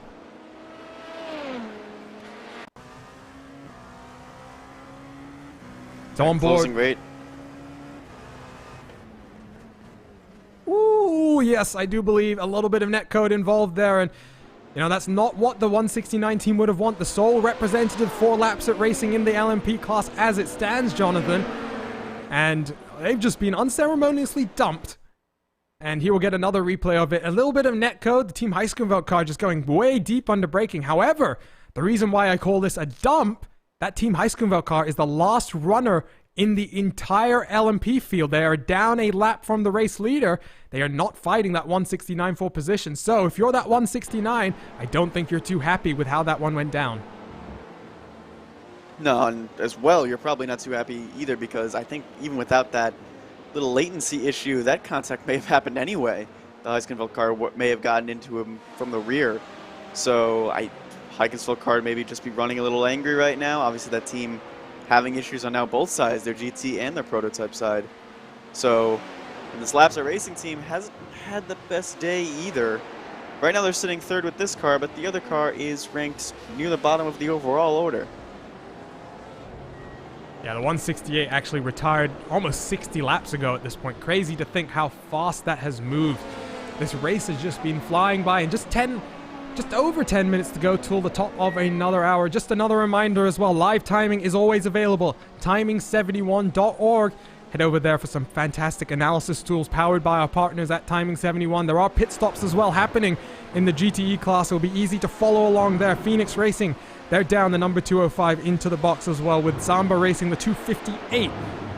Out front, though, let's take a look at a battle between 5th and 6th in class. Fiercely forward, the number 34, Matthew Crisp at the wheel, and we've seen some drives from him in this IVRA Club Sports Summer Series that really showed his strength in the Porsche 911 Cup car, now in the Dallara P217, trying to chase down the number 55 Boris Avando in front of him. And interesting to note here now, Justin, we're what, three hours post the caution basically, and well, 2.5 hours I guess.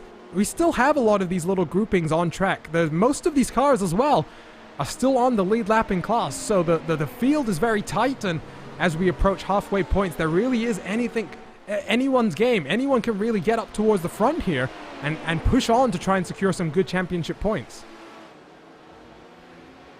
I think so, absolutely. It's right now just again where you're just going through the motions. There's a saying, normally as a driver, you're likely grouped up with 1 or 2 hour cars throughout the race or throughout your stint. It just seems like they're just grouped right on up and just no way to fully climb on up, because while they get the runs, they in turn just mess up the corner entries, it seems. Take a look from the back shot for RSR Esports as Fiercely Forward tries to close on them down in through Eau Rouge towards Radion. Say hello to Lorenzo Bonder, who's just returned from a lunch break, and he'll be taking you through the second half of coverage for the second 6 hours from the season opener, 12 hours of Spa. It's myself, Arjuna Kankipati, joined by Jonathan Burke and Justin Prince. Broadcast the open qualifying session before the race got underway, and what a opening 30 minutes it was. Chaos and action up and down the pack, and more pit stops emerging now. Look at Maniti Racing down onto the pit lane. They've had a driver change as well, and look who's getting into this car, Ivo De Brewer now. And Justin, I'll just ask you this question, because you've seen Maniti Racing through the Club Sports Summer Series and also on some of the special events on the iRacing service. This Maniti Racing crew is really showing, not just in this series, in other series as well, the level of professionalism that they're trying to bring to sim racing now, while still not being a top level team and not having the resources of, let's say, a Coanda or a Team Redline, for example. Maniti Racing continues to deliver some really impressive performances with some limited resources. Yeah, absolutely, and they've also been, it seems, developing more and more chemistry, because that's one of the main things to think about too. Yes, you can have all the resources, you can have all the staff, but if they don't mesh together well, then it's a recipe of eventually it's going to fizzle out or end up going overboard, and then you have fractures break up. Seems right now, I think that organization just found a good set of drivers they like, and all of them are helping each other like clockwork improve their speed more and more each day. Curious how fights like P4 are going to factor in at this point as well, though, because yes, this battle has a bit of space on the track as well. There is a little bit of bodywork damage you can see, though, to this 225. Yeah, the sole forward in your field as well, and they've just come off the pit lane, so they're 3 laps into their stint right now. But look at the 225 running some really good lines in a GTE designed more like a prototype. You've got the 911 RSR in front, which of course did change the position of the engine to try and find a little bit of more performance in this GTE category. However, I think it's fair to say, Jonathan, this Ford GT, it looks like a mini prototype in many ways, and that reflects the way it was built as a race car first that was then brought to the streets of Detroit, if you will. The road car version looks very similar to the race car, and indeed it shares a lot of the same characteristics that you would think the prototype has. And then they made that clear too when they made this car, that it was going to be this car first, then a road car, and it's proven to be a strong car. Like, Quasar Sim Racing has been running well, has been running towards the top half of the field in their GTE class. So them, you know, we talked about it early that we were going to see how they could make this car work, and right now it's working. So down onto pit lane, just 5 minutes to go till the top of the hour. So interesting to see. There are a few cars that are trying to get it as close to the top of the hour as they can. Other cars a little less successful in doing that. Let's take a look at Team 11 GT currently out in front. Lewis Ward behind the wheel. He's taken over from PJ Clayson's. They did come down for a full set of tires the last time around, and I'm just trying to figure out the gaps right now to Fisher Motorsport, who will take over P2 overall when the pit cycle plays out. And, well, they're a good 18 seconds clear, I do believe, at this point, guys. So right now for Team 11 GT, looking very, very good. And, you know, Jonathan, it's a new team. It's obviously formed recently. The name comes in reference to the two founders who were both born in the month of November. But right now, they're out front in in GTE with some of the LMP cars starting to come their way through. They've also had a day of no mistakes. Peter Klangnes has done a very, very good job, and now Lewis Ward takes over, and hopefully they can extend this gap as some of their other top competitors have had issues. They haven't had any infringements, and this new team is definitely showing that they're around to stay and they're around to fight. I tell you what, before we go on another Race Spot fan immersion, I think it's time for a small interview. We've got one of the team members from Laps at Racing here, the 169. And Ibrahim, how's your race been going so far? First of all, hello guys. Hope you're having a good race so far. Yeah, about our race, for the moment we're trying to avoid trouble really. Like there's been a bit of things going on, and yeah, for the moment we're just trying to avoid trouble, and we are kind of managing that, and we're waiting for what's going to happen. Yeah, for the moment, not really a lot happening for us. For some cars also getting some penalties and all of that, so yeah. So you guys are running in 16th place overall, but 5th in your LMP AM class. And you know, you were driving in those first 30 minutes of the race, and there was some crazy action up and down before your sister car got unfortunately caught up in an incident that brought out the caution. What was that like for you the first time through traffic, just trying to make your way through cleanly? It was really something hectic. To be honest, I thought like I'd die at some point. Like, it was so much tightly packed. Like I didn't even know what to do, and I was getting overtaken by cars of my class, like from all the ways on the track. So my thing was like trying not to die really, but some people were just taking to a whole other level, like trying to pass everyone, including traffic. So it was a bit scary, to be honest. I'm still a bit I don't know if I was shaken from that, but yeah, a bit hectic.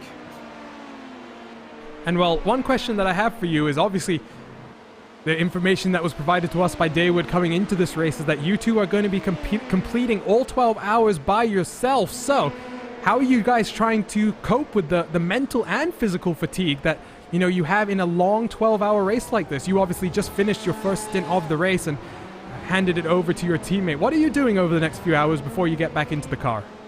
Well, I'm really trying to be by his side. I think the most important thing is not letting him alone, first of all, so that he cannot like rage all by himself or something. Really having someone to calm you down is something really important. And yeah, we know each other for a bit of time now, so we know what we like to do when we're racing for our teammates. So yeah, we're just trying to support each other and try to bear through it.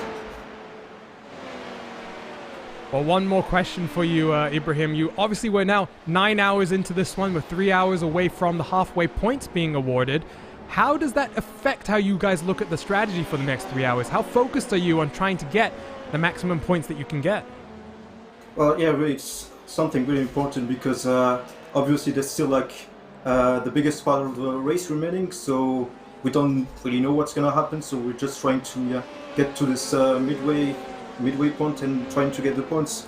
So yeah, for the moment, like no risk taking at all. We're just taking it cool and trying to get those points. Well, thank you for joining us here, and good luck for the rest of your race, and hopefully you get to speak with our colleagues at the end on the podium interviews. Thank you very much. That was Ibrahim Aliwat from the number 169. While we were talking to him, though, there was an issue for one of the VEC Porsches. Let's try and take a look at that now up on your replay. Here comes, in fact, right now, down in towards La Source, and once again, all by himself. My word, Jonathan, we've seen a lot of these incidents where cars have lost it by themselves, and in this case, just getting onto that grass, and once you got there, doing a good job to keep it pointed in the right direction. Yeah, it seems like these GTE cars are really, really sensitive to that grass and that gravel. We saw BMW just clip it a little bit and spin, and now here is a little bit of an incident. The Heichfeld team that has had a bad day gone completely worse, getting turned by an LMP2 car there coming out of the chicane. Really nothing either car could do. And then, oh, getting stuck on the wrong side of the wall. Yeah, that's not a good day for them. Not a good day, and there you can see the amount of time they lost trying to rejoin safely. Let's take another look at that incident if we can in slow motion. I do believe it was the 14 car for RLR Abruzzi Esports. In fact, there we are. We can jump on board with them down in towards the bus stop as well.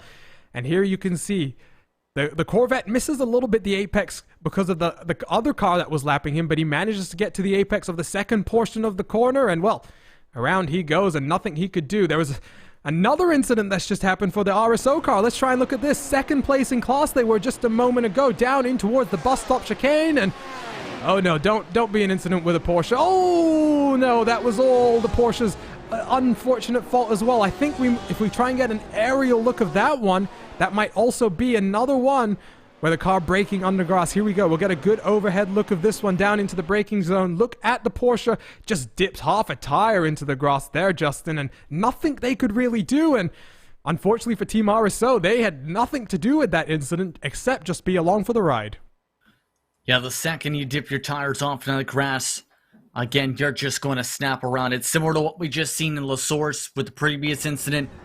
This time, though, just wrong place, wrong time for RSO. Nothing you can really adjust to really anticipate that, since you were just about clear.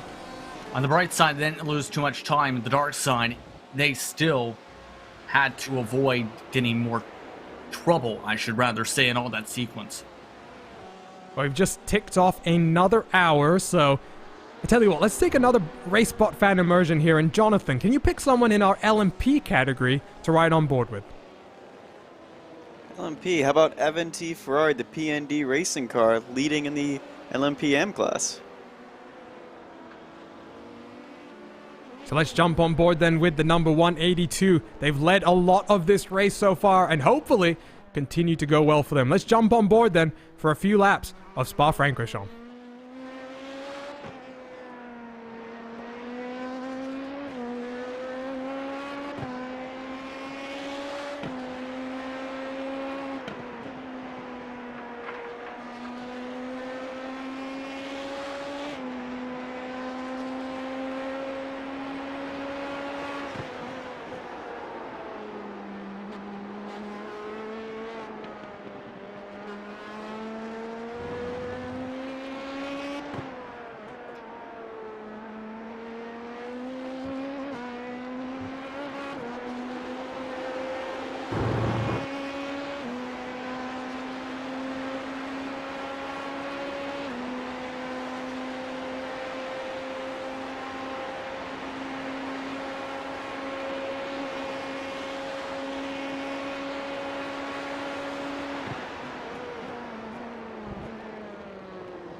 That was a few laps on board with the the LMP AM leader, currently in 5th place overall.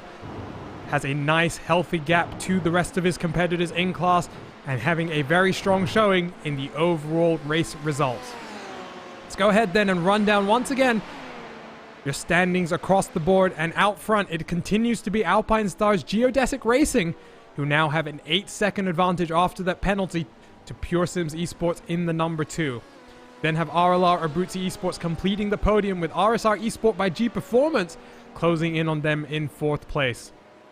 Take a look then at LMPM. You've got PND Racing, the number 182. A further, try to do some math in my head, a further 20 seconds back or so, you do have High Caliber Auto Sports in 7th place overall, and 2nd place in this LMPM category with Fiercely Forward, the number 134, a further 5 or so seconds behind. Jumping over to GT then, and in GT Pro, Team 11 has a 2-second buffer over the GT AM leader, with number 334 having a tremendous race so far. GT Pro podium though currently looks like Team 11, Fisher Motorsports, the number 284, with Hell Racers, the 219, close on their tails. GT AM Fiercely Forward does lead. They run in 2nd, just 3 seconds behind the class leader, the overall class leader, but German Sim Racing and AOD Racing are in close pursuit of each other. They're about 40 seconds behind their class leader as well. So just 2 hours and 50 minutes to go till the halfway point of this race, the first round of the IVRA Endurance Series 2020-2021, and all kicks off here with the 12 hours of Spa. My name is Arjuna Kankipati. Thank you for joining us here live on the iRacing Esports Network, coverage brought to you by RaceBot TV. And Jonathan Burke, it's been an interesting first, quarter of the race, and as we now work our way towards those halfway points, all of these teams are really trying to set themselves up to be at the optimal position with 6 hours left on the clock. And several of them are in really, really good positions. Alpine Stars, the overall leader, in good positions. Team 11 leading the GT Pro category in an excellent position. But something we haven't really talked about is the GT AM class. They're only a few seconds, actually, behind the GT Pro leader. That's the Fiercely Forward car driven by Luke Corse. Fiercely Forward's had an up and down day so far in the Olympic 2 category, but the Porsche 911 team is running very strong. And we could just talk a little bit about the performance that these Porsche 911s have had. Yes, Team 11 and Fiercely Forward have had some good, clean races so far, Jonathan. However, the nerf that we saw in the balance of performance to the BMW M8 has really hindered that car, I do think. 9 horsepower down in a straight line, so they're losing some time, down these long straights of Spa-Francorchamps. And the highest placed BMW right now is running in 4th position overall. And, the strongest BMW that we've seen across the board, in my opinion, is the Maniti Racing BMW, the 278. And as a result of some penalties, they're all the way down in 14th right now. Also thinking about the balance of performance, you look at the Team Heiskenveld, as I try and find them on my timing screen right now. They're in position 17, and they, pole position in the qualifying that led up to this race. Then unfortunately that drive-through penalty they incurred on the very first lap has really just set up what has been a torrid race for them so far. It's been a really up and down day. You get the high of getting pole, then you jump the start penalty, and then several more after that. It's really been rough on these guys. They're doing their best. They're trying to claw their way back. 17th overall. And right now, they're just going to try and take it one lap at a time. They're in clean air right now. They can set some good, fast laps and try and close down as many gaps as they can. Take a look then at Alpine Stars Geodesic Racing just coming out of pit lane with Team Heiskenveld right behind them, close on pursuit. But just remember, Team Heiskenveld is already 2 laps down from the race leaders, so it's not a fight for position. That number 48 might make its way past down the inside, but Raf van der Linden still in the car for what is going to be a 3rd stint for him. Now, his teammate Miguel Vigo did the first 52 or 53 laps of this race, and as van der Linden works lap 89, he's working on his own triple stint at this point. And, fuel stints are between 38 and 40 minutes. But the one thing I noticed when I was driving this car, Jonathan, compared to its predecessor, the HPD ARX-01C, is the sensation of driving it, especially through traffic, is a much more tiring car to drive. And it's something that we talked about a little bit previously with the Laps at Racing team member about the mental fatigue. And, triple stints start adding up, and as we head into the nighttime, we might even see quad stints as well. So I'm wondering how hard these guys are pushing and how much they're keeping in the bank for, later on in the race. We saw everyone getting a little aggressive early on. Going to get a lot of that very aggressive racing out early. And yeah, you have to think about planning, like how are you going to plan out who's driving when and these triple stints. And obviously this car is it is a difficult car. It's proven to have caught a lot of people out, especially in the chicane, where we've seen guys lock up and the rear end go. So not only mental fatigue, but physical fatigue. You're sitting here for 50 laps, an hour and a half. It can get fatiguing, and that's just the first of many stints for many of these guys. And let's start to get you updated as we see RSR Esport by G Performance down onto pit lane. That's the number 55. Boris Avando at the wheel currently. We'll see if he stays in the car. Let's take a look at the race control decisions once again. And the one I was waiting to see, Justin, was the one between Ronnie Nunez in that Torque Freak Racing car. He had a bit of an off with another LMP2 car, and he has been handed a warning and a solitary penalty point as a result of that.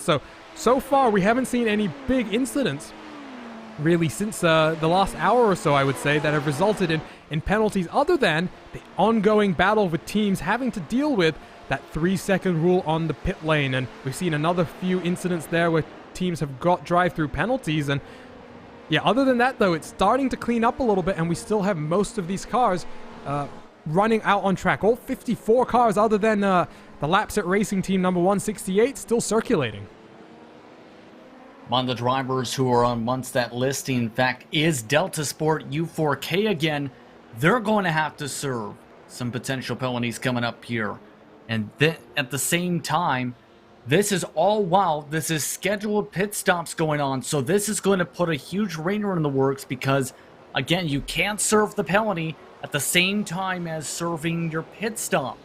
In other words, this is going to throw a huge wrench into some of these cars if, say, they're in the LMP2s and need to get fuel. At the same time, they have to serve a penalty. Absolutely, and the 33 makes its way back onto the track, and there's been a few of these top-running cars that have been caught out recently as well. The 283 Kinetic car, with its second infraction of that rule, had to serve a second drive-through penalty. We talked about the 33. The number 255, the RSR by G Performance GT car that we've been seeing as well. They exceeded that as well, so another penalty coming down for that. And Jonathan, it's been a busy race for race control. We're now up to 73 incidents already investigated in the prior, let's say, 3 hours and 15 minutes, and there's still a backlog of about 10 or 20 for race control to make their way through. Yeah, they're going to need a cup of coffee and maybe a bit of 5-hour energy or something to get through all these penalties. Right now, though, it has calmed down, so a lot of the on-track penalties have really calmed down. Again, we've seen an occasional collision here or two, but it's really more of these just little pit road issues that we're seeing as the 33 making his way around slower GT traffic. I'm just trying to take a look as well. It looked as though there was a slow-running car just a few moments ago, but there we go. There was an incident, in fact, for the number 131. Let's get the replay up on your screen right now for Milo Linford for High Caliber Autosports. And here does come the replay, just a little bit delayed. And that's with Devotion Sim Racing right behind them in that blank white car for this race. And my, oh my, another car at the bus stop having issues. And as Devotion Sim Racing heads down onto pit lane, so does Milo Linford. And I don't know what it is about that corner, Jonathan, but they're all going in there a bit too hot and all paying the price. It's obviously the preferred line that you have to retain as much speed as possible for this front-ish straightaway into the source. They want to keep as much of that momentum as possible. They don't want to lose it all into that chicane. And I feel like we should have learned, though, that you can be a little patient with that chicane.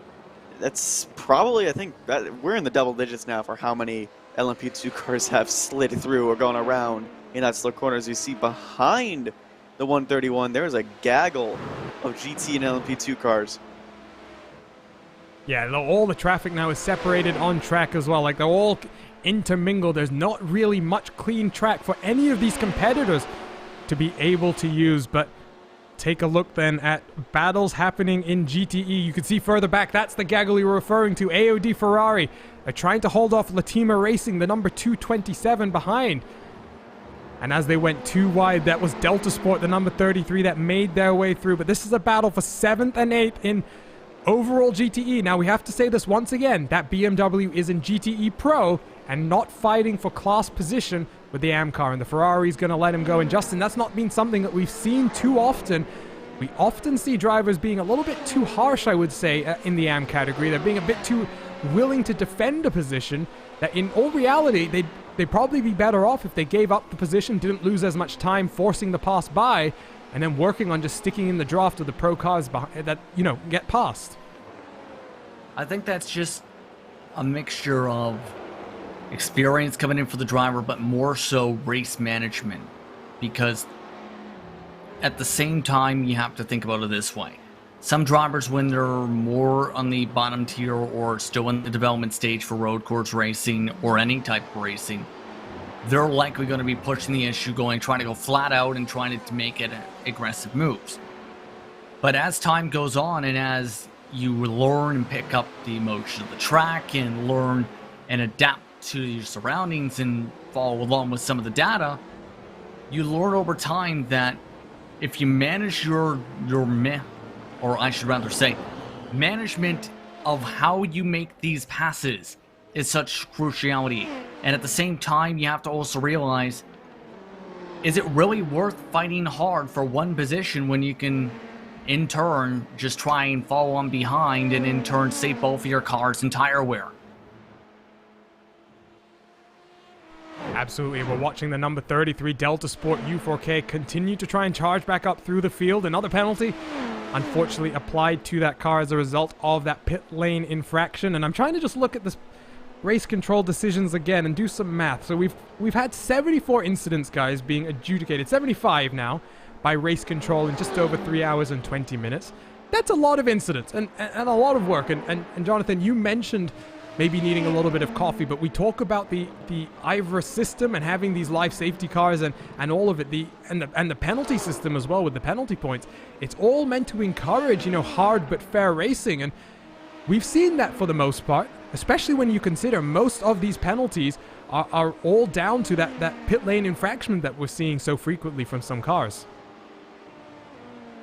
We have the pit lane infraction. We also have the jumping to start one on the Corvette earlier.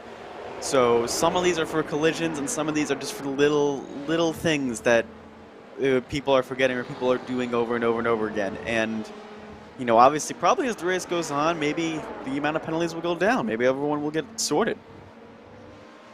But we'll see what happens. At the very least, we're still seeing the same number of cars out on track as we did at the start of this race. 54 cars still circulating. Only 2 of them are down significant laps from the rest of their class. That would be the AOD Racing BMW, which is 12 laps behind the overall race leader, 4 laps behind the GTE cars in front, and then you got the Phoenix Racing number 205, who are they actually in a battle with. They're about separated by 1 lap as it stands. And I tell you what, while we continue to watch some of these battles as they happen out on track, right now we're watching Delta Sport try to pull away from the number 134. Let's bring in one of the competitors in your GTE class once again, and let's bring in Diogo Solipa, who races for Latima Racing at the number 227, and they're currently sitting 5th place in class, and Jonathan Burke is standing by. Diogo, how are you doing? How's the car running for you guys out there? You've been up in the top 3 in class. You've led a few laps. How's it been? Hello everyone. First of all, yeah, I mean, we had an issue with the drive-through penalty. One of those 3 seconds, that was our mistake. Yeah, it costed us a bit. Right now we're sitting P7. We just jumped some places actually P5 now because of the stops. The pace is decent. We're not the fastest out there, but it's decent. Team 11 GT has been really pushing the laps, so no mistakes whatsoever. So congrats to them. I don't know. I think the podium is really a possibility here. It really needs to see how it pans out. But yeah, I mean, it's looking good. It's looking good. And obviously, as track conditions change as we go into the night, is there a possibility that you can even challenge that Team 11 car, or is he too far off in the distance now? For that sure. seeming a possibility. Yeah, everything is possible. You know, it's not impossible. Just if nothing happens, it will be hard. You know, it will be hard. But like safety cars are a thing, so I mean, it's just a matter of one coming in, and then the whole field is tied up, and then Manidi is running again for that podium/win. So I mean, it's really like everything is on the table right now. But yeah, let's see what happens. We were talking about a quad stint in the night. I don't think that's possible whatsoever, at least for the BMW. It's too tough on the tires, even with 20-ish degrees on track. A lot of humidity, so it slides a lot. The car is sliding a lot. But yeah, the triple, we did the triple. We're probably gonna do a double. We don't still know what we're gonna do right now. But yeah, the night's gonna be probably followed by triples in the GTE field. I don't think the quad's gonna be a thing though. How hard is it to really strategize and play out, knowing you have the unpredictability of the penalties and the safety car? Like, how hard is it for you guys? A lot, really hard. It's really different from any league. Like for instance, we are this is our first year in the Sport Cars Open. For instance, it's completely different. Unless you crash the car, the strategy is really simple. Like you pay fuel if you can, you push when you can, whatsoever. But like here, it's not like that. It's so much more variables into play. Safety cars are such a huge deal. So from one instance to the other, like the whole race can change. And I just love that. That's like super nice. Like it's really good because it puts us back in the fight and it puts other cars back in the fight. So yeah, it's been really great so far. The start was hectic. Like the emotion from the LMPs, the aggression was like over the moon. But it was great to see. It was a really great show. Talk us through like that first 30 minutes. Obviously, what was going through your mind? Well, we are actually lucky since like we were top 4, top 3 after Uzinkveld got their drive-through due to the failed start. You know, we were P3 and we were lucky to some extent because we had like a 3-second gap between the top 3, and then like all the LMPs you kind of just lift a bit and it's okay. But I was seeing in the broadcast, and there were a lot of GTs fighting for position from like P7 to P20, whatever. And then there's also LMPs fighting for position there, and it's so much harder because no one wants to give in, you know. So from what I was seeing, I was really like on the edge, like this is scary because someone can go off right now. So, but it was great. It was really great. The action is super. When do you think you're going to get in the car for your next stint? Well, I am not getting in the car this time. I'm just like doing the helping in terms of strategy. But the next person in the car will be Hugo Brandão. So Hugo will get in after André, and then we'll have to sort it out again. So let's see. I don't know how that will pan out though. All right, it's been a pleasure talking to you. Hope your team does the best, and hope that strategy is still an easy thing for you to think about right now. For sure, Jonathan. Thanks a lot, Arjuna. Cheers, everyone. Thank you. So that was Diogo Saliba for the number 227, and there are battles going on in GTE right now. Let's look at Samba Racing. They were involved in an incident slightly earlier on, but now chasing down Kassar Sim Racing in the Chevy C8 right in front of them. And this is not, again, a battle for position. This is an AM car in front of a Pro car who is trying to recover slowly from their own incident. So a Pro car going to get passed by an LMP2 car. He's going to be trying to use that draft all the way now up the Kemmel Straight as Pure Sims Esports as well comes around to lap both of these cars. And I'm just trying to take a look again at this race control decision sheet. We've just had another penalty actually come down for the number 15 car. So RLR, Abruzzi Esports with a 75-second stop and hold. Oh my word, that is a significant penalty being handed down there for contact with the 205 Phoenix Racing Esport. Clearly, I think we must have missed that incident on the stream, but Phoenix Racing Esport, in fact, now has retired from this race, so that is a big penalty being handed down there, Jonathan. That must have been very, very recent as well, because the Phoenix team was doing well in the top 10 in the GTEs. So we'd have to go find where that happened and see how much damage is also on that 15 car, if it's even doable to get back up in the top 10. Yeah, we'll see indeed, but my word, that is a big penalty. And in fact, just as I was saying that, it's now back under review from race control, so there may be something else happening in the background there. The 14 car, though, their sister car, does in fact have a regular stop and go. This is a tier 5 penalty for trying to pass the 248 car. I'm not sure exactly which GT machine that would be, but for that number 14 car, that will be a stop and hold penalty, a tier 5 penalty. And Lorenzo Bonder, delighted to bring you in slightly early into the commentary booth here. You'll be providing some coverage of the second half of the race as well, but Justin Prince has had to head off, and we're delighted to be able to welcome you in slightly early so you can be part of this broadcast and see the race up to the halfway point when those halfway points are going to be awarded.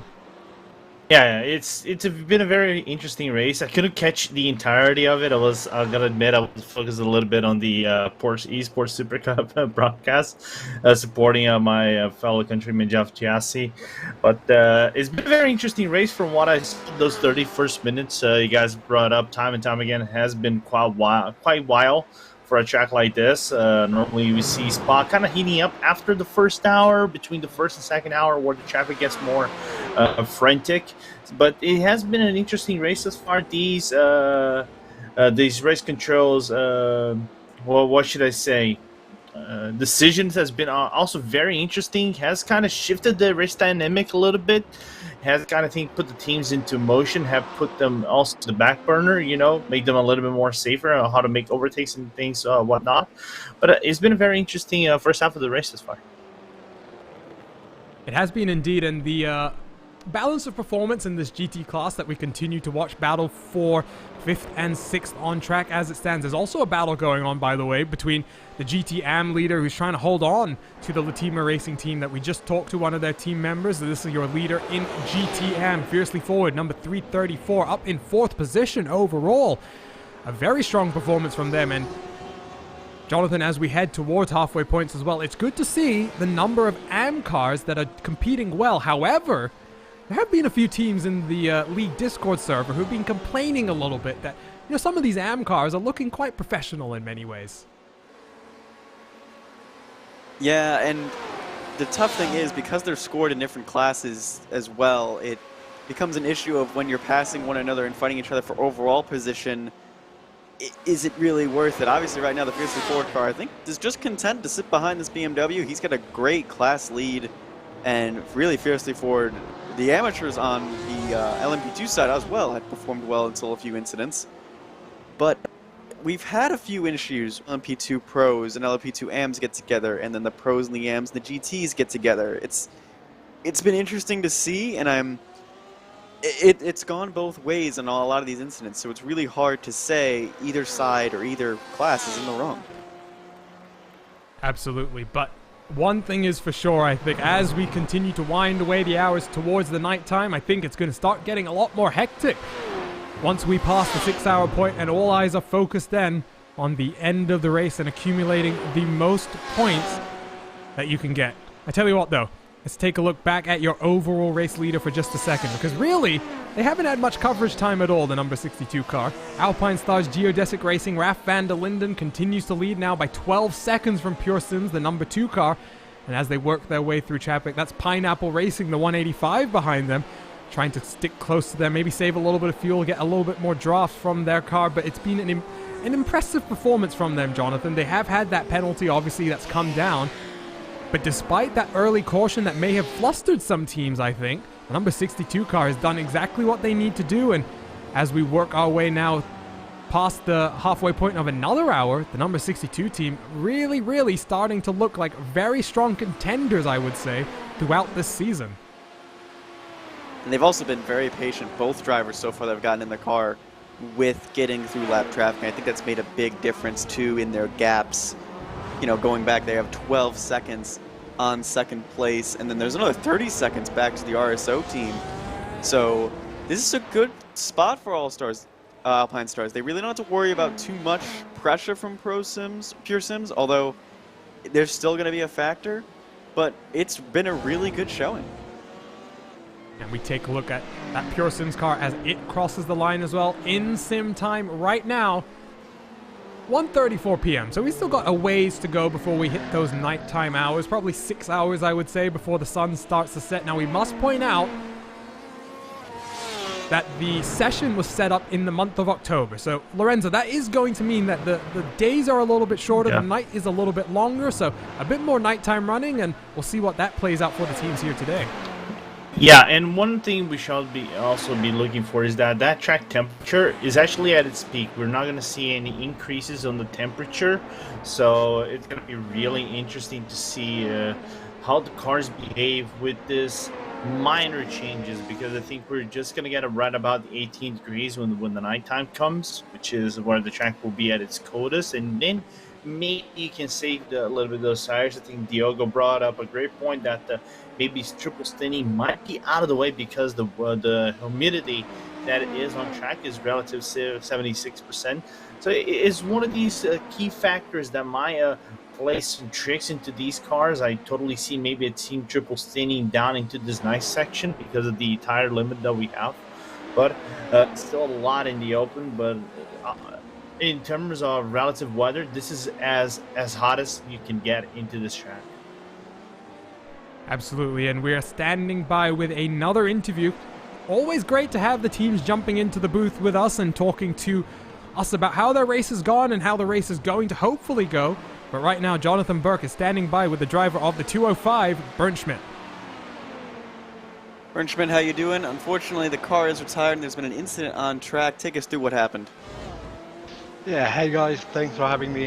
Yeah, it's really unfortunate that our car had to be retired, but we got hit by an LMP2 car into Rouge quite heavily, and this sent Kevin right into the wall, so really big damage. We had around 40 minutes of repair time, and so we lost around nearly 10 kph top speed on the straights.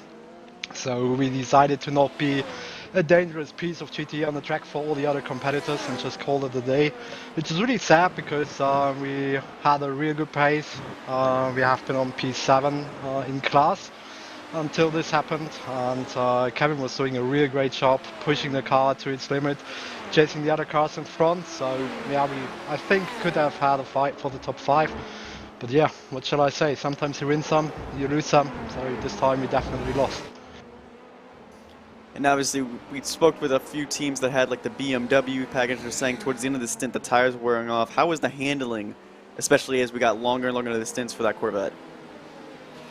Well, our starting driver actually said that the handling was quite good until the last 5-6 laps. Then he said the tires are really falling off, and he's searching the grip, especially in the fast corners. He said he gets lots of understeer, and it was pretty tricky. So I think I would say, compared to his lap times, he actually lost out like half a second to a second in the last laps. And he said it's really tricky, especially in the dirty air with the worn tires, to keep the car in a clean, straight line, especially through Pujol or Rouge, where the dirty air is especially affecting you quite hardly. So yeah, but beside of that, he said it was still good. And yeah, but he actually said as well a third stint wouldn't have been possible with these tires on the Corvette this day. All right. Thank you so much for your time. Again, I'm sorry for the race ending so early for you guys. It did look very strong for you. Hope that maybe we go to Phillip Island, maybe a better result for your team. Yeah, thank you pretty much for having me here. I'm really looking forward to Phillip Island now. Practice will start definitely next week, and yeah, all I can say is huge thank you to you guys for having such a great broadcast, to all the admins from IVRA for having such a great series, and yeah, we are definitely looking forward to Phillip Island and having a better one than here. Thank you, and good luck to all the other competitors in the last 8 hours.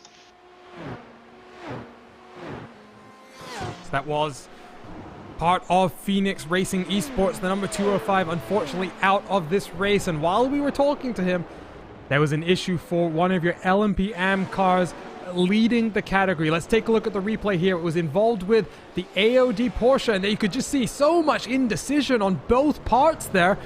And my oh my, for PND Racing, Jonathan, that is going to be a big penalty, I do think. Yeah, that was not a good move. I would like an onboard. I think that's actually the Fast Tech sim racing Porsche, the 396 car. Yeah, he gets by one. We lose him for a brief second, gets by one car, and then just a bit of indecision, I think, from both parties. Yeah, let's see if we can grab another look at that, maybe in slow motion. But Lorenzo, you noticed the incident early. I mean, what are your thoughts on this one? It's one of those 50-50 incidents, you know, because you're trying to overtake as the LMP2 safely. You can see there's the indecision. The Porsche goes to the inside, kind of cuts the PND racing car overtaking spot right at the entry of the braking zone, and it's quite complicated for LMP2 for you to make that fast decision. You know, just shift your car to the left, avoid the Porsche, and avoid hitting in the back. There might be a punishment coming because, of course, you're the faster car. You need to be safe making those approaches and overlapping the other cars. But in my perspective, I'll be very honest, this might be one of those 50-50 incidents. We cannot judge Stefano so harshly because, you know, this is those second decisions you can make and get it wrong, and that's what happened with the 182 driver. Absolutely, and I agree with you there. The decision-making from race control is always the hardest part of the job here. However, I'm just interested to know, Lorenzo, I think you may have missed it, but there was an incident slightly earlier on, a fairly similar one, Jonathan, you may agree with me there, with Kinetic Racing and another LMP2 car, and Kinetic Racing did the same thing. They picked a line, and I mean, they got a penalty that was pretty undeserved in, I think, my opinion. Jonathan, not sure about your thoughts on that one. I think that one was a bit different because I think you could see there was definite indecision, and I think the LMP2 car trying to force his way through. This was just, I think the Porsche was just in the middle of the road, and the PND racing machine really had nowhere to go in terms of this. So I think they'll judge this more 50-50, but the decision on the earlier one, we may disagree with it. They gave the penalty to the Corvette, which we felt like it should have been on the LMP2 car for trying to force something that really wasn't there. Again, they're complaining about the Pro and the AM traffic in the same class. I'm not sure there's been many complaints about the GT traffic. Yeah, and let's take another look from overhead, because there's some people in our YouTube chat saying he was in the middle of the road. I'm sorry, that car is not in the middle of the road, that Porsche. Yeah, he is to the right-hand side, and the LMP car should not even be thinking about going to the inside there, and that is why I don't think the Kinetic Racing car deserved the penalty either. I mean, if we watch this back once again from this onboard angle in slow-mo, Lorenzo, I mean, it's pretty clear what the Porsche is trying to do here. He's as close to the right-hand curb as you really want to be. Unfortunately. No, but if you look again, there's one thing. If you look just before he goes into the right-hand kink, he stays right in the middle of the lane, right? So he's going to that inside part of the lane. He sees the LMP2 coming, and he got to predict, he's going to the inside and moving to the outside. That's where the confusion begins. If you look, there's a little bit of steering wheel. There's the hesitation, and then the LMP2 just gets lost in traffic, and that's what the hit actually happened. So a little bit of miscommunication between both drivers, but that was a little bit of hesitation on that 396. But again, it's one of these incidents where I cannot put full blame in either car. It's just it happens. This happens in real racing. This not, of course, it's going to happen also in virtual racing as well. Yeah, and I'm just glad I'm up here in the commentary booth and I don't actually have to make any decisions here today, because that would be the much tougher job. Thank God. We just get, sometimes people criticize us in the YouTube chat, but sometimes race control gets some angry messages sent their way from teams that don't agree with their decisions. I wonder if they've already had some of those come in. They've been very busy throughout the entire race as it stands, but we jump back to the live pictures once again. That FIA WeatherTech Porsche able to get back onto the track. They are now 2 laps down. In fact, they may even be 3 laps down from their class leader, Team 11 GT. And let's take a look there. Team 11 GT and Lewis Ward currently leads, but let's take a look at the lap gaps. You can see Latima Racing continuing to close the gap, even without that pit stop that we just saw Lewis Ward come down to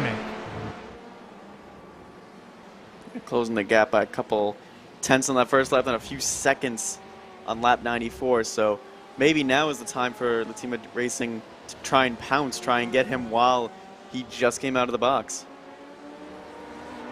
Let's see what happens. There you saw the number 34 Fiercely Forward car. They're running in 5th in class. That's N-Race Esports behind them. That's not a battle for class position, remember. So for Fiercely Forward, they'll be looking to just slowly keep their position. That 199 has been involved in incidents as well as throughout the race as well. How many people are involved in race control? I'm seeing a comment in our YouTube chat. Well, I think right now there's either 3 or 4 stewards involved, but something I wanted to point out, Lorenzo, I'm not sure if you saw this, but one of the race control members is actually going to be jumping into the car later on. Julian Bell is going to be racing for Fisher Motorsport, the number 284, and what that means is that in the race control booth, whenever there's been any incidents with that 284 car, which fortunately I think they've managed to avoid, Julian has been kept out of the loop of the race control decision making there, and instead has to sit on as an innocent bystander.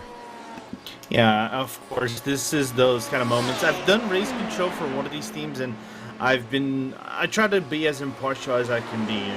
This is that difficulty of being a driver and a steward, and you want to be as impartial and give out a fair penalties for everybody, including your own team. So I think that's a good decision from the race control side to leave the teammate alone, that guy that is driving alone whenever the team gets an incident, and let the other guys judge impartially. And all you have to do is just shake your head and pray nothing goes wrong in your way, and just keep racing. Absolutely, but you've pointed out something that, as there's more indecision with traffic there. Maniti Racing goes to block off High Caliber Autosports.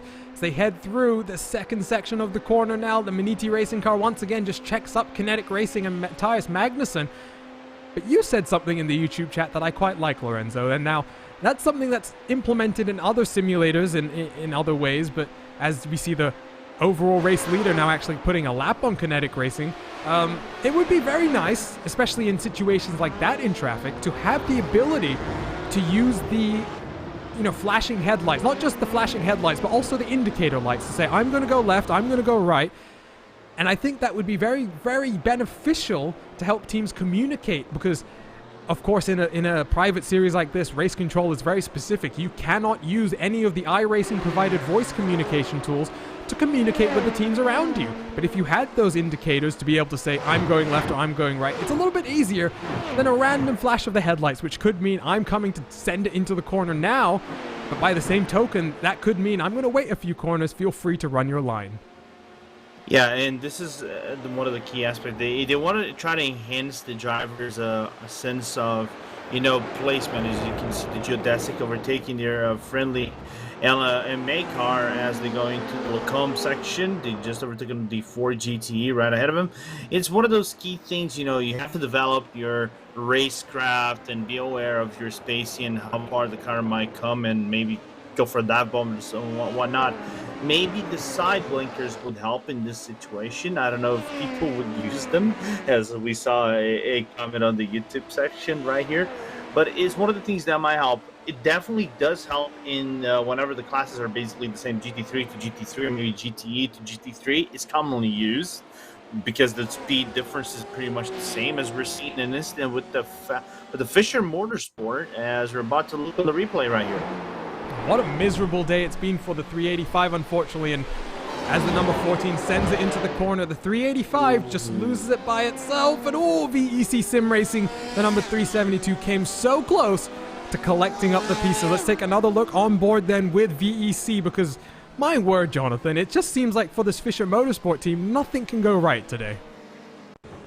No, and I'm really shocked they have not come in and attempted to fix all the damage that they could, because that car is struggling a lot in these slower corners. This is not the first time that he's been lapped on a outside line and having an issue running offline due to like a lack of aero grip because of that spoiler and rear damage.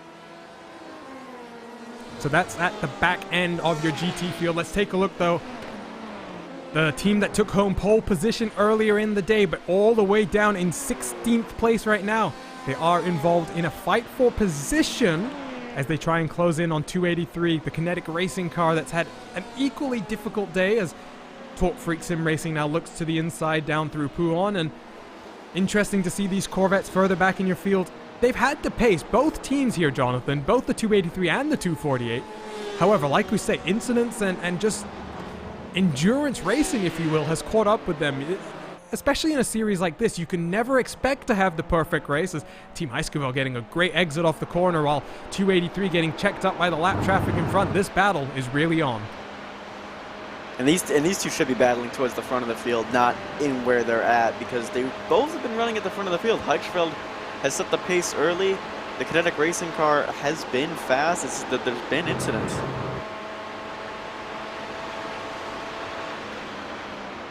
Taking a look again at the race control sheet, and oh my word, big drama at the front of the GT field, because Team 11, well, it's been going smoothly for them so far, but Lewis Ward is going to have to come down and serve a drive-through penalty in the next few laps, exceeding the 3-second rule while exiting pit lane. And the interesting thing about this one, Lorenzo, most of the time when I'm seeing this penalty come down, it's because race control has actually noticed it themselves. However, in this case, well, the 227, we talked to Diogo Salipa a little bit a while ago, the Portuguese team. They actually submitted the protest here, and as they come down to serve the drive-through, this is what you can sometimes do. You sometimes have to watch out for the teams around you if they break the rules, and in this case, doing a good job to spot the infraction and make sure it was brought to race control's attention. Yeah, apologies.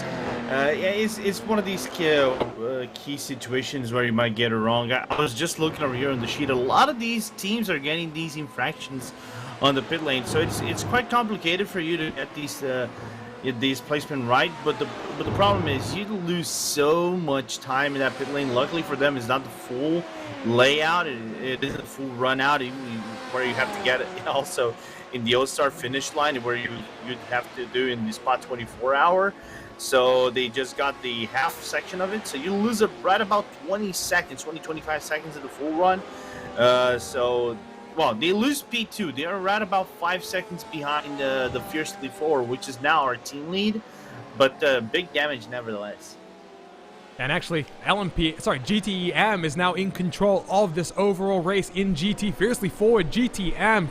Round of applause for the number 334 as they continue to put in some spectacular lap times. There you can see the gap between the two leaders. Now, you must remember, even though Team 11 is scored in second place, they are leading GT Pro, and that will be the more important thing as we continue to work towards the end of another hour. 10 minutes to go until we reach 8 hours remaining in this 12-hour affair, and interesting things have been happening in LMP as well. Miguel Vigo has jumped back into the car. He's just taken over from Raf van der Linden.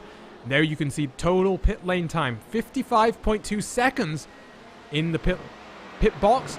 Total time lost on pit lane closer to 80 seconds.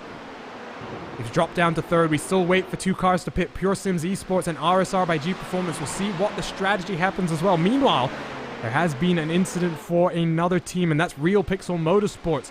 Let's take a look at the replay here. What's happened to the car running at the tail end of the LMP class? Oh my, don't say it once again. Coming down into the bus stop chicane and going in. I think we've seen this one before. Just a few times as well. And again, a nice pirouette. At least he's pointing in the right direction to be able to rejoin. He just has to wait a few seconds to rejoin safely. He's still waiting. He's still waiting. And in the end, it's going to take him almost 20 seconds to get back on track there, Lorenzo. More than that is actually going to take, I think, right about 25, because there's the guy that only be coming out of the pit lane. He's going to cut the track. He's going to get about 1 second in terms of slowdown. So relatively lose about 1.3 seconds. So yeah, right about, I'm going to estimate about roughly 27 seconds total. But that is the famous traction control kicking in whenever you're going for these fast braking, hard braking, fast changing turns. This LMP2 is one of those tricky cars. You know, it has a lot of aerodynamics. You can make the hard braking zones, but if that traction control kicks in, well, hold that car for dear life. Otherwise, you're gonna lose control rather quickly. And Lorenzo, both you and I are fairly experienced, I would say, in LMP2. We both raced the HPD ARX-01C, the best car, the predecessor to this brand new P2 car that's now taken over across multiple series on the iRacing service. But this is in many ways a different car to drive, not just more physical like I've said before, but on the brakes and on throttle, it definitely does not drive the same way you would expect coming from that legacy car. No, it doesn't. This is one of the cool things about this car, you know. In the HPD, you and I, Arjun, and those who actually driven the old LMP2 car know there's no traction. There's traction control, but it's kind of like rudimentary traction control. You kind of can save it, but the key aspect is you have the braking. It's in the HPD, you don't have that high performance braking. You have the LMP2 car. You cannot slam on the brakes for peak braking performance and get the best out of it. You kind of have to go in 75, maybe 80 at tops on the HPD. But here on the medium, in the medium setting, you can go basically peak 100% there for about 1 or 2 seconds. Slide down a little bit on the braking and get better performance, as we're seeing Pure Sims coming into the pit lane. But this is one of the cars where your driving style has to change quite a lot for you to actually get those better times. I think it fits more into the LMP1 category than the LMP2 itself. Yeah, because if anything, as someone who has a lot more experience in the HPD than this brand new P217, I'm too busy up here in the commentary booth, to be honest, but that HPD was very much a car that drove more similarly, I think, in many ways, to a GT underbraking than the prototypes. You could never really slam on the brakes like you can in this brand new car. And then on the power, it was often very much, you could use a lot more throttle than you sometimes can in this car. You talk about needing to adapt your driving style. This is also a car I found through my limited testing that requires a little bit more care on the tires to be able to preserve it through these long stints that we're seeing these drivers be able to do. Yeah, and it's one of those cool things that iRacing keeps on bringing in. These new cars keep on bringing, you know, these driving styles being different. That's why we see in other leagues these LMP1 drivers who drove the LMP1 cars and usually still drive them from time to time in the official ILMS sessions being more adept with the car because they can actually get the better performance out of it. And for those who are more aware in the GTE, they kind of fiddle with the braking. They know better, but they kind of have to get the speed difference and of course power difference out of the LMP2 car.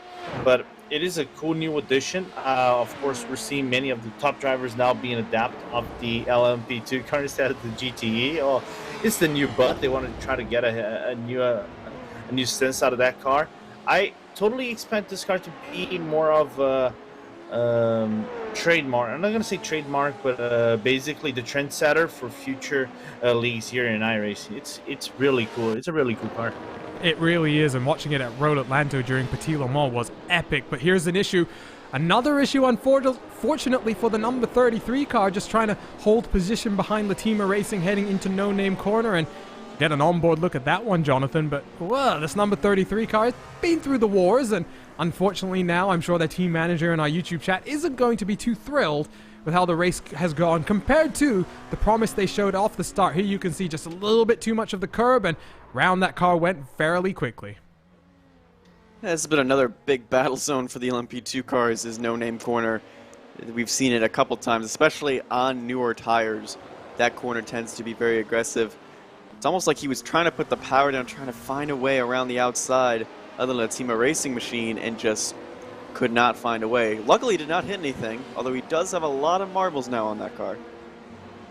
And you'll have to scrub those off. You can see rejoining to the left-hand side of the track, waiting to see if anyone else was rejoining, but fortunately able to get out into some clear space. And Lorenzo, I mean, technically it's Jackie Ick's corner, I guess, but I mean, at the rate Spa-Francorchamps is going, as finally Delta Sport's going to make their way past Latima, at the rate Spa's going, all these corner names seem to change every 5 minutes, you know what I mean? I remember Martin Haven, when we came here for the Pest Ground, was having a good conversation with our own Paul Smith about the various corner names, and that was an interesting one.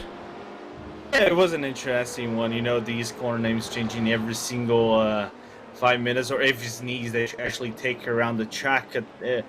We try to name this corner race spot corner. You know, we wanted to name it. You know, give that brainy. Try to get the 0.2 seconds per lap, actually in the track, not in the car.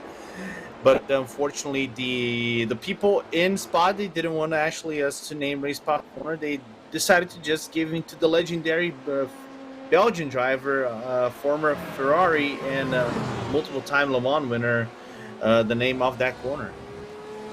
I don't know, Race Spot Corner has a pretty good ring to it as well. I forget what we named the corner at Le Mans as well, but we got the Race Spot Cone there, Lorenzo. I mean, I don't know. I feel like we need a few more Race Spot corners. Yeah, true.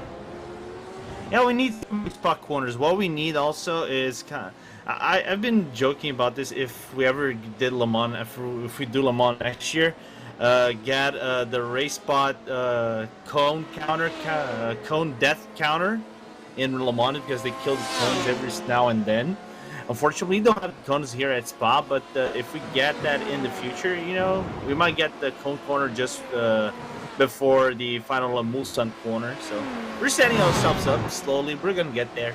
Well, I mean, we can confirm there are, you know, work in progress to get Race Spot out to do some more live commentary. But my oh my, doing Le Mans, Lorenzo, that is some lofty goals you've set yourself. However, as we tick away towards another hour, look at those lap gaps. Fiercely forward, the number 334 is doing a fantastic job of keeping the overall GT lead as an AM car. They're holding off Team 11 from behind, trying to close the gap as a result of a drive-through penalty. But I tell you what, let's bring in one of the organizers for this series here today, for today's race, Kyle Burney. Jonathan, you're standing by. Hey Kyle, how you doing? How do you think the race has gone so far from a organizer perspective? A lot better than I thought it was going to be honest with you. I figured at this point we'd probably have 2 to 3 safety cars, but just a single safety car has actually been pretty good. And I think we only have 3 or 4 retirements, maybe only 2 or 3, something like that. So overall, it's been actually pretty good. And you saw the first 30 minutes, that first hour was really, really chaotic. Is that what you were expecting almost the whole time through this race? Not the whole time. I feel like that's kind of to be expected. New series, first race, everyone's kind of antsy, been waiting for this for a while, wanting to kind of get going, and then once that has kind of fallen off a little bit, then everyone's kind of calmed down into what we're able to see the last hour or two of racing, to where things are, I think drivers are starting to get into their rhythm, their groove, and realizing that, you know, we're just now a quarter of the way through the race, or a third of the way through the race, so things are starting to calm down a little bit, hopefully, knock on wood. And we've mentioned the penalties. A lot of them have been like the pit lane infractions, the 3 seconds in, 3 seconds out. Has that been communicated to the drivers very well, warning them about that in the rules? Unfortunately, yes, it has. I feel that a lot of that is just the the not knowing or not having to worry about that in official racing and really any other league that I'm aware of. So we strive for realism here, and we don't like seeing cars just endlessly driving down pit stalls and through all the pit stalls. So we mentioned it in the driver's briefing, we mentioned it in pre-qualifying, mentioned it before the race here, and I think it's just that teams are gonna have to just remember it when they're coming down pit lane, and I feel that after the first race, things will start to get better as the season goes on. And then there's been a bit of action between the AM cars and the pro cars in both categories. There's been a little bit of complaining from some of the pro cars that the AM cars need to get out of the way. You know, from an outside perspective, how would you see that those issues, like those pro and AM cars racing each other for the overall GT or LMP2 positions? We try to tell them to completely ignore overall, because for us, overall position doesn't mean anything. We don't do overall points. Everything is class base. I mean, if we could, we would like iRacing to just score everything based off of class position and not overall position. So I understand from a competitor standpoint both sides of it, but when you kind of are able to take a step back, it's hard. It's hard as a driver to take a step back and realize that when you're going to lose a position overall, but it's not in class, that it really doesn't matter, and you should just be able to just let him go, because we always want to just finish as high as they can. So it's a tough balancing act. It's something that we constantly kind of work with throughout the whole season, and we have in previous seasons too, in both Club Sport and Endurance Series. And we just we got to tell the drivers and just remind them, it's like overall positions don't matter. You're only racing the guys in class, and that's what you got to focus on, is just who's in your class and where are they at. Don't worry about overall. And with the GTE cars, obviously there's been a little bit of an adjustment to the BMW. It's really equalized the field. How happy are you to see the variety of GTE cars push the pace? I'm loving it. I really am. We'd love to see if we had more Fords in the field rather than just the one lone Ford. But it's really nice seeing actually really good variety of Corvette and Porsche, BMW, Ferrari, kind of a little bit of everything, which is nice. And it's interesting that the only Ferraris that we have, including the reserve list, are all in the GTM class, and that no pro car took the Ferraris, or pro team took the Ferraris. But overall, we have a really, really good variety of at least 3 of the manufacturers, which is good. And then what are you looking forward to for the rest of the 8 hours that we have remaining?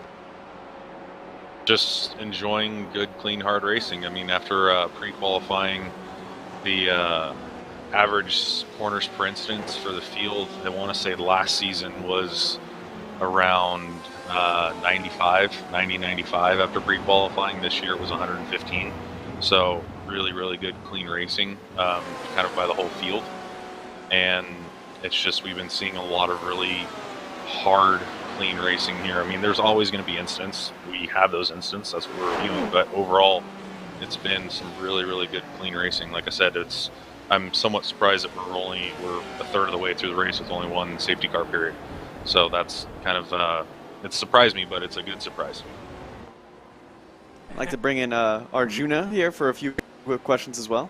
Yeah, just to jump in, Carl. I mean, this is a series that it's the first year under a brand new name, and obviously the organization hasn't changed too much over the last 7-8 years. But what's been the biggest change that you guys have really been seeing in terms of organization as you evolve from DGFX into this new IVRA association? You've got 4 series that we're going to be seeing throughout the winter, lots of racing action. There's lots of stuff that I'm sure behind the scenes has been changing and evolving for you as you continue to become a more professional organization. What are the main things that you've been enjoying throughout that process? I think the big thing is how, at least on our side from the organizational standpoint, how much we're able to make the 4 series work together, and how everything is working with each other. I mean, before, when it was DGFX, we had Club Sport, and then DGFX, the regular DGFX series, and they were working together somewhat, but not entirely. But now they are. And I mean, if you look at the rule book between Club Sport and Endurance Series, outside of the series specific thing, it's pretty much the exact same as well as if you go from Club Cup to GT Sprint. Again, outside of the series specific things like cars and tracks, the format is pretty much the exact same. So getting that unity between all of the series has been really good. Being able to kind of see how we're able to make everything work together has been really good. Seeing the numbers increase between all of them and just the popularity has been really good. I mean, this year was the highest for Endurance Series for a number of entries. This year was also the highest for Club Sports Series for a number of entries. GT Series was a brand new series, and we had, want to say 55 or 56 cars register for 43 spots for a first-time series, which is great.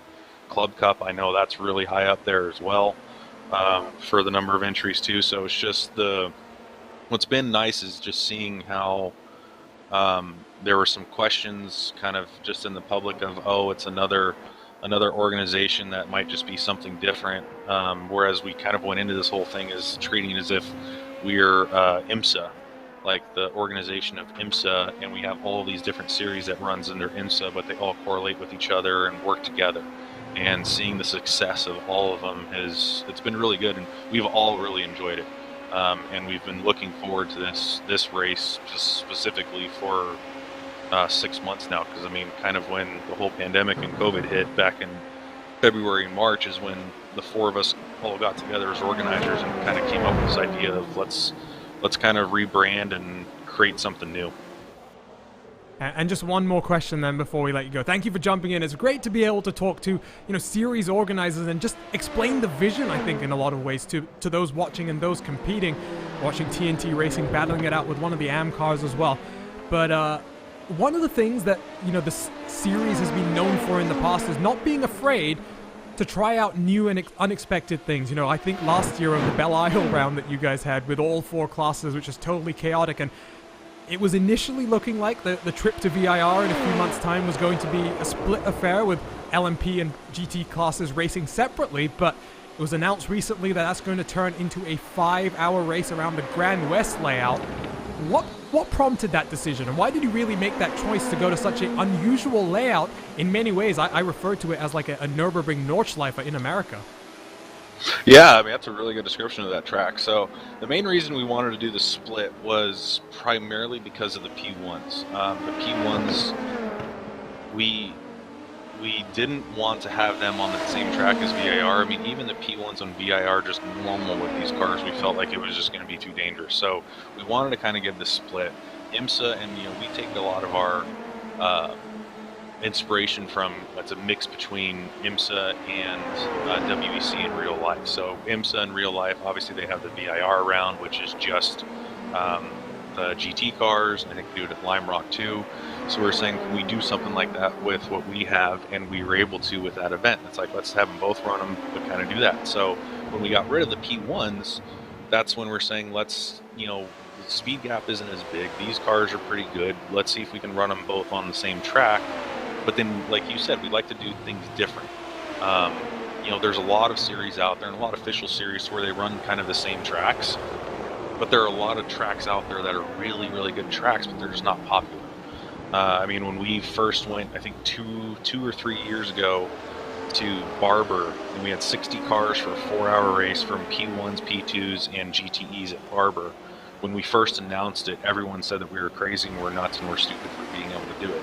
Yet after that event and to this day, I still have teams and competitors telling me that that race was the most fun that they have ever had. And I was fortunate enough to actually ride or drive in that race because I did a few races that season. And to this day, that race was the most fun race I have ever had. And I think it's got to be the outside the norm of thinking of, let's get outside the box. There's a lot of good tracks on the service that aren't really used that often. So what can we do to spice things up and to get drivers and teams out of their comfort zone to where they have to go to a track, they have to learn a new track, they have to learn, get a new setup for the track, and it's something new, something fresh and exciting. And our thought is that if the track itself, after testing that we do on it, it does promote good racing. Well, thanks for taking the time to join us, Kyle, and just talk through a few things. Before we let you go, though, can you just shout out the rest of your race control team? It would be good for everyone who's watching, that we had a few questions about how many of you guys are up there in the race control booth, just for them to get a shout out as well and get recognition for all the hard work that you guys have been putting in. Yeah, so today we have 6 guys in there with race control. So as organizers, you have myself, Casper DeCourt, Julian Bell, and Richard Bell. The 4 of us are the organizers, mainly behind IVRA. The other people that we have in race control today is Tom Stanley. Tom, he's been with us for 2 or 3 years now. Been a huge help. He enjoys it. He actually does real life marshalling, so that's a huge help. And then new to this season, we're just getting him up to speed. We have Pascal, Juan, Marcos, I forgot, I can't see his last name, it's a long one. We just call him Pascal. So he's new, he's young, he's been kind of wanting to get into race control, so we got him in there. So those have been 2 helps. Ben Fisher on Fisher Motorsport, I think he's in the 385 today. He's been huge on the back end as well, with a lot of media and content creation. A lot of the announcement that we had and pictures and things like that, he does a lot of help with too. So we have a good sized team, and we have other people that have been starting to slowly reach out saying they want to help out too in race control. And then another one that we have who's not here today is Brandon Garcia. He's been with us. I've known him for about 10 years. We go back to racing actually on Forza. That's where we met, but he had computer issues the last 2 days, so he's not here today, but he's usually also helps out as well. So we have a good sized team, and I think that's the other thing that helps out too with us joining forces is we've been somewhat scrapped for race control members in previous years, and it's always been kind of we need to get people to help out, and now that we're able to join forces, we're able to get both teams together. So we're always looking for more help. If you ever want to help and join in, we're more than happy to see if you're a good fit and bring you on. But the 6 of the guys that are here today, including myself, none of what was going on would be able to be done without any of them.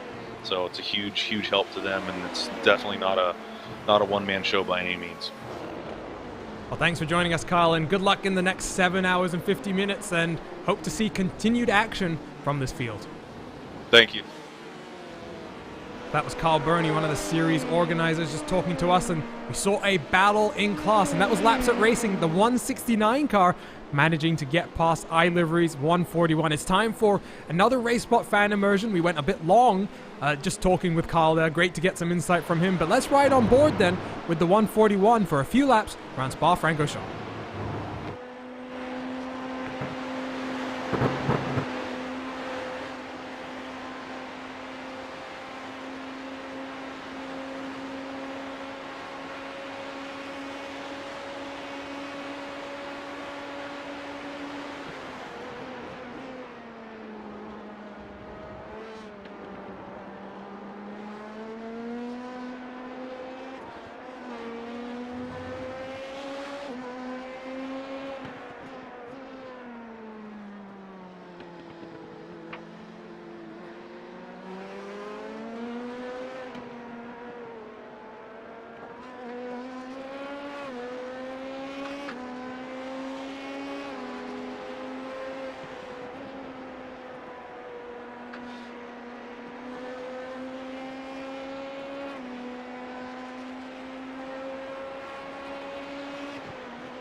So back across the line once again. That was on board with the iLivery's number 141 car, as they now have to defend from the number 14 RLR Abruzzi Esports. Continue to chase them down while we were in that RaceBot fan immersion, though. More drama.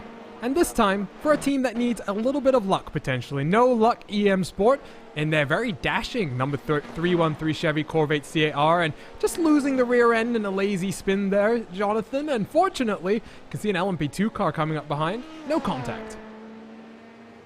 Nice little drift. I give it a solid 5 out of 10. Could have kept a little more speed at the end of it, but it's good drift. We were giving out points for it. I don't know, that sounds like a fun little game up here in the commentary booth. If we're giving points, though, as No Luck EM Sport dives down onto pit lane, that might be, honestly, one of the best liveries across the entire grid, and that is saying something. It is a very, very good-looking grid, and as our YouTube chat pointed out a little bit of a while ago, Lorenzo, there's something about sim racing liveries that just look very, very good. Yeah, they look absolutely better than the real-world liveries. Only if I would say I have like 4 or 5 liveries out of all motorsports that I really like, but they're all good. My favorite being the famous Goodwill Motorsport team with the Hatsune Miku livery, but call me biased, of course. No bias up here. Other than that, it's just been good fun, I feel like there's also a little more freedom as well with a lot of these designs. There's a lot of crazy and new designs, but they really also work with the car and go along with the car. I mentioned a lot of the Corvettes have really, really nice liveries, and they work well with every little bit of it.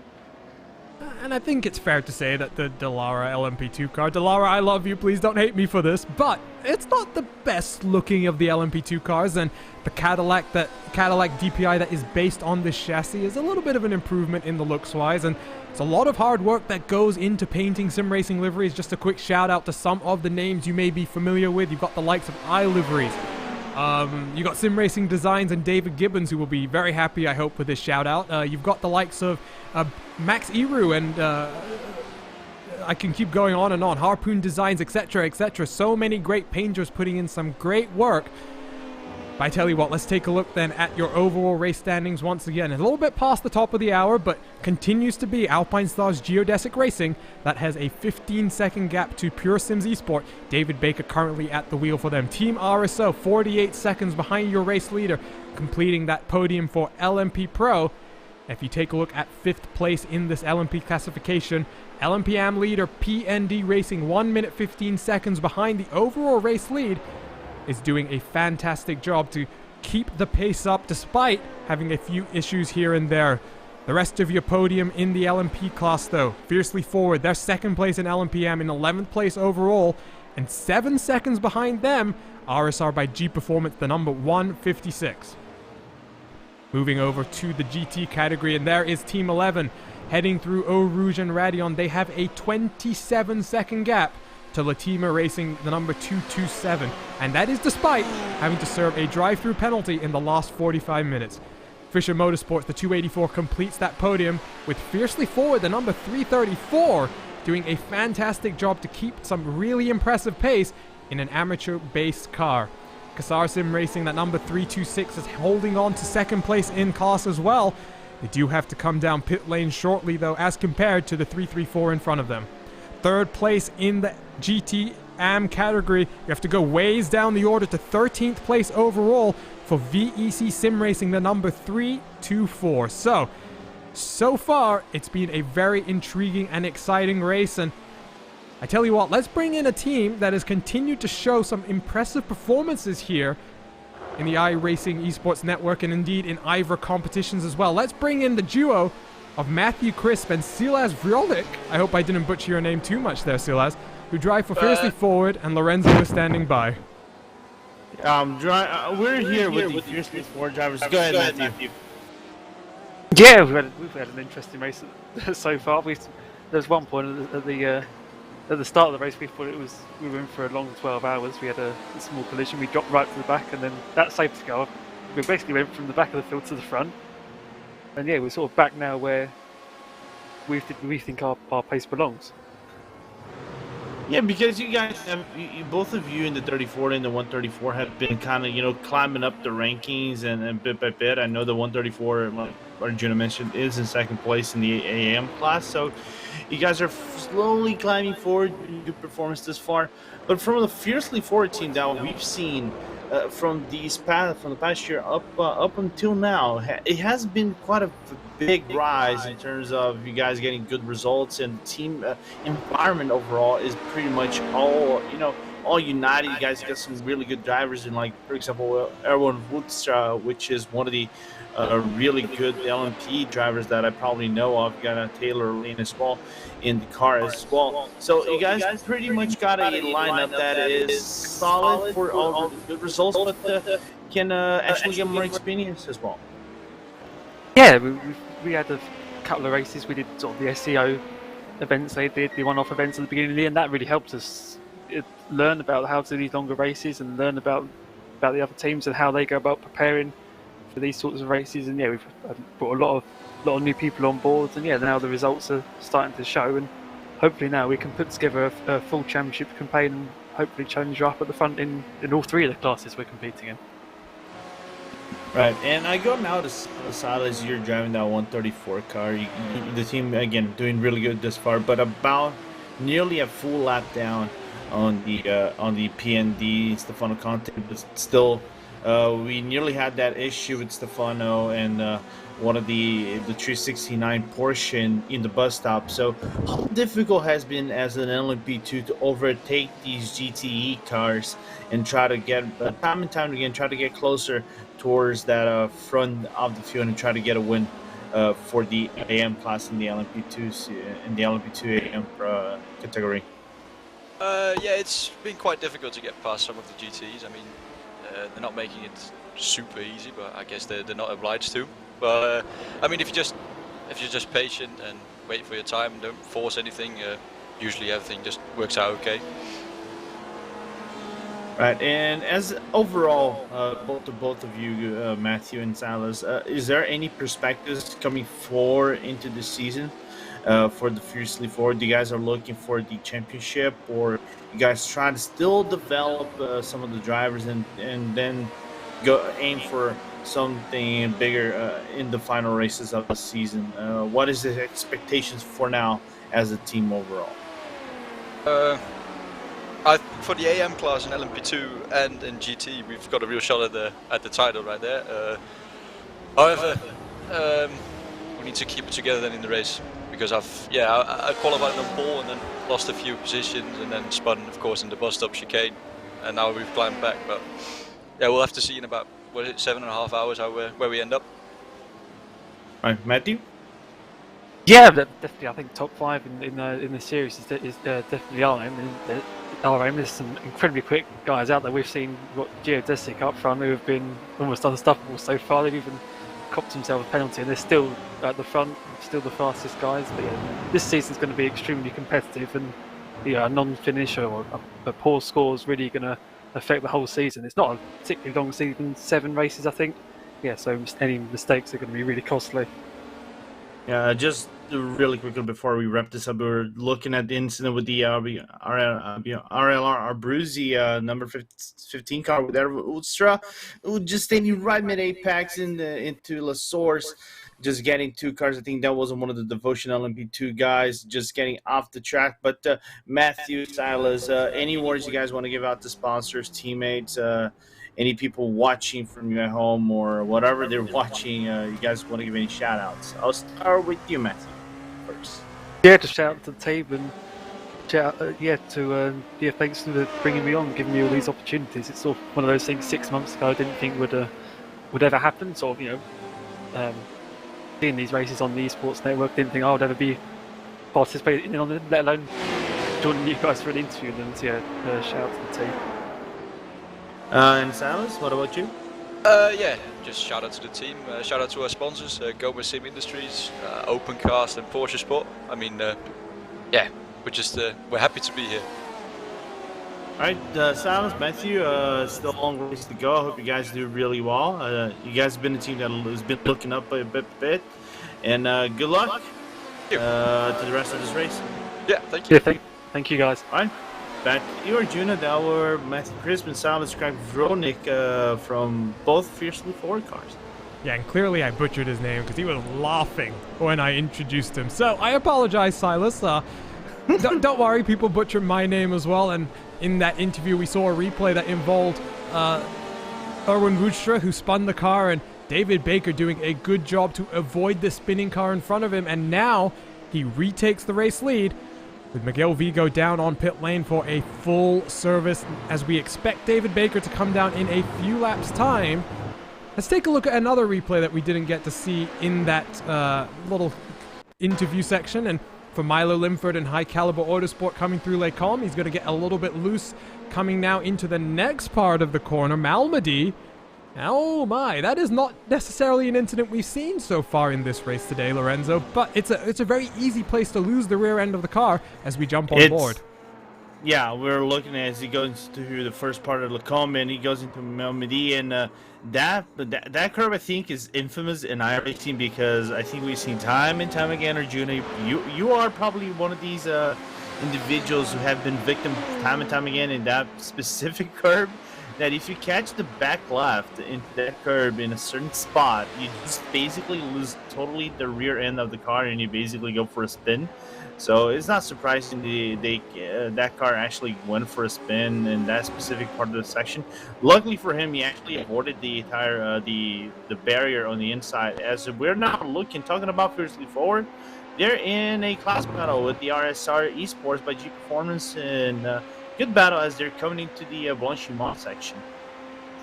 So that curve I think has my name on it. I've spun out way too many times on that curve myself.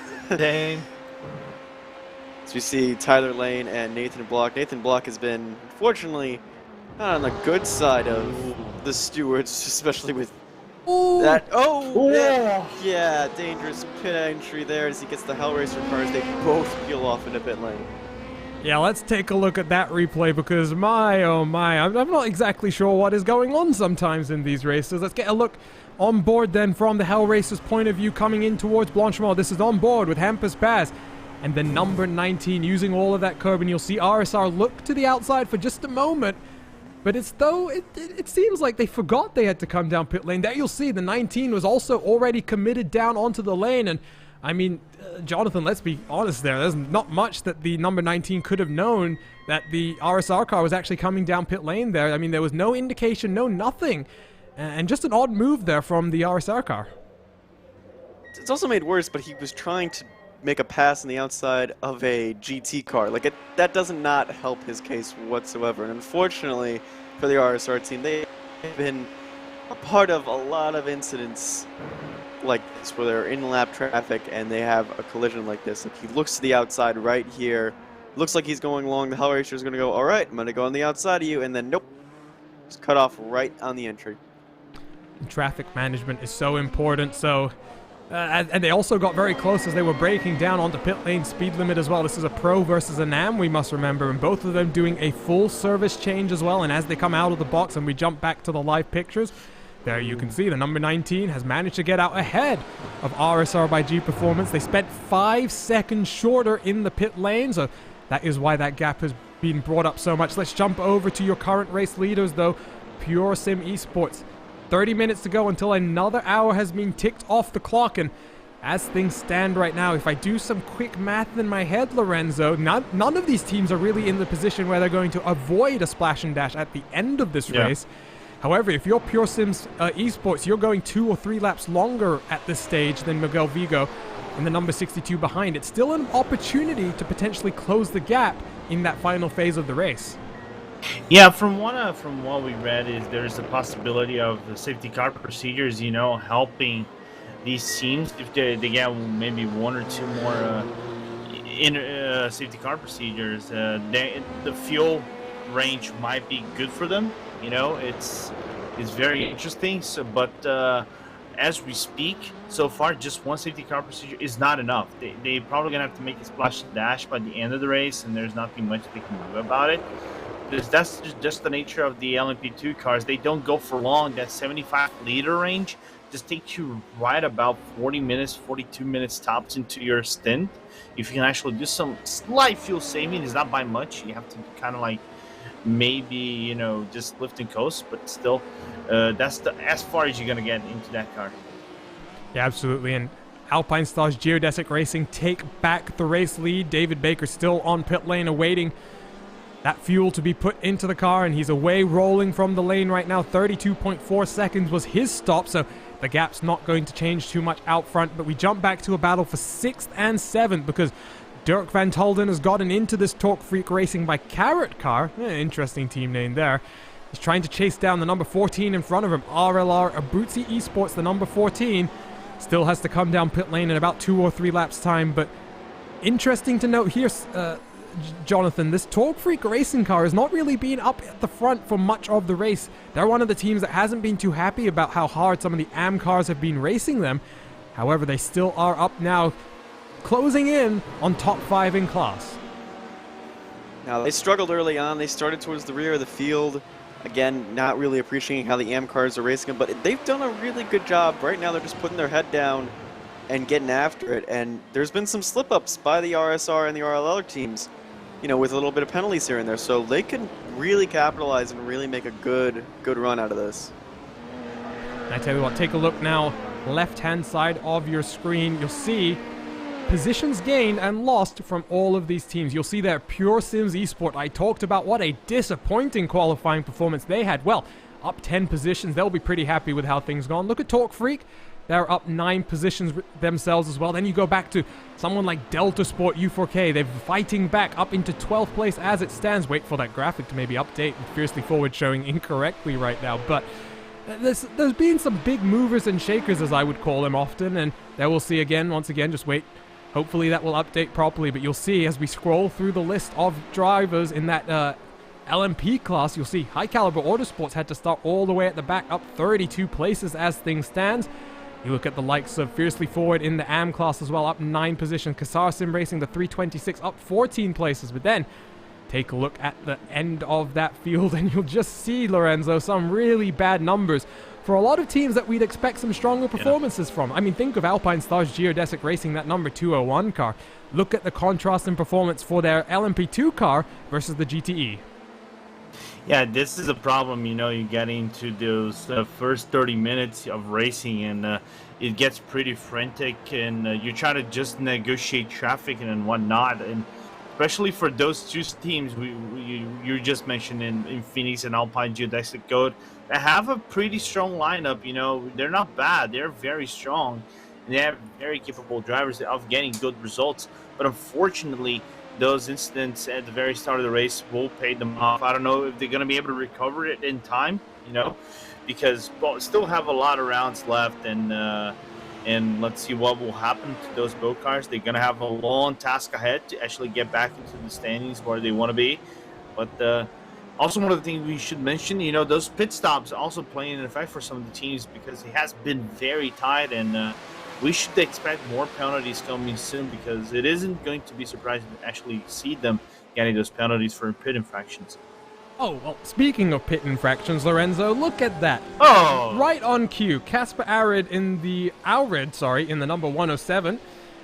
We had a good half an hour run there, Lorenzo, without any of those penalties, and now the pit stops have started to pick up. I'm expecting them to be flooding back in, and we'll keep an eye out on that for you, the viewers at home watching us live on the iRacing Esports Network for round number 1 of the IVRA Endurance Series 2020-2021 season.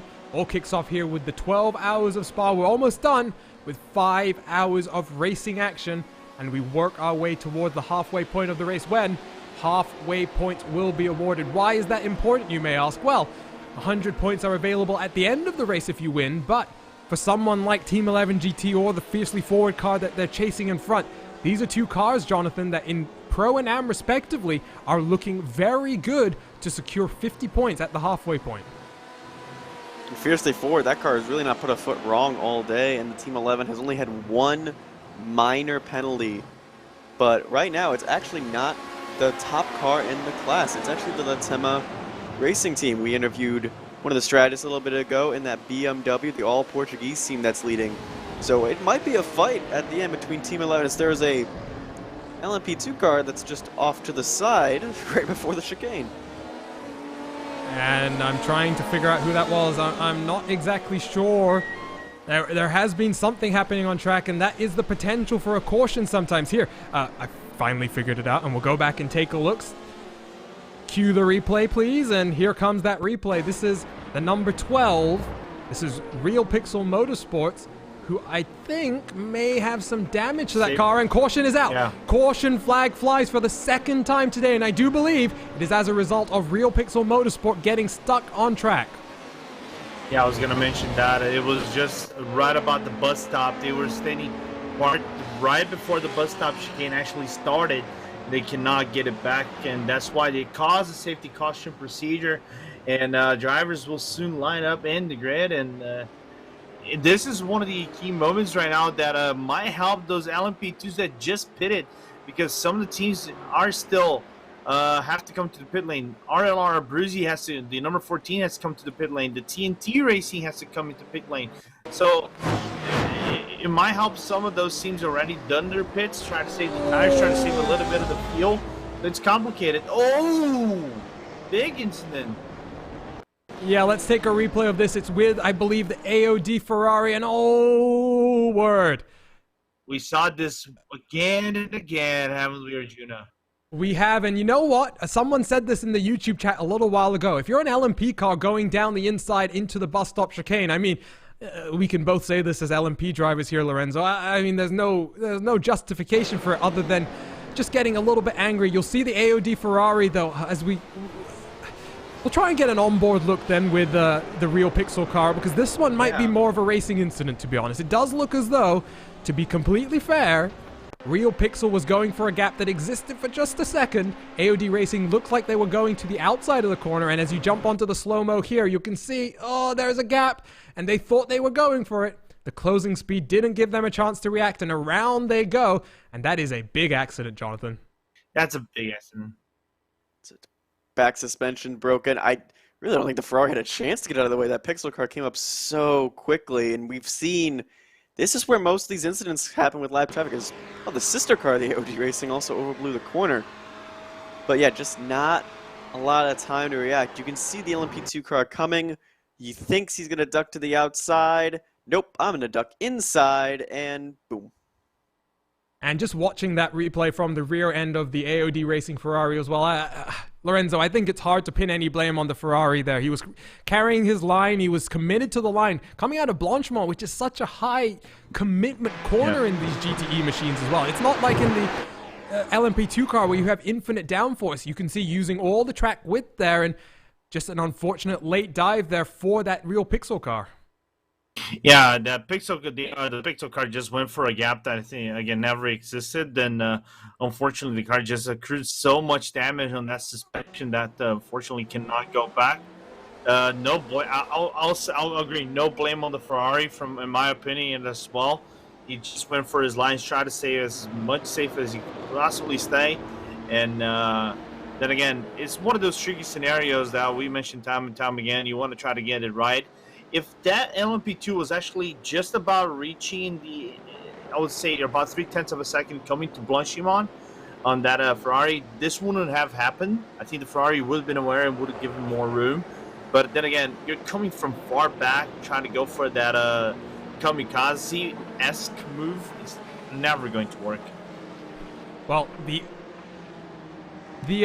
establishment of the baseline, if you will, was set earlier in the race when Kinetic Racing got a penalty for doing something similar to what the Ferrari was trying to do, in my opinion.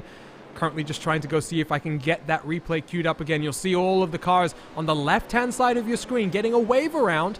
They will get a lap back. Everyone on the right-hand side is under the IVRA safety car procedure is being told to stay in line. But my, oh my, we had such a long green flag run there, and you know, maybe we can throw a little bit of the blame on the organizers there. Carl Burney joined us in the virtual commentary booth, and I mean, Jonathan, he was talking all about how there's only been one safety car to date. Well, cautions breed cautions. I definitely hope we don't get stuck in a little bit of a loop here with a number of these yellow flag interventions.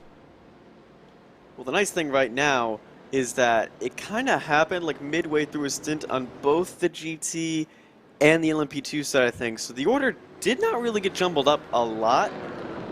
There was an RLR car, I believe the 15, I think was caught out, had yet to pit. Oh, look at TNT Racing. Oh boy. They just sold back to the pits. I think they're something has happened to that 81 LMP2 car. They were a top runner as well. They were in the top 5 in their class. Trying to see what happened to them. I was actually trying to bring back up a replay for you, Lorenzo, to be able to go back and see that incident with the kinetic car that we were just talking about. But here comes whatever happened for TNT Racing, and oh my, don't tell me they've crashed under caution. Don't tell me that TNT Racing has managed to bury themselves in the tire barrier under safety car. I know this. I'm gonna try to keep it serious over here. This is that lack of concentration. But then again, I think I can find an explanation for this. Unfortunately, that car had just come out of the pits. Was trying to get himself sorted out with the fuels and our strategy. They were one of the fewest to come in. I think that's what happened for Benny. I think he misjudged the line of the braking and tried to lift and coast the car, and that's what kind of made the car just go to the outside. And what it did, it just caused massive problems to that the Lara LMP2 car. Well, look at that screen in the middle. Oh, my word. Benjamin, what did you do? And Benjamin is someone who's competed in top-level sim racing events for a while. Yeah. And oh, my word, that is a bizarre incident for TNT Racing. And you hate to see it. I mean, you really do, but provide some comic relief during the safety car periods for us. Can I say not top 10? That is a guaranteed not top 10, and I hope to hear my own voice on the not top 10, and I wonder if there's actually been another incident under caution. Let's try and take a look at this replay very quickly. It's just been highlighted on my timing screen as something that happened to the number 15 car, who Lorenzo seems to have disappeared from the server. Yeah, I'm not finding anything at all on the RLR. Oh, there he is. As Joe's on the line. Yeah, there they go. Into the void. Well, the glories of sim racing sometimes. It appears as though that car is having some connection difficulties at this time. You can see, though, down on pit lane, takers in this caution period. And importantly, everyone seems to have remembered you can't come out of pit lane until they've opened it. Race control will tell all of these teams when they are able to get down. Important to just point out, though, at this point, Lorenzo, well, this has happened at a fairly inopportune time for certain teams that were setting themselves up for halfway points. Let's jump to the front of your field. LMP overall leader, Miguel Vigo, Alpine Stars Geodesic Racing. Well, he's not had much competition in the last 4 hours or so. Now, he's got David E. Baker right on his bumper, and I'm sure that Baker will be looking to try and get out to the race lead. Yeah, this is gonna, I think, bunch up the field a little bit. I think what that brings is, number one, it brings Pure Sims and then RSR by G Performance, even though it is 8 seconds back to the Alpine Geodesic Racing LMP2 leading car, into that fray as well. It has some cars in between that he's gonna have to clear out as fast as possible to try to get closer, but it brings them into the fray as well. So it can become a 3-car battle just in the blink of an eye. And as well, it brings also the battle for P2 as well in the AM class between laps at a racing team and I Livery's Vibe Sports 1. But one more thing, it also makes them a lap, also in the lead lap of PND Racing. So all the classes are actually bunched up, even though they are spaced out in the field. So it brings kind of a new dynamic into this racing and makes it more interesting. And there is RLR, so whatever has happened to them, I have no idea, to be honest. They've clearly managed to recover from that, trying to regain their place in line. They are down, though, according to my timing screen, a full lap. So not sure what happened to them. Currently sitting 22nd place overall, but at this time, 15 minutes to go till the top of the hour. Let's go ahead and just run down those class standings there very quickly once again. And you take a look first at the LMP overall lead. You see Alpine Stars Geodesic Racing, that lead has been wiped away. Pure Sims Esport right on their tail.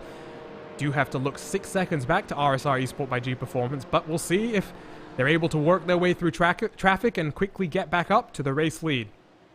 Then let's look at LMP AM, PND Racing, 4th place overall, and in a very good spot to potentially be on the overall podium. Now remember though, that's not going to get them anything other than pride.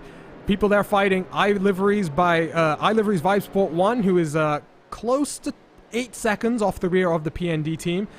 Laps at Racing a further 2 seconds behind them. That's the podium as it stands. Fiercely Forward, the 134. Jack Crawford, the Red Bull Academy driver, has gotten into that one. He will be hoping to get back into the podium positions on the grid. Lights are they on the pace car? I do believe they are. So at least one more lap we are going to be looking at for this safety car process. You see some of those GTE cars around the outside getting their lap back as well. But while they're doing that, let's look at the GT battle. And there is Team 11 that continues to lead. But the gap to Fisher Motorsports has now been closed up to 1.3 seconds. Virtual Motorsport in their BMW is now sitting up in third place. But they are 11 laps into their stint as compared to most of the other teams. Team 11 GT are 5 laps. So are Fisher Motorsport. And then everyone behind them has actually come down the pit lane. Taking a look then at the GT AM as well. Fiercely Forward, 334, continues to lead. But Kassar Sim Racing now only 13 seconds behind. And they'll be looking to try and get out to the front for the first time in this one. Then AOD Racing Ferrari. They were just involved in an incident and will be hoping to not have a penalty come down. Because as it stands, they're currently sitting in 9th position in this overall GT classification. But 3rd place in GT AM. So brief rundown then of the various standings as they run right now. Just a reminder, live timing and scoring is available through our partners at Timing71. Head over to timing71.org for full race analysis tools. And you can see all the cars now intermingled as they make their way down the Camel Straight once again. The lights are off on the pace car, but we'll have to wait to see if they stay off this time around. You can see most of the cars are able now to form at the rear of the train. It does appear as though, Manuel Sudau has had a bit of an issue. There you can see, in fact, in the background of your shot, off the track. And let's get a replay of this one. It's just guys closing up on the end of the field, not really paying attention. You go right over the hill, and or unless he just lost it on his, he just lost it on his own. Oh, no, there's a slow car. Yeah, there you can see everyone checking up, and you can see from the static shot behind the Pineapple Racing, LMP gets very close to Maniti Racing as well. All kinds of checkups going on there. Fortunate to not get involved in anything, but we'll wait. As you can see there, the Fiercely Forward GT AM car might have a penalty. In fact, let me take a look at race control decisions once again. It's been busy for them. And as I take a look, the only penalty that's actually just come down is on the 169. Now, which car is the 169, guys? Is the laps at iRacing Team 169 that is actually in P2 in P3 in the category of the AM class in the LMP2 class. And so they have just had a solid day. They've just been dinged for a drive-through penalty, and we talked to Ibrahim Alouat earlier on in the broadcast, and drive-through penalty for contact with the number 301. So, an interesting incident there with German sim racing. Not sure exactly what that one is about. I think that was in the incident, to be very honest. Got it, okay. Nevertheless, we continue to roll under safety cars. There's one of the RLR cars, again to the left-hand side. I wonder if a lot of cars have been given end-of-line penalties. Benjamin Lindsay, by the way, has just exited pit lane after that incident under safety car that, like Lorenzo points out, it's going straight to the top. It's going straight to the top of the not top 10 list. I said that correctly. Took me 2 times. Yeah, at least you got it. Well, let's take a look back at the front of your field. Lights are still out on the pace car. We'll wait to see if we go racing this time around. But Jonathan, hour and 10 minutes to go until we get to that halfway point of the race. What are you expecting now in what might be a sprint to get those halfway points? I'm thinking you slice this time that we have left in half for both GT and LMP2 in order to get a good finish for your stint, that you go halfway through. Well, lights back on the pace car, so we're going to get at least one more extension to the caution period now. I tell you what, let's step aside for just a few moments' time. We'll be right back with the rest of the coverage from this first half of the 12 hours of Spa right after these messages.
So back here live on the iRacing Esports Network. We're under caution here in the opening round of the IVRA Endurance Series. The 2020-21 season kicks off with a bang here with the 12 hours of Spa and 5 hours almost into the racing action. The second caution flag. And yeah, as our YouTube chat is pointing out at this point, mega trailer we just got to watch for one of the cars, Lorenzo, competing in today's field.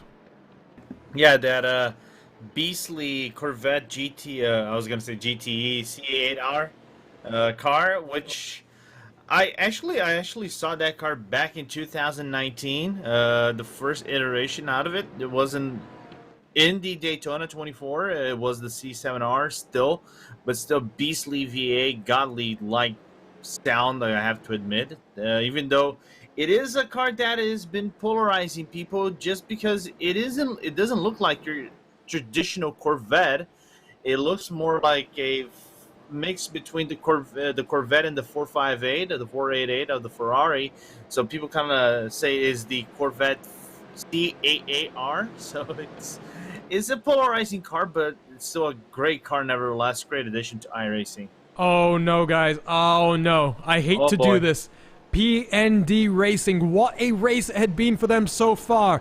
Stefano Conte has just lost connection to the race server, and that car is now already one lap down. So PND Racing, the number 182, dropped from the field as things stands. We'll wait to see if they reconnect and try and have a fight back here. They can obviously put another driver who is connected into the session once that tow is completed, but the lights are off on the pace car, and I do believe back to green flag racing this time around. And field in control of Alpine Stars Geodesic Racing. Look at the chasing pack behind them though. Pure Sims Esports, they can see this race lead right in front of them. But here we go. Miguel Vigo straight away on the power. Safety car down onto pit lane. You can hit the pit lane alarm in the background, but into turn one we go once again. There you can see. Oh no! Oh no, Alpine Stars Geodesic Racing has lost it all by himself. Rest of your cars still filing their way through turn number one, but Miguel Vigo has thrown it away from the race lead. Just oversent it. He was ambitious going into Les Ours. Yeah, I don't know what to say. We're going to look over here on the replay, Arjuna and Jonathan, as we're looking as Miguel Vigo just launches that car, goes into the braking section on Los Oros and just overshoots it a little bit. I think the traction control kicks in as well, and it makes the car really loose on the exit as well. Cold tires will play a factor in here as well, as they still don't get that tire up to nominal temperature, the optimal temperature. But again, major drama already at the restart of this 12-hour race. And you can see there, I wonder, Lorenzo, if he just shifted down too aggressively, trying to use the engine braking to slow the car. You could see the revs light up as he went down from third to second. And what a shot there of the car facing the wrong direction as Vigo has to point it back in the right direction. Let's jump back to the live pictures, though, because Vigo in fifth position now has a lot of work to do, Jonathan. He's been one of the fastest cars this entire race so far. But now Vigo, fifth position. He's got 1 hour to get back up to the pointy end. He's got 1 hour and one stop stint in between to do it. You could already see he's driving with authority. The back end of that car is still slipping and sliding around as he's getting through the corners.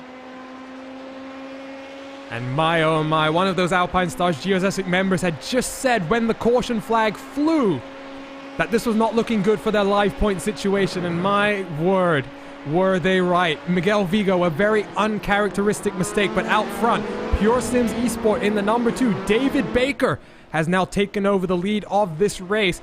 You take a look at the gap to RSR Esport by G Performance as well. It's a long way for the number 55 to still try and climb. He's got a number of cars still in between him and your overall race leader, and additionally, he's got the challenge of Torque Freak Racing as well, who are finally up to the type of positions they want to be competing in.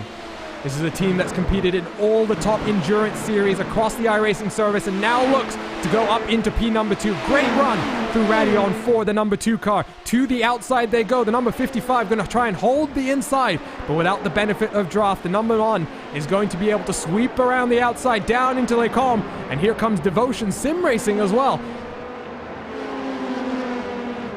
Yeah, Devotion going for that look on Momedi, but actually no room whatsoever. They come into the downhill right-hand section. Still no room for overtake as they go now into Jackie X corner. There they go, all 4 cars all lined up one another, and no good room for that Devotion car. In the meanwhile, Torque Freak actually managed to find about 0.4 of a second on that Devotion car to clear himself away and have a little bit of a breathing room. I tell you what, let's now go take a look at some of the action in GTE. Latima Racing team, the number 227. They're in 6th place as things run. They've got a slower a GT Am car in front of them. You see the Chevy Corvette. That's the 326 Kassar Sim Racing. Aaron Eccles currently driving that, and as RLR Abruzzi moves to the inside, so does Latima Racing, getting past the VEC Porsche, and now sets his sights on the Chevy in front. The battle for this overall GTE lead, though, Team 11 GT has already pulled 2.3 seconds to Manuel Mayer in the Fisher Motorsport GT Pro. So lots and lots of action, and if you jump back further in your field as well, let's just skip through some of the action. Latima Racing continues to put the pressure on. Maniti Racing is feeling the pressure now from Team Heiskenveld. These are 2 top running teams in the series, back here in 7th and 8th as a result of some penalties, but safety cars will have been what they wanted, and now it's all about making the most use of what is being presented to them. Then you've got the battle for 9th, 10th, 11th. AOD Racing Ferrari are fending off German Sim Racing Purple, the number 301, and Kassar Sim Racing Hydra in the sole forward in your field, currently in 11th place. You look further back as well, there's a whole queue of cars. You got Vector Sim Racing, No Luck EM Sport, and then the Kinetic Racing 283 followed closely by Usagi Racing and Devotion Sim Racing Green. So all of these groups have been closed together as a result of that caution. There you can see lights flashing on the BMW as he tries to make his way by Jonathan. He looks like he does not want to stay behind this Ferrari long. I don't think the Ferrari is on the same... Well, the Ferrari is on the same lap, defending that inside well. Now that Ford GT gets a good run of the corner. We see 2 Corvettes drag racing, the Kinetic entry as they go down. Down the hill they go, in towards Eau Rouge and Radion, and Kinetic Racing now up into 13th place. Let's jump back, though, to the battles happening in the LMP field, because Jack Crawford at the wheel of the 134, the Red Bull Junior driver, up into P number 8 and in what is now 2nd place in class as a result of PND Racing having to change their driver. PND Racing back out on track as well. They are a full lap down, 22nd place overall in the LMP field. So now all eyes focus in LMP AM to iLiveries and Lewis Klinkhammer, who has Red Bull Junior driver behind him. And this is one of those interesting things about these AM categories, Lorenzo. You have the opportunity to show off some of your, let's call them, weaker drivers in terms of I rating, but then you also have the likes of Jack Crawford, who can come and do a few hours for you in this class. 5,000 I rating for Crawford, so clearly a very experienced sim driver as well as in the real world. Yeah, and we saw him actually in action in some of the previous other leagues, and actually having good performances in whatever car he's in. If I recall correctly, I saw him in 6 hours of Glen, one of these special events we saw in iRacing in the Porsche car, having good results out of the Fiercely Forward team, good stints out of the Porsche Junior Sport Program driver, but as well, this pretty much to hit the nail on the head. You really want to get performance out of the good drivers. In the meanwhile, I'm looking at Manuel Vigo once again on the charge as he goes by the number 55 RSR by G Performance, now into P3 in the Pro category. And I tell you what, let's ride on board with him for a few corners time. Vigo must be furious with himself and pushing to the maximum now. You can see on your screen 5 seconds is the gap to your overall race leader. And look at that bouncing as well as they head down through the double right-hand apex corner as they head now into Jackie X corner. I said it correctly that time, Lorenzo, but Vigo up into P number 3 past Christopher Pfeffer in the RSR by G Performance number 55. He's got Torque Freak Racing in front of him now, and I have a feeling Dirk Van Tulden is not going to be an easy man to pass by any means. So all happening here, 57 minutes to go, Lorenzo, as we work our way towards that critical 6-hour mark and the halfway points.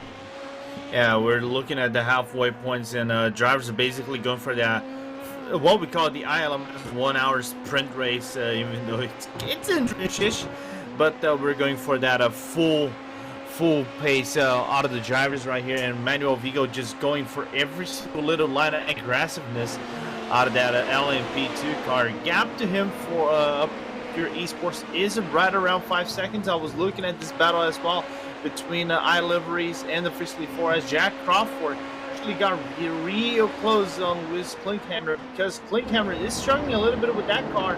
The car basically decided to not lock the rear wheel spin, but decided to have a little bit of oversteer on the Jackie X corner, and that's what brought the 134 close. And we'll have the shot now on Jack Crawford to maybe make that overtake just after the All Rouge Radion section. So your top 5 in LMP AM all on track as well. 7th through 11th they run in the LMP overall. Lapsut Racing Team went deep into the bus stop chicane. They've lost a little bit of time to the front 2 cars as they continue to try and chase them down. Jack Crawford, though, showing some very impressive pace at this time. But Klinkhammer has it all to do. Draft down the Camel Straight. Look behind them as well. Lapsut Racing having to try and defend from High Caliber Autosport in the number 131. Crawford takes a look to the inside. A little bit too far to make anything happen, though, as they head through Les Combes down in towards Malmedy. We jump on board with the number 134. Red Bull Junior driver.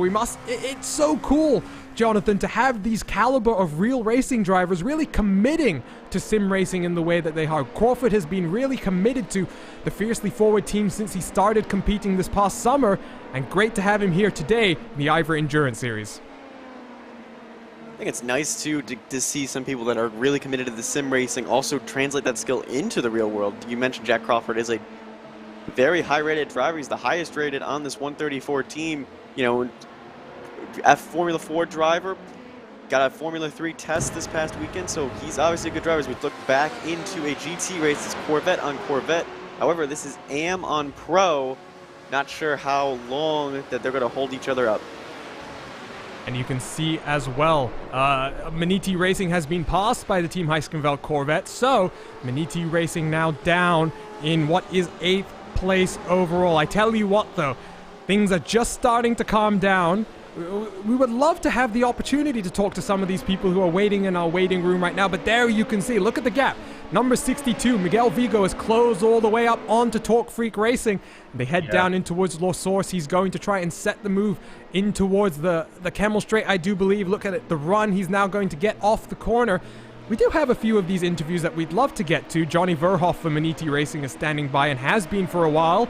We also have a newcomer who's just sitting there waiting as well, and I do believe that's part of RLR, Abruzzi Esport, the number 14, and Lennart Rart, as we finally say Vigo to the outside, down the Camel Straight. I do believe he's going to get the move done pretty easily here, sweeping around the outside. The number 1 lifts off the throttle just a tiny bit, slots back into line, and now Miguel Vigo has it all to do.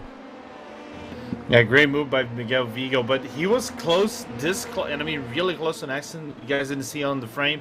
Basically, he was kissing the back diffuser off that LMP2 out of the Verntold, and just after the Blanchimont section, basically kind of went for a little bit of a kiss, slide into the left side. Sorry, Lorenzo. Go ahead. There's been an issue for one of the Kassar Racing team cars that we were just seeing as well. There you can see Corvette on the wrong side of that Blanchimont curve. It's all kicked off after the restart. Let's go and take a look at this replay. Up on your screen now, Maniti Racing had just gotten by, and this looks like it might actually have been an incident by themselves, Lorenzo. Losing the rear end of the car early, and oh my word. Yeah, that's a bit overcorrection. Yeah, I think what happened might be a lot allied to the fact they actually clipped the grass on the entry. So by clipping that grass, I think the car just lost control on the entry side mid apex, and I think the wing wasn't properly set up enough for you to be coming in that hot with the clipping on the grass and use a little bit of traction, and that's what allowed the car, that Corvette out of Quasar, to go into the outside part of the barrier and hit a hard face front. I'm still amazed that car still has a bonnet. Well, I was going to also say the important thing here is it's not a front-engine car anymore, Jonathan, because if this was a front-engine car, I mean, just imagine that car would not be moving anymore. Very fortunate for the 326 crew. They may have some significant damage to the front end of the car. However, they're still circulating on track, and they'll be hoping for another caution in short order. I'm surprised that thing is even driving decently well still after that hit, because it was still a hard impact at about 100 miles an hour, give or take, through that section. And you could see that when the car was spinning back, a lot of damage. As we look back here, LMP2 battle. This is not for position in class, but the RSO car has been behind some of its other rivals in class and is looking to try and make some time up. Yeah, and the battle behind them is for class positions as well. So RSR by G Performance 156, the LMP2 AM entry, trying to chase down Lapset Racing Team 169. This is not a battle for the podium. We did miss a pass, I do believe, though, for the race, the class lead in LMP-AM, because there you can see Jack Crawford is now past Lewis Klinkhammer. Let me try and get that replay queued up very briefly for you, but a big charge on the move right now for Jack Crawford. And look at the gap he's already managed to pull, Lorenzo, 1.5 seconds to the good. Yeah, good gap by Jack Crawford, and what also allows is that Klinkhammer is losing a little bit of time as well, relatively, because I've been seeing Simon Jacobsen, coming bit by bit on that iLivery's 141 car to put a little bit of pressure on the driver of the 141. So there might be a position battle for P2 in a little bit for the AM class. So keep an eye on it. And there was another incident as well. I'm trying to get another replay queued up for you guys, and here it is. Markus Niskanen involved in this one, down in towards the bus stop chicane for Usagi Racing, and we'll see what happens here. Coming around the second part of the chicane, a little bit too much curb on the inside, and loops it around by himself. He's going to have to wait now for the rest of the cars to get out of his way before he can rejoin there. Back up a little bit and then go. Yeah, exactly. Let's jump back to the live pictures once again. This is currently 19th place for Usagi Racing, but my oh my, the action in GTE is super close now. It had got spread out as a result of a long green flag stretch, but now look at Kinetic Racing trying to get a move done on the sole Ford in your field, and this is a class position. The Ford is going to try and hang it around the outside of Pujon. They touch a little bit. The Corvette leans on the Ford, just gets him out of the way. Kinetic Racing now up into P number 9. Further back as well, No Luck EM Sport trying to put the pressure on Vector Sim Racing for what should be 4th place in class. And the GTMs and both amateur classes have really been interesting in terms of where they are within the field of the pros. Because right now we have like the amateurs in the LMP2 category, their top 3 are all right next to each other right now in the order. We scroll back down to the GT class, they're all running amongst that midfield of the GT pros, so it's really interesting to see how this plays out. Well, for some of the questions also in our YouTube chat, also wondering about the new damage model in the iRacing.com service. Well, Lorenzo, when you're in a session like this where you've got newer and older cars mixed in together, even with the new additions, the Dallara P217 and the Chevy Corvette C8R, when you're in a session with some of these older cars that don't have the older damage model, the newer damage model right yet, the sim reverts to that older damage model, and that's why you're not seeing maybe as much damage as some people might have been expecting to see. Yeah, unfortunately, it's still a work in progress. I believe this new damage model might come to the GTE cars, I would say in the next build, to be very honest, but that's a Lorenzo Bonder opinion. Let me just say this, folks. This is a Lorenzo Bonder opinion. This is not a race spot opinion, okay? Let me just say this first and foremost. So it's coming shortly, but with the old model, you can actually basically hit the car full head first, like we've seen with Quasar, and it's going to be not a whole lot of damage for that car, but unfortunately, that thing is going to change really soon, and drivers will have to take more of an approximate, more cautious line in the future races, that's for sure. Yeah, absolutely, and we're watching TNT Racing back out on track after that dramatic incident under yellow. And just in the league Discord server as well, guys, just to update you on PND Racing, the number 182 that was leading the LMP-AM category. Well, unfortunately for Stefano Conte, his computer had a blue screen of death, and, you know, it's analogous in many ways to if a car had an unexpected engine failure, I guess, and had to come down to the pit lane and get that repaired. Fortunately, in the virtual world, though, Jonathan, that the ability to swap the driver makes it that much quicker, and you can get out and away. as a result of these technical issues much faster than you can do in the real world, unless you're someone like Audi who's able to switch out the complete car, the gearbox for the car in about 5 minutes time. Or you have a team like Red Bull that can fix an entire car after a little shunt on the grid, but that still gonna hurt the team because they needed a tow, and it was so unexpected. A blue screen like that, it's something you can't really predict. You know, you can predict an engine going wrong, I feel like, but like something like that, it's all of a sudden. Absolutely, and we take a look at the battle at the front of your field. The gap's slowly starting to come down as they work their way through traffic. There are some people down onto pit lane. You can hear the pit lane alarm in the background of the shot as well. Gabriel Roos for Kinetic Racing down onto pit lane. Torque Freak Racing by Carrot down onto pit lane as well. And like Lorenzo was saying in our private chat, that LMP2 lead has been cut by a full second as a result of this. Something interesting to note though as well before we go and talk to some of the drivers who've been very patiently waiting for us here. You take a look there. There's Devotion Sim Racing, the number 8 car who's putting the pressure all over RSR by G Performance now as they go too wide and they're very close to making contact there. Devotion's going to get the place down into the corner, I do believe. Look at the RSR car trying to squeeze them 3 wide. Oh my word. Fortunately, Devotion able to get out in front. But the important thing here, as they continue to scrap it out and fight it out, Delta Sport U4K, that number 33 car, back into the mix. They're just 1 second behind this chasing pack in front. And for the 33 car, Lorenzo, doing a fantastic job to recover from a tough opening portion of the race. Yeah, great job by Delta Sport, who actually has the fastest lap of the race so far with that 2 minutes 6.763. But Julien Bout, great maneuver coming to the Lecombe section. Now he has a BMW. The RSR just comes on the diffuser really close to a crash. Traffic just playing into effect, and then comes right now Delta Sport on the back diffuser of both cars, and with a very risky move that actually paid off. The car just got unsettled in between the Lecombe section. Great save, by the way, but really heated battle. Really good to see coming out of those LMP2 cars.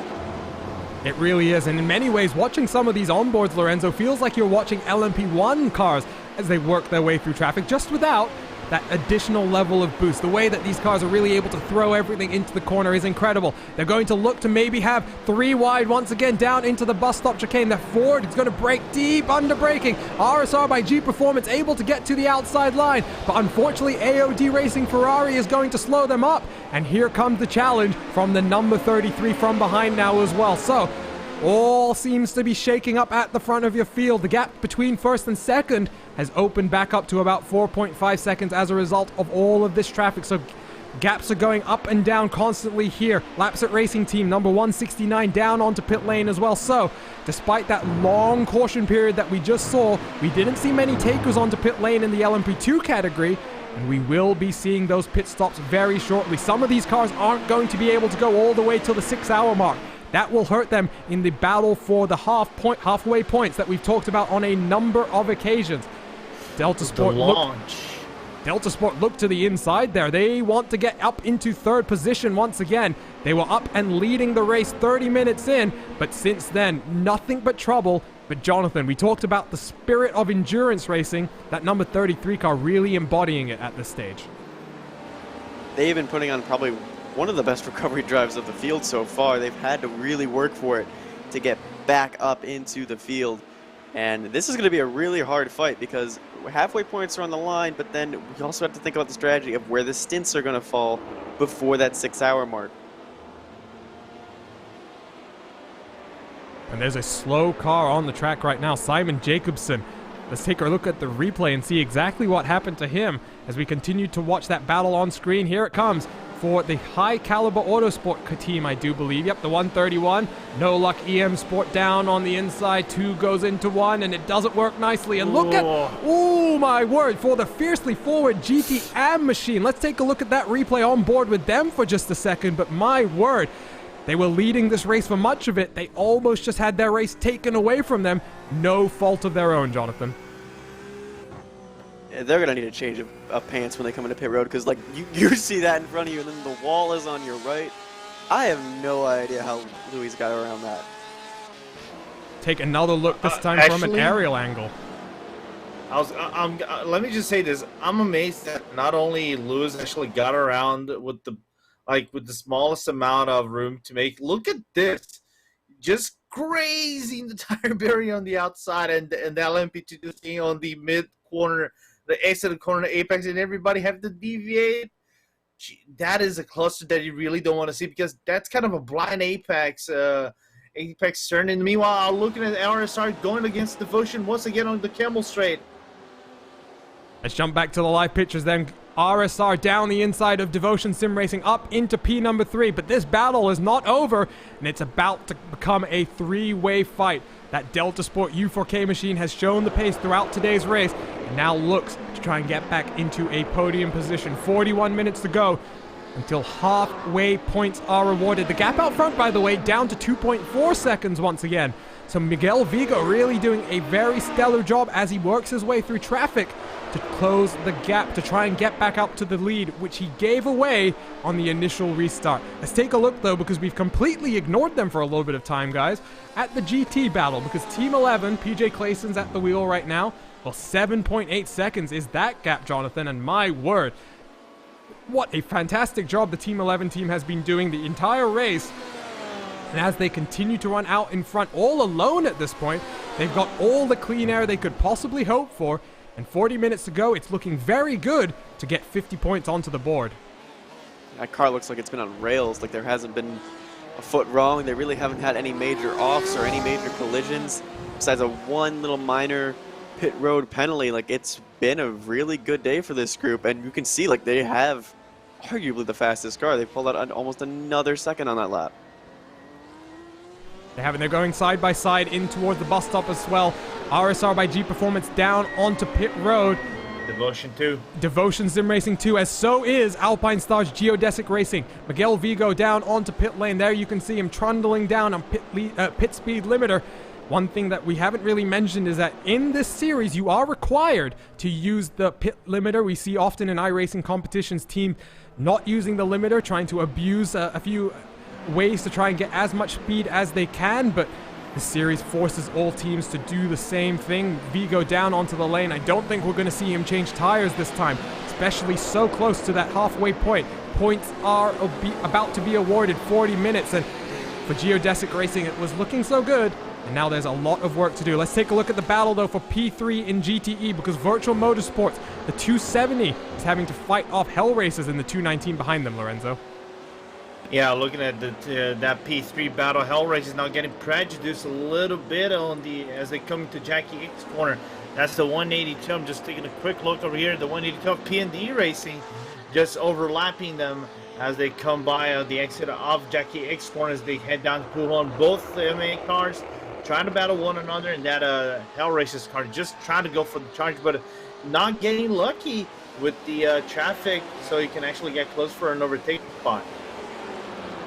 You can see some damage to the front clip of both of these cars as well. I wonder how much through the wars these cars have been, but still looking fairly good. Battles up and down your field, still fiercely forward. GT Am, you can see there they've got a few tenths of a second buffer to Vector Sim Racing, but behind them, German Sim Racing and Samba Racing very, very close behind. And right now for Fiercely Forward, that just avoided almost a near fatal incident for their race hopes. Currently sitting in second place in class, Jonathan. I mean, it can't be stated how important it was for Lewis Henk to really get through that incident without taking any damage. That car still looks like it just rolled off the showroom floor. And that team has not put a foot wrong, and they've been even leading the overall GT. As Fred commentators curse, they say they haven't put a foot wrong. Goes in the gravel a little bit. Able to recover. Here's the team car, the 135, Fiercely Forward, driven by Jack Crawford into the pit lane. It's probably the final stop before that 6-hour mark.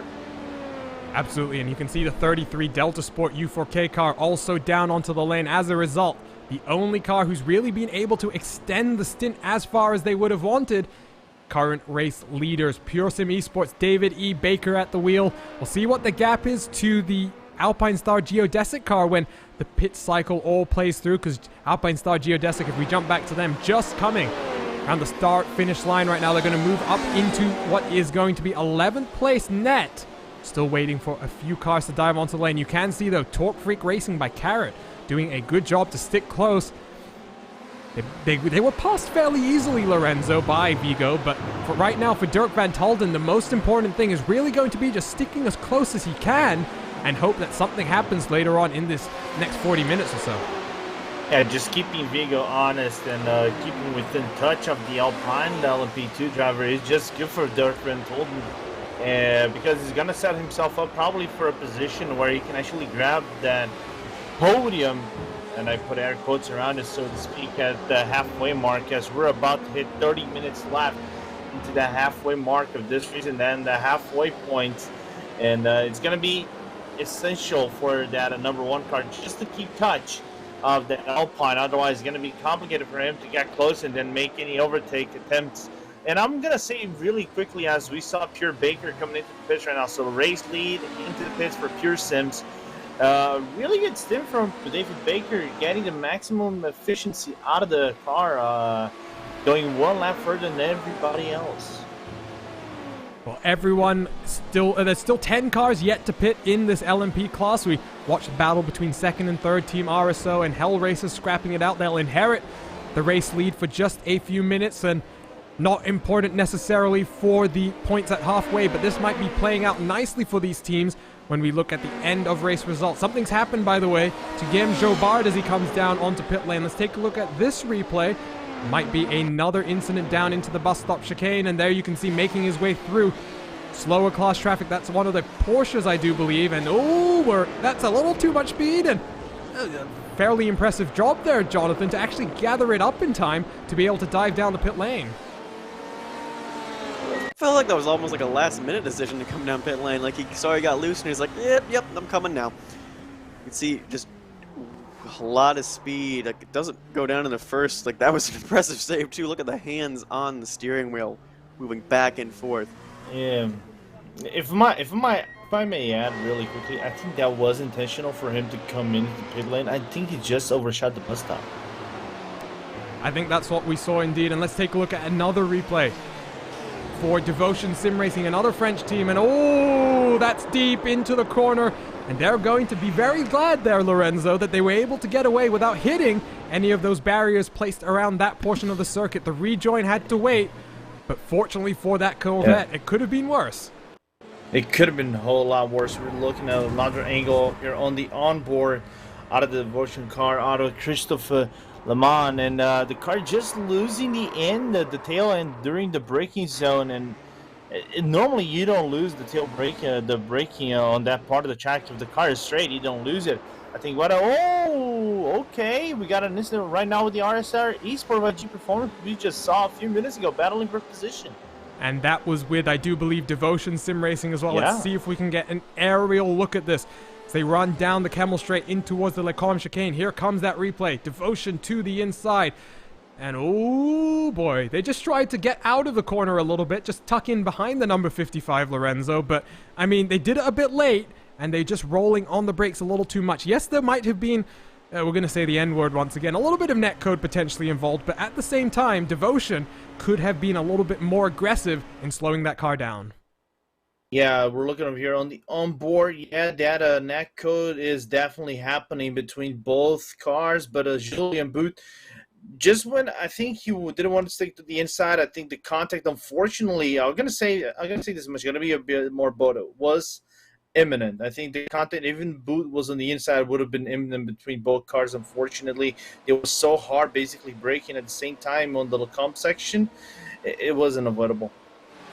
And this is not the first time Boot has also been involved in some of this contact. Sorry, guys, sorry. There's been an incident for Fiercely Forward. The number 134 on a charge. Jack Crawford has been mixed up in this one.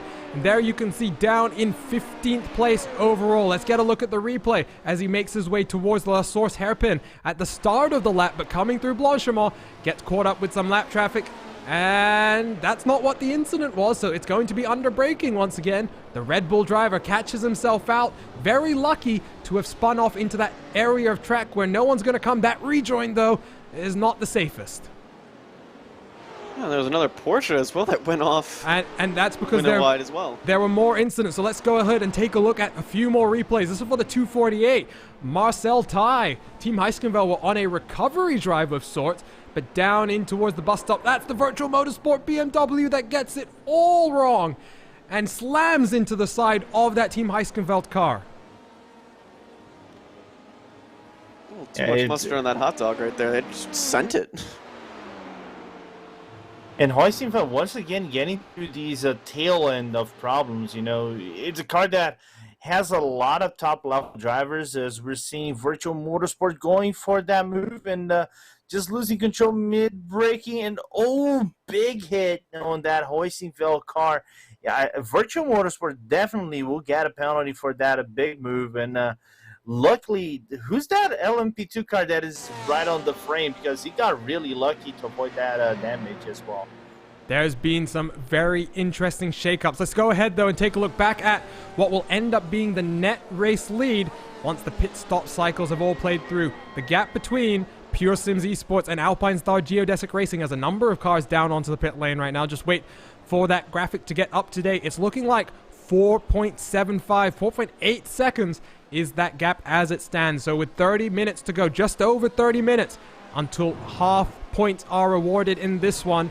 It's looking very good for Pure Sims Esports. They do have a few cars in front of them yet to come down the pit lane, but once they all cycle through their pit stop strategy, Pure Sims and the number 2 will be back out to the race lead. There's been another issue, though, for the number 134. What is happening to Jack Crawford? That is a big issue with a Ferrari, and this might be another safety car. We'll wait to see exactly what happened on the incident, but Crawford has to be careful here. He cannot afford to compound what might be a penalty for him.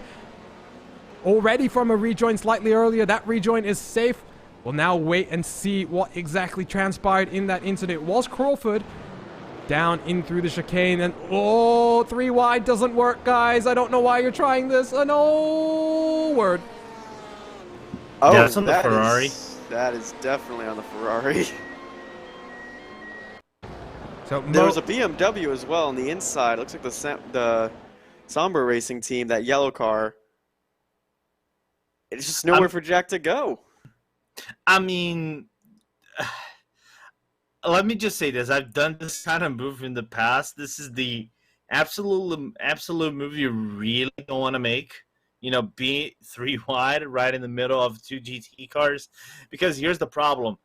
These low sections, the LMP2 car kind of equals the GTs in terms of acceleration rate. You know, the GT can accelerate slightly faster than the LMP2 for about half a second. After that, you can just pit it out of the straight.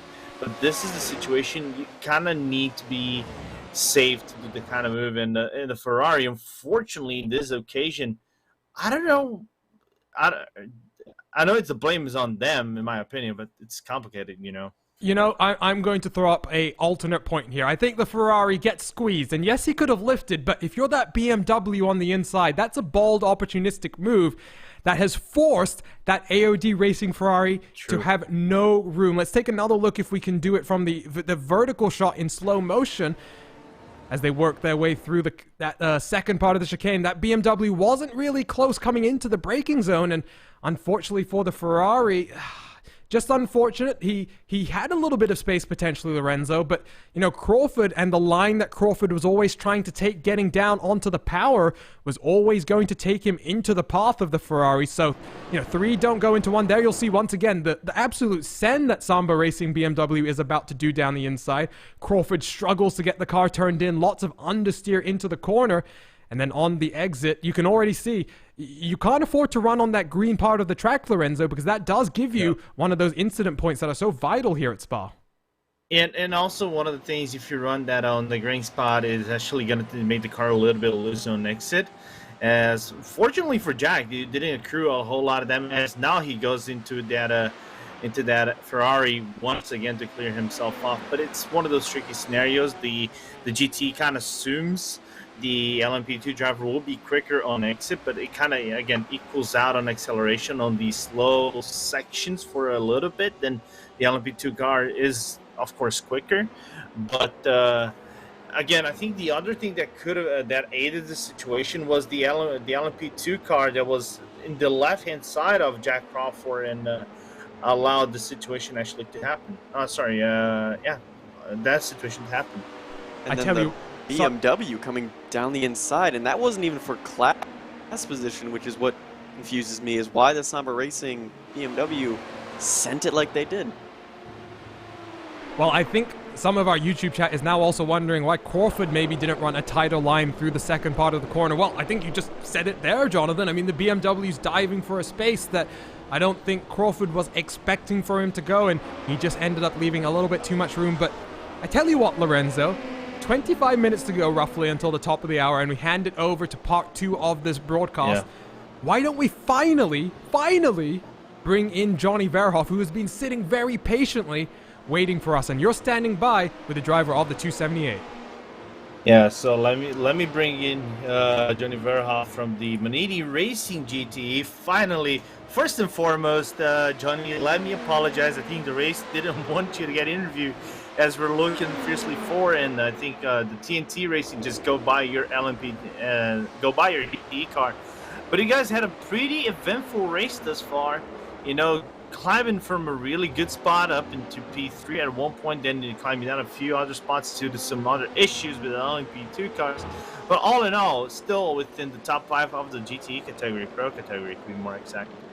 Yeah, hi guys, thanks for having me. It was an exciting race to watch now, so I don't mind the wait. Qualified P2, went really good, didn't expect that. And then the first hour also went pretty good with all the LMP2 traffic. But after that they really seem to have lost all their patience. And yeah, they just go for gaps that don't exist. And as you can see by all the incidents reported, it's a lot. Basically all teams have the same problem now. But my teammates are doing a good job of catching back up. So that's good. Yeah, and the boys were talking right before I actually joined the broadcast about the team, being one of these top teams of sort within the iRacing fray that usually has a lot of category drivers. You guys even got Ryan Barneveld and so many other guys within the fray racing in so many other categories like SCO that you don't have the full backing of a Coenda Red Line team and the money that goes with those teams itself. But you guys have a core that is really strong and kind of specializes with the field that you guys basically drive, which is the GTE, GT3 classes. And slowly climbing into really those top 5, top 3, and even winning spots. Yeah, we have a really good team, I think. Like you mentioned, Ryan and Tim and Ruben, they all help with building setups, and we do a lot of practice. They are now busy with VVLN, 24-hour race at Noordslijven. Good luck, guys. And me, Mats, Ivo, and his brother Bartjan are now doing this race. Go ahead. I was finished. Anyway, I was gonna ask actually about this. How you guys organize this to drive these kind of races? Because I know it's not the biggest team. You guys have a certain amount of numbers, and you guys have all talented drivers. But how do you organize to come into these different competitions? By the way, as you mentioned, you guys were driving the VVLN. Ryan was driving one of the cars. I know this much, and I think Tim as well. Yeah. So how do you organize the team to get a certain amount of drivers for each of these races?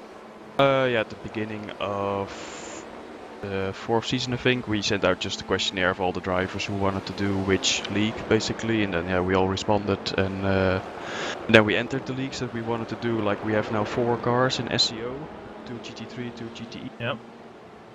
We also planned on enter 3 cars here, an LMP2 Pro and a GTAM, but the other 2 didn't make the cut, unfortunately. We did, so that's why I'm here.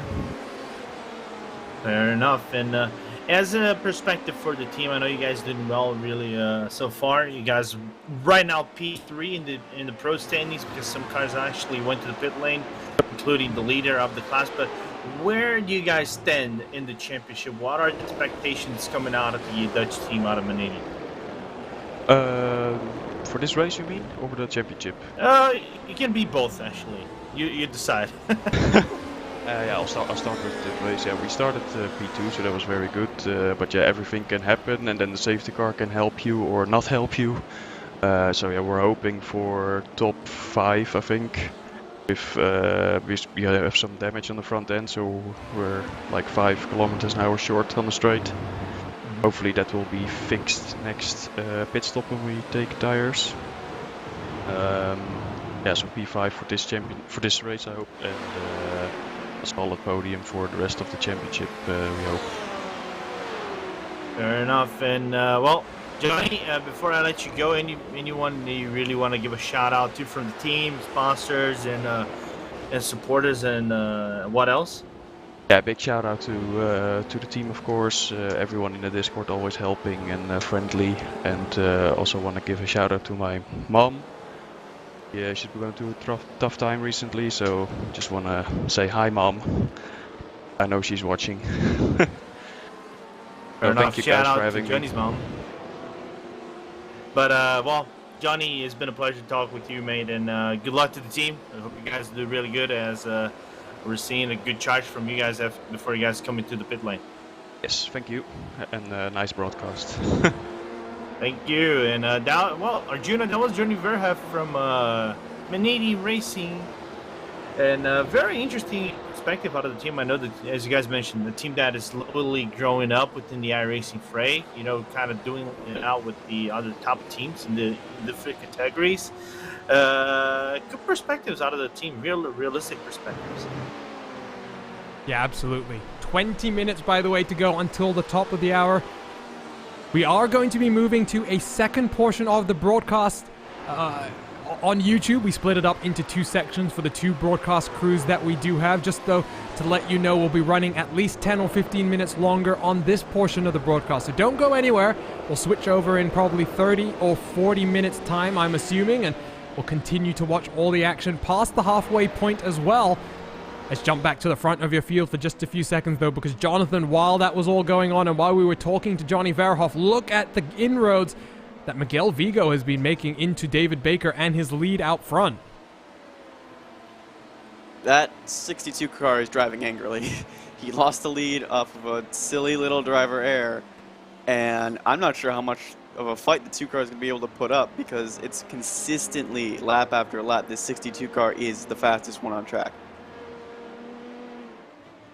And Vigo, I mean, we talked about it earlier, Lorenzo. He made that mistake on cold tires, locked it up into turn number 1 on the restart, and lost all that track position he had managed to build up. But 2 seconds is the gap now, and 20 minutes to go.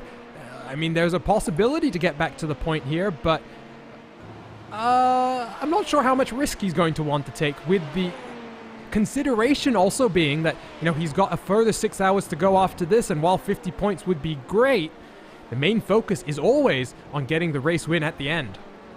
Yeah, of course. You really want to be as safe as possible so you can get the best result out of the car. But knowing Vigo, you and I race with Vigo constantly in ILMS, and even you, I think, in different competitions. We know that the Iberian driver is now one. I was going to say Iberian, but he's from Florida. I know he's Latin. Is one of the drivers that usually don't like to stay in the back. You know, he doesn't like to be the supporting cast. He just wants to be. He wants to go for the main cast. He wants to go for the lead. So I wouldn't be surprised if he goes more aggressive lap by lap. He has fuel to actually get around the 6-hour mark. So I totally can see the driver from the Alpine, geodesic driver to go into that lead battle and go for it. Absolutely, and we're watching TNT Racing, who are on an impressive fight back of their own, Jonathan. We saw them buried in the tire barriers earlier on at the end of the Kemmel Straight under that last safety car period, but right now up into 8th place, and well, Andrew Lagham is telling us that Miguel Vigo is driving angrily in the 62. Someone else who's going to be driving just as angrily is probably that number 81 car. Yeah, he's probably still kicking himself a little bit after that, but not a lot of damage. He still has good pace, and that 81's running well. It's been an up and down day for the 81. They've been caught out in all sorts of traffic, 3 wide incidents. It's been a bit of a crazy day, and like calmly running right now in 8th, just having a calm charge with other people in his class is probably a nice thing. Oh boy. And something has happened. Caution back up in the air. 17 minutes to go until the halfway point. This is going to throw a spanner in all of our calculations to see who was going to get those half points. We'll see how it all plays out, but let's take a look at a race replay for what we think might be the cause of this one. Take a look on your screen. It is Vector Sim Racing, the number 305, Ted Lowendick down in towards the bus stop chicane. And what's going to happen here? It's slow on the entry into pit lane. It doesn't look as though this is what would have brought out the caution, Lorenzo. Are you seeing anything else on track at this time? I'm actually cycling back to see what happened. I'm seeing the Fisher car has a bent wing, but it has been quite bent for quite a while. But I'll try to look and see, give you a feedback upon it. Scoring has told me the 322 at the end of the GTE class, Walter Green has just stopped. And he's no longer in the server either, so I have no idea where the 322 was gone. So that was an incident that actually I saw happening much earlier on. We'll grab a replay of that. This was when we were talking with Johnny Verhoff, and here is going to be that replay, the 322 car. Walter Green at the wheel of AOD Racing, the number 322, and that is one of the more odd incidents I can ever have recalled seeing here on the live on the iRacing Esports Network. Just pulls to the side of the road and, well, goodbye. He reset to the tracks. He reset down onto pit lane. So I'm not sure exactly what happened there. He first broke the rule about not using that toe without requesting it from race control. But number 2, Lorenzo, I honestly don't have an idea of why the caution flag flew. Yeah, we're still trying to figure that out. If we can get an information out of the YouTube chat, we'll appreciate it quite a lot. But now this is an interesting thing. This is not a 6-hour sprint. This might actually go to if it goes what I think it will go, a 6-minute sprint to the halfway points. Well, we're trying to just unravel everything as it's played out. The only incident that I saw happening on my timing screen, guys, was what happened to the Vector Sim Racing Porsche. That was the only thing I was notified about. I'm not seeing any cars that were stopped on track for any lengthy period of time. I'm wondering if it's due to the fact that the 322 used a toe and didn't mention it. That's very possible, and we'll wait for race control to clarify this all up. But once again, we're back under caution for a third time, and we're getting some information, by the way, from one of the team members that Walker Green's wheel overheated and unfortunately had no choice but to tow. And unfortunately, given the nature of the incident, having to stop directly in the middle of that start-finish straight, Lorenzo, I have a feeling that it might have been the better opportunity, or better option rather, to have used that tow without requesting the tow. It might incur some wrath from race control, but nevertheless, being parked on that start-finish straight with cars coming at you angrily down that main straight, probably a good option to come down the pit lane. Yeah, I think he could have come down pit lane, but I think that was so abrupt that I think that's what made the 322 car just come down into the start-finish line. And if I recall correctly, I didn't see this. Might be a Simon Pagenaud-esque failure. If I recall correctly, Pagenaud's wheel didn't overheat, but had a mechanical failure. It kind of broke right in the middle of the race, and he had to switch it. I think this might be one of those instances. I've had a wheel mount break on me during a race before, so not unprecedented, not uncommon for stuff like this to happen. Although it's just a very strange situation to not really know what the caution was for, if that was the reason the caution came out. I tell you what, guys, let me quickly go and PM Julian Bell, part of the race control team. Let's see if he can clarify this one for us. But while we wait, important to note here, Jonathan, PND Racing, the 182, well, right before that last caution flew, their driver lost connection to the server. They fell down a full lap. Well, now as a result of this third caution of the day, they're back up into that lead lap as a result of getting a wave around, So that will be very beneficial for the team that led the LMP AM category for much of the first 4.5 hours. And they've been very good in traffic too, besides that one minor incident they had.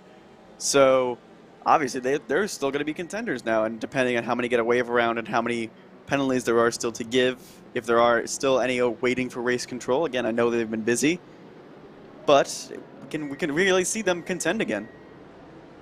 And Lorenzo, I had mentioned a few of these LMP cars weren't actually going to be able to make it to the top of the hour, and while someone in our YouTube chat has confirmed that Alpine Star Geodesic Racing were one of those cars who has been saved in many ways by the caution coming out and the safety car getting back out onto the track. Yeah, I'm actually quite surprised that, first and foremost, thank you for Andrew Langham's service, which was one of the geodesic drivers and also engineers of sorts that he mentioned that the car was actually saved on this section. But I'm kind of surprised, to be very honest, because looking at the perspective, I think he had fuel enough to make it to the end, but I think it would be really short. Well, back to you, Arjuna. I think you have something to say. Yeah, Julian Bell, thank you very much for getting back to me in a timely manner. We can confirm caution flag flew due to the AOD racing car that had to pull off on the middle of the track. Unfortunately, that was one of the exact words that Julian used. Car towed without permission in an undefined tow area. So what that means is, in the opinion of race control, that wasn't a designated tow spot, so you have to fly the caution to send out the virtual recovery vehicles, if you would, Jonathan. And, you know, unfortunately that car, and despite the fact that it did the right thing and got out of the way as quickly as possible, we still have the ramifications of the safety car. Adds a lot of drama with 10 minutes to go until the halfway point.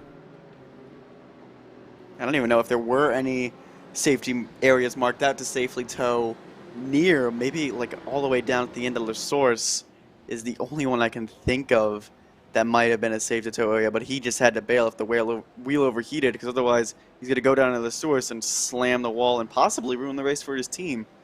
So, unfortunate, but the car is safe and everything is safe. As a guy that normally again races and all that kind of stuff and has seen some wheels overheat.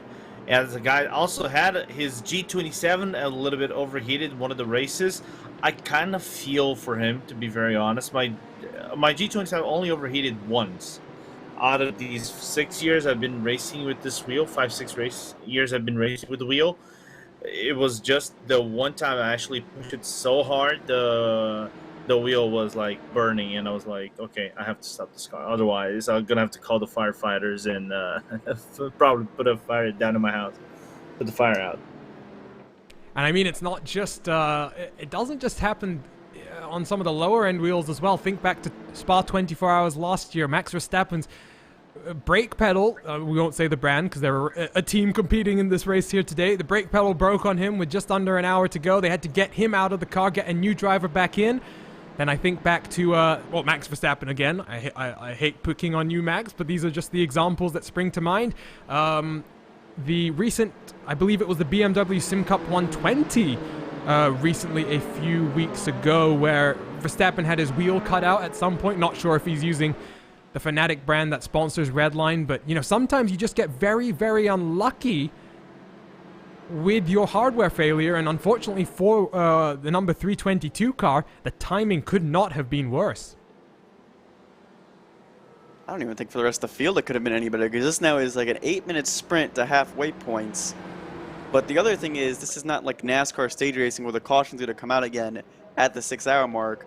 No, we're still going to be green. So while we're thinking about points as we get ready to go back to green here, Arjuna, they still have to think about the rest of the run. So safety car down on pit lane. It appears as though caution flag back out again. So they forgot to, I think, ooh, that's a weird one. Car just whizzes through the wall in a very bizarre fashion, and I think the race control didn't manage to tell the safety car that it was extended one more lap in time, but we are going to be under caution for a few more laps, it would appear. Cars coming back down the pit lane as well, so there are takers down onto pit lane. You see the likes of Maniti Racing, I do believe, came down the last time around, so they're not down on pit lane now. Right now, it's Marcel Tai in one of the Team Heiskenveld cars. AOD Racing 321 down on the pit lane. Then in LMP, you've got the likes of PND Racing back on their lead lap, coming down the pit lane as well.